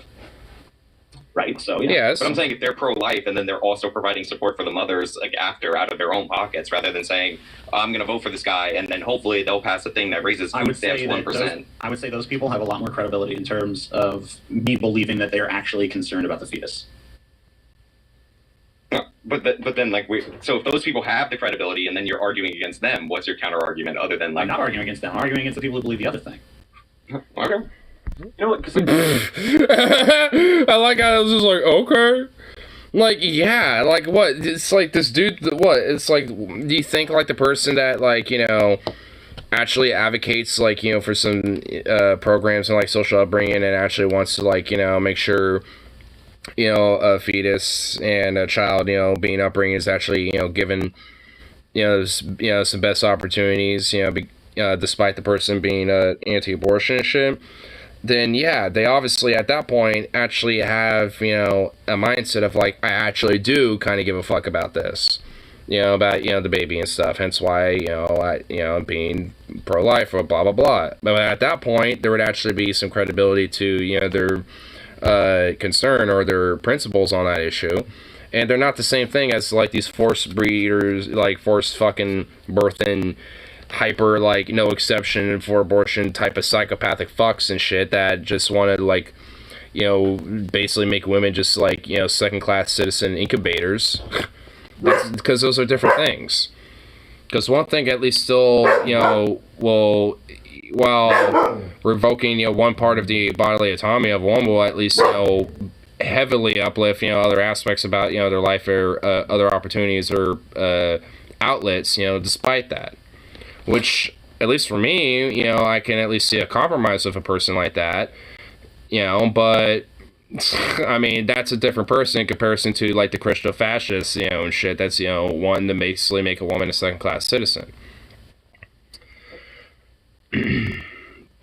Speaking of which, I've heard stories of people who promise to help a woman or a girl to convince to keep pregnancy, and then when it gets born, guess who they never hear from again? Oh yeah, I wonder. Sukov!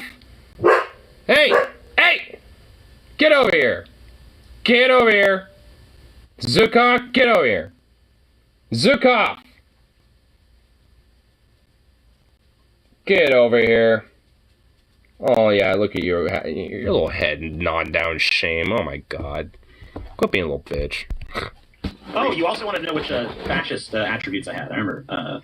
So rejection of modernism. I think that everyone should have some rejection of modernism in them. Cult of action for action's sake. There are definitely times when... That's right, those people deserve genital cancer. Yeah, a little bit. Especially if they're promising that shit. And like, yeah, I'll actually help you out with your child and stuff. And then basically, like, kids born are like, just yeetist elitist. It's like, nope, see something fuck done, you. even if it doesn't necessarily make sense. It's like actual true scumfuck shit. It's like if you weren't going to commit to it, just actually be openly, you know, like about that. And be like, hey, look, I don't want to have a child. I personally don't want this. And if you want to commit to it, I mean, that's fine. But I personally, you know, I'm not in a position to do so. So, you know, which honestly will kind of imply that the woman would not be in position either at that point. But... you know, it's just like, I mean, honestly, even though there might be arguments and shit like that, and there'll probably be some bad blood at that point regardless, it's just better that way. Yeah, I mean, honestly, it's better to just, like, you know, shove out the knife, you know, that's already been jabbed in there with that, you know, versus, you know, like...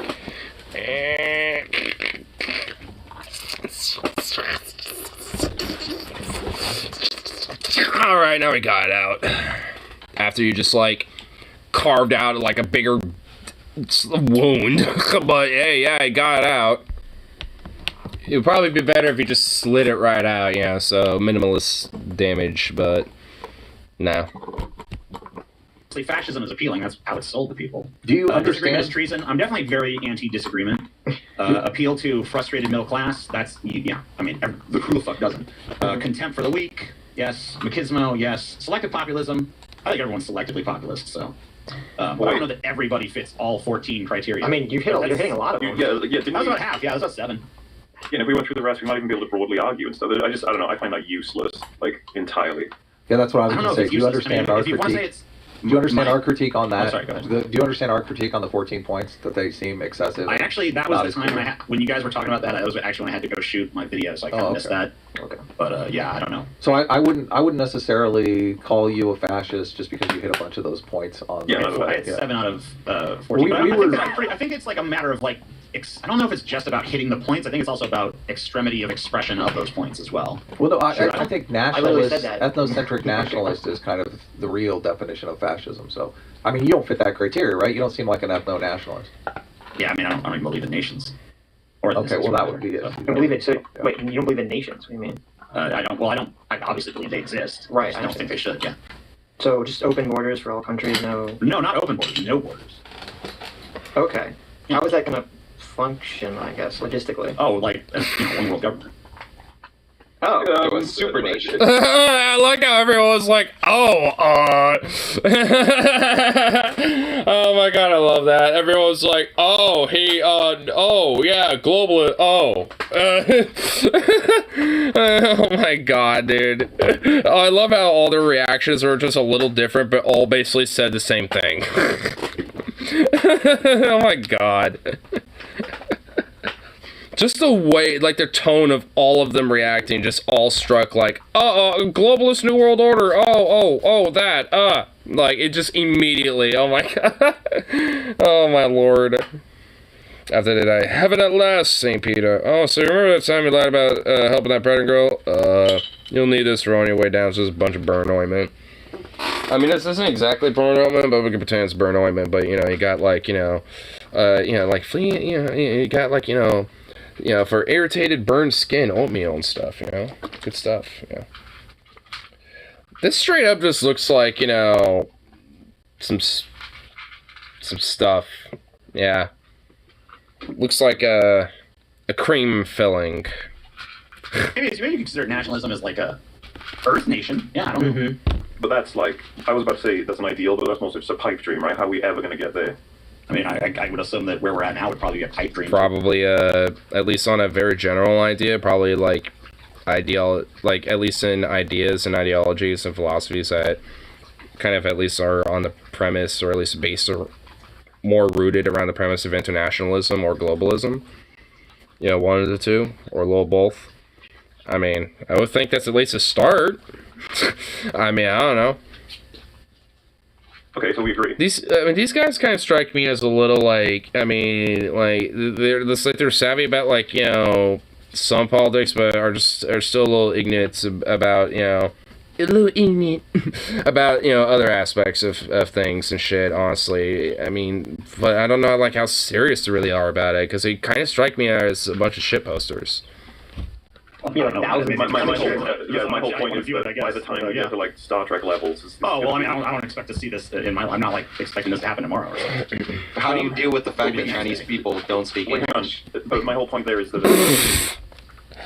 What fucking question is that? How do you deal with that Chinese people don't speak English? Yeah, neither do fucking Germans. Neither do fucking like Swedes, Russians. Fucking, like, you know, the Colombians, goddamn fucking, like, what's the fucking point of that and? Yeah, it's called an international, or like a global language, you schmuck. Which at least I think, especially when it comes to, like international, like, economic, business and shit, like, the international languages, I think is, like, English and Mandarin in that order. Because, you know, because obviously there's a lot of Chinese businessmen and shit because of China's economic power and all that shit. You know, so at this point, there's essentially, like, you know, it's kind of common for a lot of international business CEO fucking conglomerate shitbag motherfuckers and all that. You know, also having a pretty adept knowledge about about Mandarin and Chinese as well, just because they do a lot of business with Chinese businessmen. So if it's like, I don't know, either learn the fucking language or have a global language that's like English or some other language, and then have regional dialects. Like, oh my god, like, what fucking question is it? How do you deal with that, like, one group of people don't speak your thing? It's like, I don't know, figure it the fuck out. Like, I mean, that's how you schmuck. Oh my god. Pull yourself by your bootstraps, brother. How about that? Like, policy and change that we can actually get in our timelines instead of, like, appealing to... It's kind of weird, because we were talking earlier about, like, you know, trying to communicate with people who might be, like, deaf or, like, you know, Hispanic, and, you know, and about, like, at work and shit earlier. Because, like, honestly, for me, that's what I do. I legit will be like, oh, well, okay, I'll try to figure it out. And usually, like, at least when it comes to, like, you know, Hispanic families that come in, usually their kids are the ones who are, you know, seniors stuff, so it's not usually an issue. It's not always the case, but, you know, figure it out. I make it work. And plus, honestly, I mean, I can at least kind of get a basic idea of what they're saying, you know, if they're meaning, like, you know, uno, dos, tres, cuatro, you know, like the, you know, basic numbers, or, you know, for things like that and shit. So I could be like, oh, they're pointing at, like, JoJo's and saying uno something, you know, I'm saying, like, 1 pound, so I'm like, okay, you know, and just, like, or I'll hear something like Quattro, you know, sitting there, I'm like, okay, not thinking 5 pounds, so I'm doing ½ pound, and I'll, you know, show them, and they'll be like, okay, yeah, and they'll grab it, because I'm like, okay, yeah, 5 pounds, didn't think so. You know, so, it's like, yeah, you figure it out, and at least to where you are able to understand, you know, put the puzzle pieces together, because I know, humans have a thing called a brain. And you can use said brain to solve puzzles and problems, including language barrier issues. Wow. Yeah. Well, I was We're learning things. I don't believe in nations. I wasn't like, it's not like something I go around advocating for nonstop. You know, I thought you did. I could have sworn I saw a video. Oh yeah, I mean, I've mentioned it. You know, I think it's a good thing to aspire to. I don't know. I find the discussion on borders super interesting in general, because I mean, I think they cause a lot more problems than they solve, but that's my opinion. obviously, the more right wing you are, the less you can do. Well, in terms of actionable policy, I mean, should America have no? America just let everyone in, no criteria, no borders control? No, I don't think that would be good for us. No. Oh, okay, so yeah, you don't have it. No, I wouldn't advocate opening borders. I mean, this would have to be like an international negotiation where all countries like unanimously did simultaneously agree to dissolution towards something else. Right, okay. Which obviously is very far-fetched with our current paradigm. Yeah. Are you down? Current paradigm. Honestly, I do see like maybe at least something like that starting at some point, but more kind of like a regional thing. Like maybe the EU just kind of formulates as like the more like, you know, unified European Union as like a actual full-on government, or maybe like the greater American, you know, states, or like both continents, or like, you know, a greater, you know, like bigger regional type of government. And then, you know, eventually over time, you know, that kind of formulates and thus, you know, kind of just kind of agglomerates all into just like one super government at that point. Because to a certain degree, at a certain point, at least outside of this paradigm, there would be, you know, more of an incentive to be like, well, all right, why are we all like kind of competing at this point? We're all just kind of like just, you know, on the rock. But the current paradigm, though, that wouldn't be really the case. Like, there would have to be a paradigm shift. Obviously in the direction to where it'd be like, all right, why we all just like having these regional super governments, we could just all just be like one. But, you know, hence the shift. Like, I mean, the shift could also go the total opposite, where it's like, we're all gonna break up. Yeah, but I mean, that's kind of the fun thing about the future. The future can go in, who knows, many different ways. That's why even with climate change, I do think humanity would still kind of keep going and shit, but it's just that, you know, obviously, that will obviously just be a paradigm shift, just forced on us, whether we like that or not. And, you know, with that, that's going to obviously have a setback before, you know, to have a paradigm shift to even get to more of like a globalized, you know, government anyway. So it's going to be like, realistically, probably, if humanity is still able to become, you know, or still be a thing and pick up the scraps, so to speak, you know, and rebuild itself, then I don't know. I mean, maybe 1,000 or so years.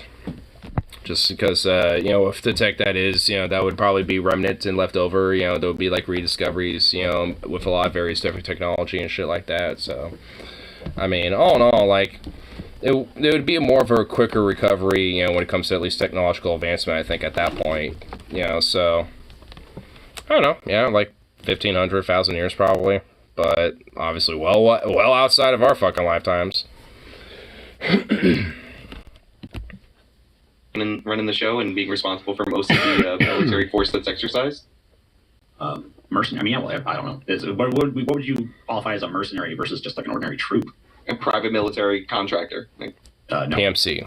Yeah, because that's what the whole like Peace of Westphalia was meant to resolve. That's the predominance of the nation state. So like in its function of, you know, kind of containing the force at the state level, the nation state have actually worked. Now we have some private military contractors typically, but they're usually partnered with the United States of America or with an individual nation. They're not, you know, starting off. Yeah, I mean, like, just because I don't like a paradigm doesn't mean the paradigm that came before it isn't worse. Mm-hmm. Obviously, I mean, the nation state solves that problem. But I think that if we had a global society, you could also have whatever government that, you know, manages all that would provide the military force to whatever extent it was needed. Yeah. I mean, why would they need a military force except to fight its own citizens? They hopefully wouldn't unless they were like needing to quell like a rebellion or something. I mean, even with a total global world government, there could be still at least, you know, an incentive to at least have, you know, military capabilities. I mean, just for the virtue of at least having, like, natural defenses in a sense of being like, oh shit, there's an asteroid, and it's heading for us, and it could potentially, you know, take out a very good chunk of, the planet, or at least, do significant damage, or potentially, be an extinction level type of asteroid. There can at least be, like, for things like that, rebellion, quelling, or some shit, like, just because there is a globalized, government, and maybe it might be more utopian in nature than it would be now, there's still going to be a minority of people that are going to resist and rebel and, be essentially like extremists against that type of thing regardless, so there's always, going to be some people like that, even in a more utopian or more like benevolent-esque type of society. So it's just like, I mean, there's going to at least be some minor incentive to at least have some basic, like military funding, even in that sense. I mean, if anything, it would just be more so used, when it comes to more natural events, more so than on yourself at that point. But, I mean, there still at least have to be, like, some form of it, just because of that shit. I mean, it's not like, the whole premise of, like, violence being a, like, kind of an end-all be-all argument from the state and shit doesn't, like, go away. I mean... Yeah, it would be more like a police force, I guess. They'd probably be robots at that point, if we survive long enough. I mean, like, I know we all saw a video of the Spot with a machine gun mounted to his back. So, I mean, it seems like that's not too far off. I've seen that video, and honestly, it's like, it looks like it needs a lot of work. But, yeah, because it had an automatic, like, M16 or M4, like, and more military-grade AR-15, basically.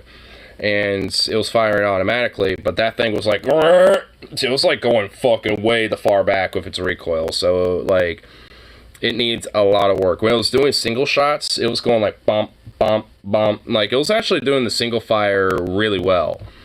But, like, if it got some upgrades, got some, like, gyro fucking mechanics and shit, where, like, the turret or the gun itself, like, if it recoils, it goes back, but not the bot, or like has like some sort of way where it can get the bot program to have a stabilization while shooting, or like if once it tweaks, makes some tweaks around the edges and makes that shit more proficient. I mean, it's only a matter of fucking time at that point.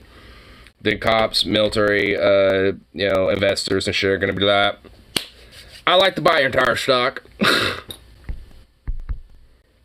I don't think that was AI. I mean, they already want them. There's like, where was it? Like Boston, Buffalo, like in New York somewhere. It was like somewhere on the East Coast. Like I think it was in New York where they were like or like in the Bronx, I think, or some shit. It was like, I know it was like a place that was with me, where they were releasing like, their little Spot little dog drone, and literally everyone freaked the fuck out on it. They were like, oh god, what the fuck is this? We don't like this. This is disturbing. Which, I mean, it was only used as a utility. It didn't even, like, get, set up to have any weapons on it whatsoever, non-lethal or otherwise. It was more of, like, recovery, or, like, to do recon and, and shit like that. Like, it wasn't even meant for anything else, really. And they were all like, oh god, this thing is like, what the fuck, get rid of it. and then of course, the city was like, alright, we're getting rid of it. Alright, police department, we know you like your new toy, but you're gonna have to retire it now. It's like, oh, we only played with it for like 2 weeks. It's like, sorry. You can just keep it, you just can't have it out and about. I mean, you can play it around, fit in the garage or something. Yay! That's how they felt. They're like, we'll take it on the range and have fun with it. A guy with controlling the gun on a control robot. Yeah, you might be right about that. So, I didn't look too far into it, but I mean, you just see where it's headed. Yeah, I understand. Okay. I don't know where we go from here. Did somebody repeat global homo cringe in the chat? Global homo, yeah. Well, listen, Well, people don't like... Sounds like a base society. Like a global homo government. Fuck yeah, dude. Yeah, there's a lot the global homo wokeness. Actually, did I write a video? Did I make that video yet? I don't know. I have a video script floating around somewhere. Oh, the teleprompter thing. I wasn't upset about the teleprompter. I was upset at Sitch for calling my my rant poorly structured. That was what I was upset. Oh, the teleprompter. Wow. Straight away. Sitch ruined everything for everyone. The thing with the teleprompter is I don't actually have a teleprompter. I just have a Word document open on my desktop that I was like reading from. Right. Yeah, I shouldn't even have like an actual teleprompter. Yeah, and people know I do that. I mean, I talk about it plenty. It's not like a secret. I mean, you can see my eyes darting over there. A lot of people don't recognize. I mean, if anything, it's a good way to have like an outline, to at least, have some cohesive structure to a rant and stuff. I mean, even if you're not reading like it word for word. I mean, there's a couple times when I was doing it where it came to like some videos. I actually did make a couple of them kind of scripted, And even I wasn't reading like the script word for word. Like I was kind of going off. It was just, if anything, it was just more or less a way to kind of keep things a little more structured. Like I read what was definitely important, but after that, I kind of went on my own little flair and just made sure it kind of tied in with the next part I wanted to read. Which is essentially what the whole point of like the scripts are anyway. It's just a way to get the basic structure of what you want to talk about down, and you know, if you just happen to, you know, like add any extra fluff, then, you know, it's there, you know, but, you know, because there might be like, you know, maybe during script writing process, you might, you know, not think of something, but while actually recording it, you know, you will be like, oh yeah, and there's this thing, so you add it, you know, while you're recording and shit. So, I mean, if anything, that's just fundamentally the whole point of them. That's what, I mean, there's nothing wrong with that. I mean, I love it, honestly, that, like, I mean, these dudes were kind of using that as, like, a quip. They're like, oh, read off dope. I'm just like, yeah, if you make videos, yeah, you're gonna do that. I mean, I've done it. I mean, it's not new. I mean, like, what the fuck? I mean, of course they're gonna, like, it's kind of hard to just, like, make a topic video and just not have anything to go off of besides, like, you know, your mind. And, like, all right, I'm gonna think of this topic and just go forth. It's a little bit more rambly and not exactly structured. So having at least even just like, you know, bullet point outlines of like basic broad, like, all right, you know, I'm going to talk about gun control and be like, all right, first thing, mental health thing, background, you know, just like, even if it's like basic bullet point shit like that or something, at least then there's some structure and you can at least go forth from that. I mean, at least something, like, I mean, it's legit useful. Like, it's an actual useful tool, you know, that content creators do. I mean, like, like, dude, these, I'm starting to feel like these podcasters are, like, basically, like, shit posters to podcasts now. I'm starting to feel like they're being somewhat serious, but they're still being shit posty about it, you know what I mean? It's just like, it's like they're purposely just trying to kind of grind the gears. It's just like, oh, you bastards. Structured to sound like a rant. It's supposed to sound casual. I mean, and I don't understand the idea that like. Why can't we develop weather resistance skin? Yeah, this climate change shit got a lot of us worried, but then we suddenly got the ability to withstand lava well below freezing temperatures. Those will be like the humans that like survive and adapt. That'll just happen due to rapid evolutionary factors because of the environment. The ones that survive. The artifice to speak with a teleprompter, because like for me it helps me stay on track. I mean, you see like how fucking long-winded shit can get when I'm just like, left to my own devices. So yeah, I mean it's helpful to have a focal document. Exactly. I mean, fuck. I mean, hell. I mean, my whole like my little thing about it was a little long-winded. I mean, it proves a point. I say, staying on track. You guys say it was bad to have anything close to a script, or I don't remember. No, Adam was just saying that he didn't like that it was so visually apparent that he was reading from something. He was saying that maybe you should get a teleprompter so that way it's over the camera and then you can bother Adam less. Well, my setup's a little weird. I have 4 monitors here, and the position of the camera... Too bad new skin callus our penises. Oh my god, there always has to be some sort of, like, counter-negative... It would be very difficult to see all 4 of my monitors. It's already kind of a struggle to juggle all this. They got little ones that go over the lens. It's amazing what technology can do. Really? See, I didn't know that. Really? Thanks, Sean. I'll look into that. We used to use one when I used to work at a real job with real people. But I go unscripted now, so I am saying any kind of a script is garbage. Back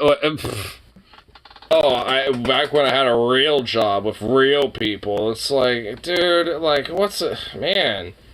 Like, they really honestly are a little low-key kind of, like, fucking, like, the shit posters, aren't they? Because, like, I mean, oh my god, I had, like, a Joe Rogan vibe off of that one. It's like, oh, yes, you know, these people that think they have, you know, real jobs or something, about these lazy baby. Like, oh my god. They grow like horses. I can at least be okay with that. Well, if they're, like, calloused, I mean... horse dicks are calloused, though.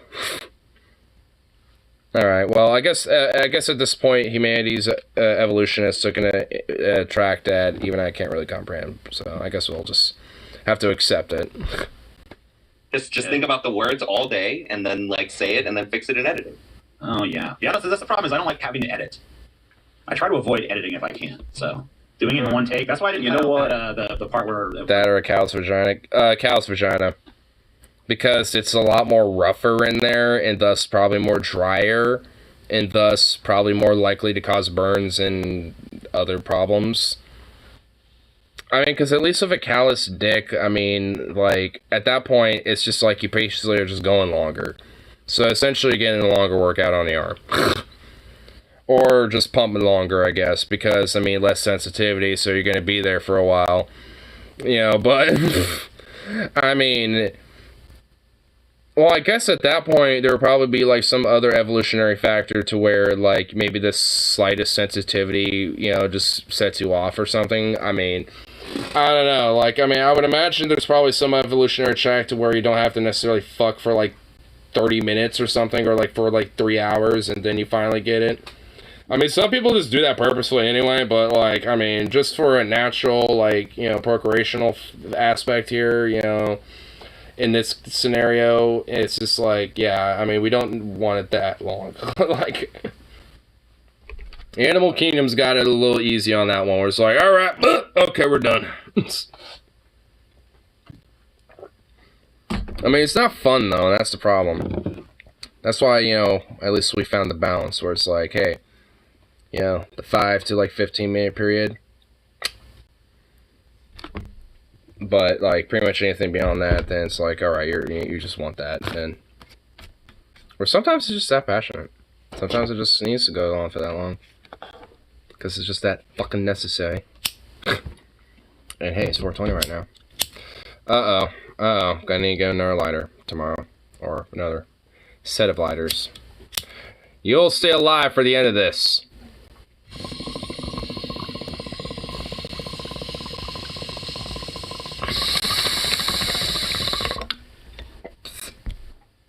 It's pretty funny. And dude, No that's audio. a shame The because video has no audio to it. I got OG memories here. I remember the Distressed Watcher when you used to edit a lot more, make some videos on movies and stuff. What happened to that? I don't know. We can all have a bad I've always performance. hated So. editing, and like the less I can do of it, the better. That's my belief. Does it weird you out that Adam legitimately thought that your face paint was some kind of filter? Like, he can't tell the difference between something that's real and, like, CGI? Well, I guess he's just that much of a, like, I guess he just literally can't see anything beyond, like, I know he's wearing glasses, and I'm not even trying to fuck on for that. It's just, like, I mean, you have to, like, be that, just, like, I don't know, 2D with your, like, your viewing or something. I don't even know, dude. Like, even from this distance, like, even with him being as small as he is from right here, I could still fucking tell he's got just straight up face paint on. Like, that's not a filter. I mean, like, what, like,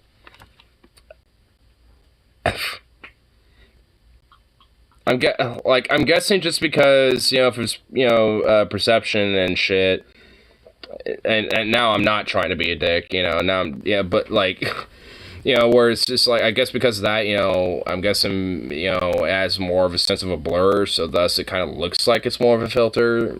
I mean, you know, I guess the beard, maybe. I mean, I could see maybe, like, in some elements to where that might be the case. But I guess, like, because he's now at a still frame, you know, I could kind of see it a little bit. But it's pretty crisp and, like, actually, like, on him, though, so. I don't know. I mean, like, whatever. I mean, I feel like it's kind of complimentary because it means that something, that my face paint was good enough to look like something that... Whoa! Oh, shit, dude. He's got fucking laser beams popping out of his goddamn... Oh, dude. Man. Talk shit, now he's fucking unleashing his beams, dude. Positive. Mine's face paint, too, so it's cool. Wow. Very pretty. Dude, that is some cool... Okay, dude. I, like...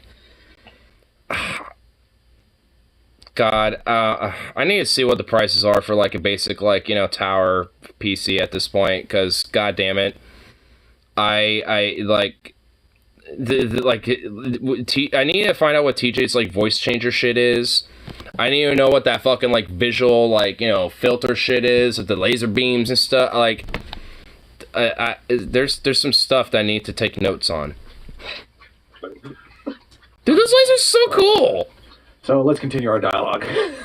Well, yeah, I don't know. Is there anything even left to? Well, I mean,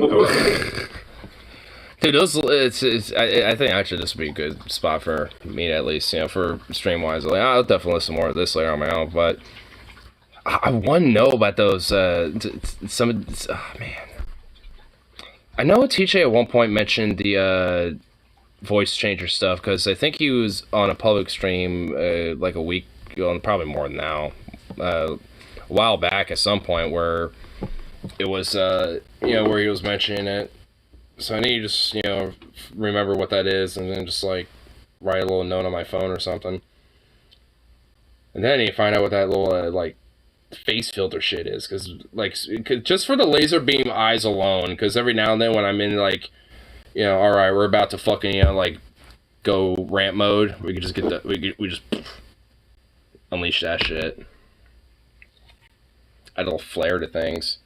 Streamlabs honestly used to have some filters and shit at one point, and some of them would at least kind of go to your face a little bit, but like an update like a year or two ago or some shit took that out, and I was like, what the fuck? It's like in order to streamline some of their shit, they took out other things like camera filters. It's like, fuck you. It's like, what the hell? It's like, I love those. I mainly used the black and white, but, I mean, there were some other filters on there. This has gone too far. Wait, what's going on here? Nude photos and the Muppets are being posted on Facebook.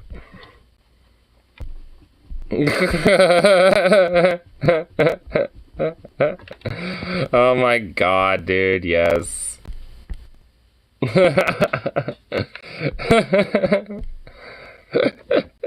Oh my god, I love it.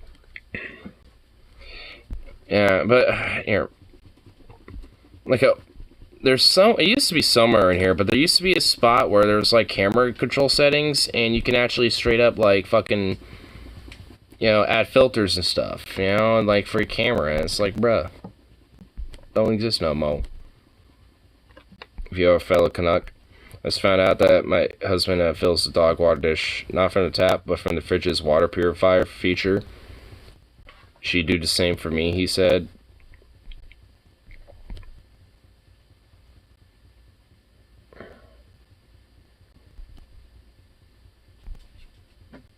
Bring back filters.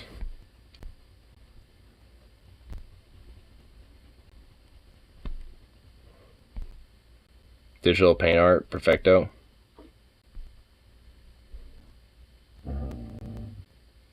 Whoa, dude.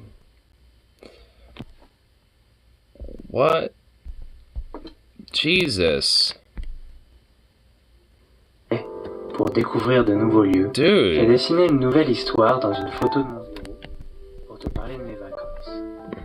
De l'excitation du départ lorsque tu fais ta valise, puis du trajet, du voyage, tu commences déjà à relâcher un petit peu la pression. Ensuite des explorations que tu fais pour découvrir de nouveaux lieux. Et lorsque tu tombes par hasard, Jeez, it just keeps going. Let me guess, it's still. Oh my god, of course it's gonna keep going. Mais pour moi, les vacances, c'est aussi le soleil des îles et les petits. How in the fuck, though? T'as l'impression que le temps s'est arrêté. I'm just assuming that somewhere, like, wherever the beginning of this is where he first started, and he just zoomed the fuck out every single time. Pour te reconnecter avec la nature. Plonger dans l'eau pendant des heures. Oh my god, it's still going. Dude, how far is this? This is meta. Il y a des univers entiers qui t'échappent. Et qu'il y a Oh, tellement de choses yeah. à voir sur cette planète. What the fuck? Dude. Au moment où tu commences complètement à oublier. Oh, let me guess, there's something else in this shit, too. C'est là que tu Yep. t'es en train de passer des moments que t'es pas prêt d'oublier. So he started off of that, and then, oh my god, Jesus Christ, dude. It looks like there's like another little portal. Like, it looks like these are meant to be different portals. Look. Du départ, lorsque tu fais ta. Like, there's another one right there. Is that... J'ai dessiné une nouvelle Starts histoire. there, but you got that blue one up there in that corner. Like, it kind of implies there's multiple, like, layers, like, literally multiple layers to this. I mean, there already was, but, like, just literally layers on layers. Layers on layers on layers on layers. That's actually, like, legit pretty fucking meta.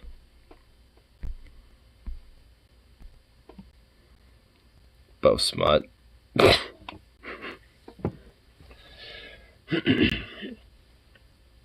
Like some Rule 34 digital art, but every time you zoom in on, like, you know, like a titty or a nut or just like some random shit, you just go in there and it's just another Rule 34 scene. And it just gets more hardcore as you know, delve deeper. More extreme.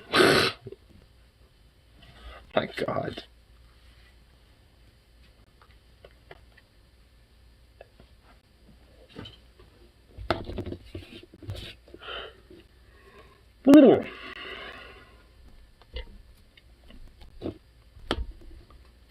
Anyway, I think I can get this bowl topped on here. Give myself some food. I'm kind of wondering, do I want some pizza or do I want some microwavable burritos? Because both sound pretty fire right now, I'm not even gonna lie. Pizza sound pretty good because, I mean, they're nice little combo flavors that are very enjoyable. Burritos are pretty good because I like having that house sauce on it. House sauce good. I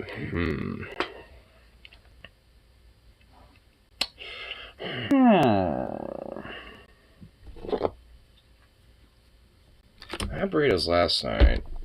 Got 4 of them left.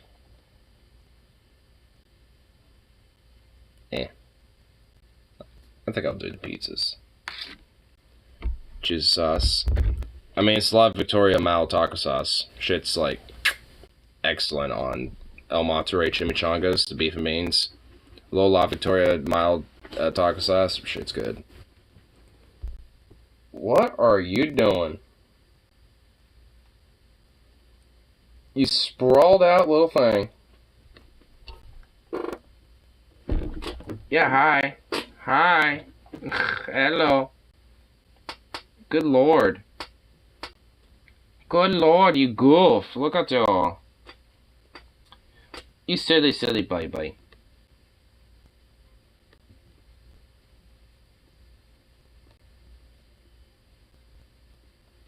Look at you, you're so cute.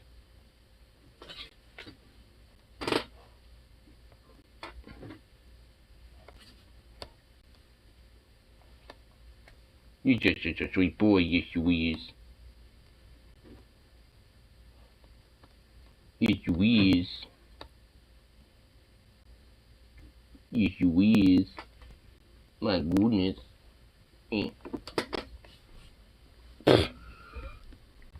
What a flop. My God, you're such a goofball.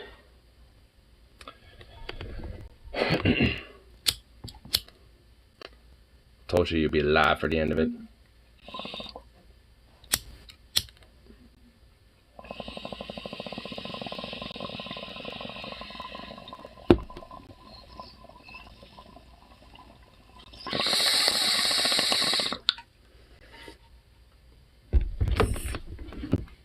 Barely, though.